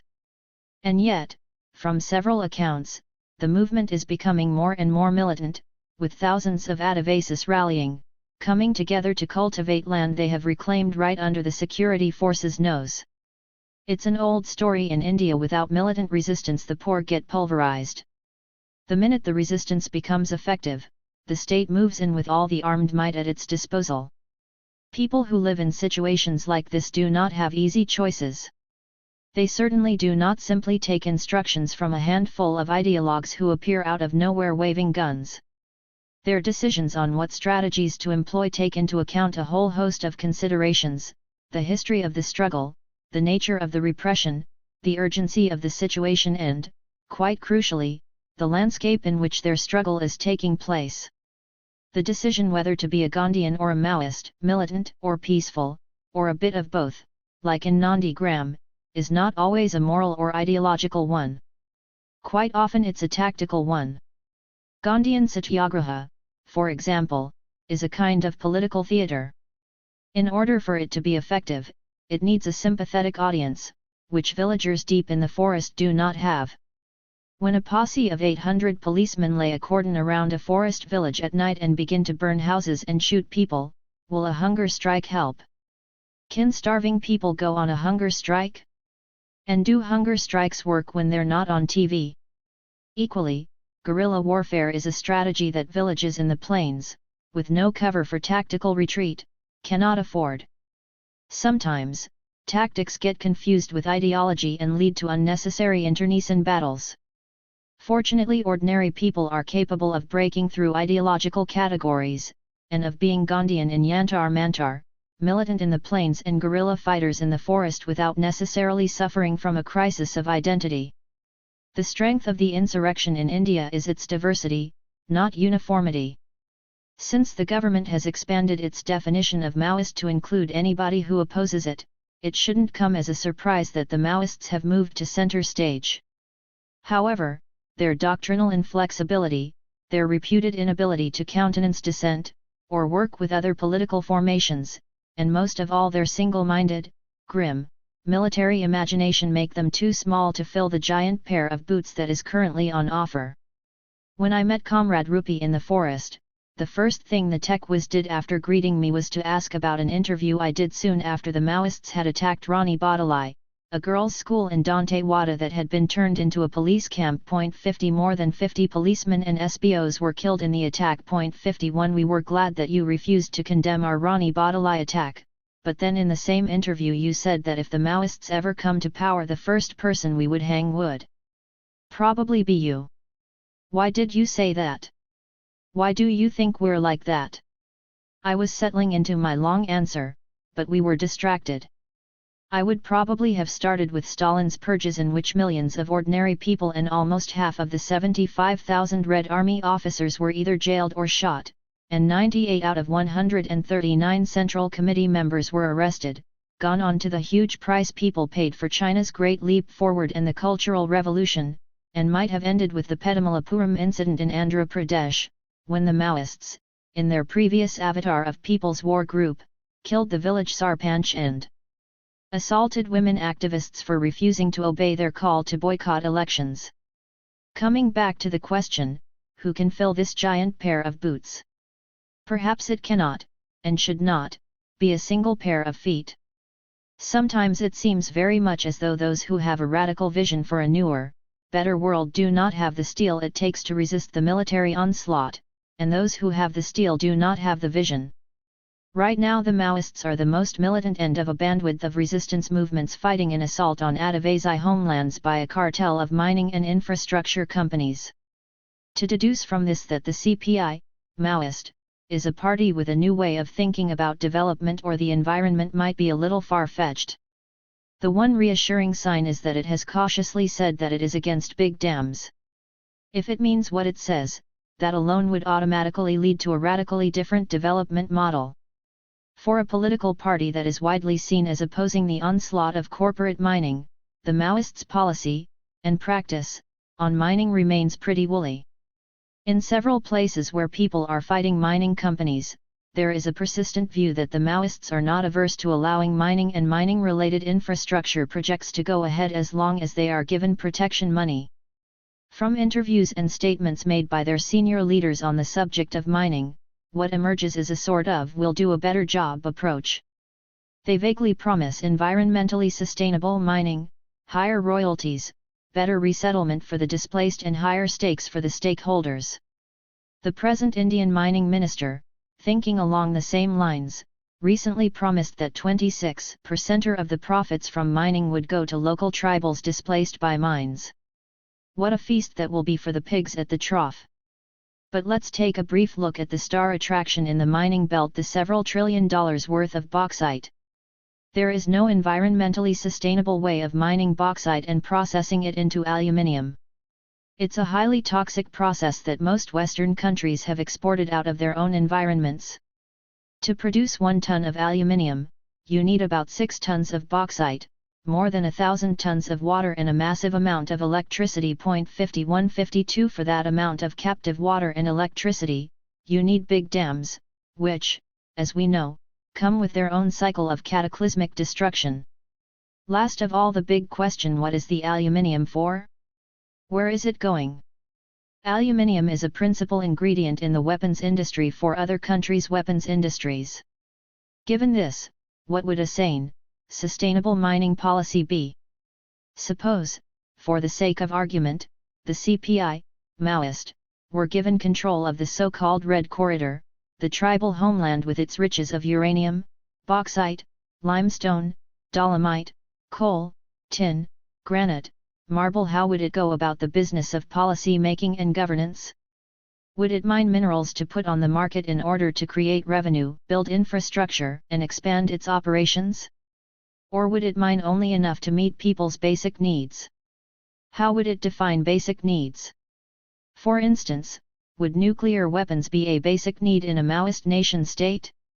Judging from what is happening in Russia and China and even Vietnam, eventually communist and capitalist societies seem to have one thing in common: the DNA of their dreams. After their revolutions, after building societies that millions of workers and peasants paid for with their lives, these countries now have begun to reverse some of the gains of their revolutions and have turned into unbridled capitalist economies. For them, too, the ability to consume has become the yardstick by which progress is measured. For this kind of progress, you need industry. To feed the industry, you need a steady supply of raw material. For that you need mines, dams, domination, colonies, war. Old powers are waning, new ones rising. Same story, different characters: rich countries plundering poor ones. Yesterday it was Europe and the United States, today it's India and China. Maybe tomorrow it will be Africa. Will there be a tomorrow? Perhaps it's too late to ask, but then hope has little to do with reason. Can we expect that an alternative to what looks like certain death for the planet will come from the imagination that has brought about this crisis in the first place? It seems unlikely. The alternative, if there is one, will emerge from the places and the people who have resisted the hegemonic impulse of capitalism and imperialism instead of being co-opted by it. Here in India, even in the midst of all the violence and greed, there is still hope. If anyone can do it, we can. We still have a population that has not yet been completely colonized by that consumerist dream. We have a living tradition of those who have struggled for Gandhi's vision of sustainability and self-reliance, for socialist ideas of egalitarianism and social justice. We have Ambedkar's vision, which challenges the Gandhians as well as the socialists in serious ways. We have the most spectacular coalition of resistance movements, with their experience, understanding, and vision. Most important of all, India has a surviving Adivasi population of almost 100 million. They are the ones who still know the secrets of sustainable living. If they disappear, they will take those secrets with them. Wars like Operation Green Hunt will make them disappear. So victory for the prosecutors of these wars will contain within itself the seeds of destruction, not just for Adivasis but, eventually, for the human race. That's why the war in central India is so important. That's why we need a real and urgent conversation between all those political formations that are resisting this war. The day capitalism is forced to tolerate non-capitalist societies in its midst and to acknowledge limits in its quest for domination, the day it is forced to recognize that its supply of raw material will not be endless, is the day when change will come. If there is any hope for the world at all, it does not live in climate change conference rooms or in cities with tall buildings. It lives low down on the ground, with its arms around the people who go to battle every day to protect their forests, their mountains, and their rivers because they know that the forests, the mountains and the rivers protect them. The first step towards reimagining a world gone terribly wrong would be to stop the annihilation of those who have a different imagination, an imagination that is outside of capitalism as well as communism. An imagination which has an altogether different understanding of what constitutes happiness and fulfillment. To gain this philosophical space, it is necessary to concede some physical space for the survival of those who may look like the keepers of our past but who may really be the guides to our future. To do this, we have to ask our rulers, can you leave the water in the rivers, the trees in the forest? Can you leave the bauxite in the mountain? If they say they cannot, then perhaps they should stop preaching morality to the victims of their wars. September 2010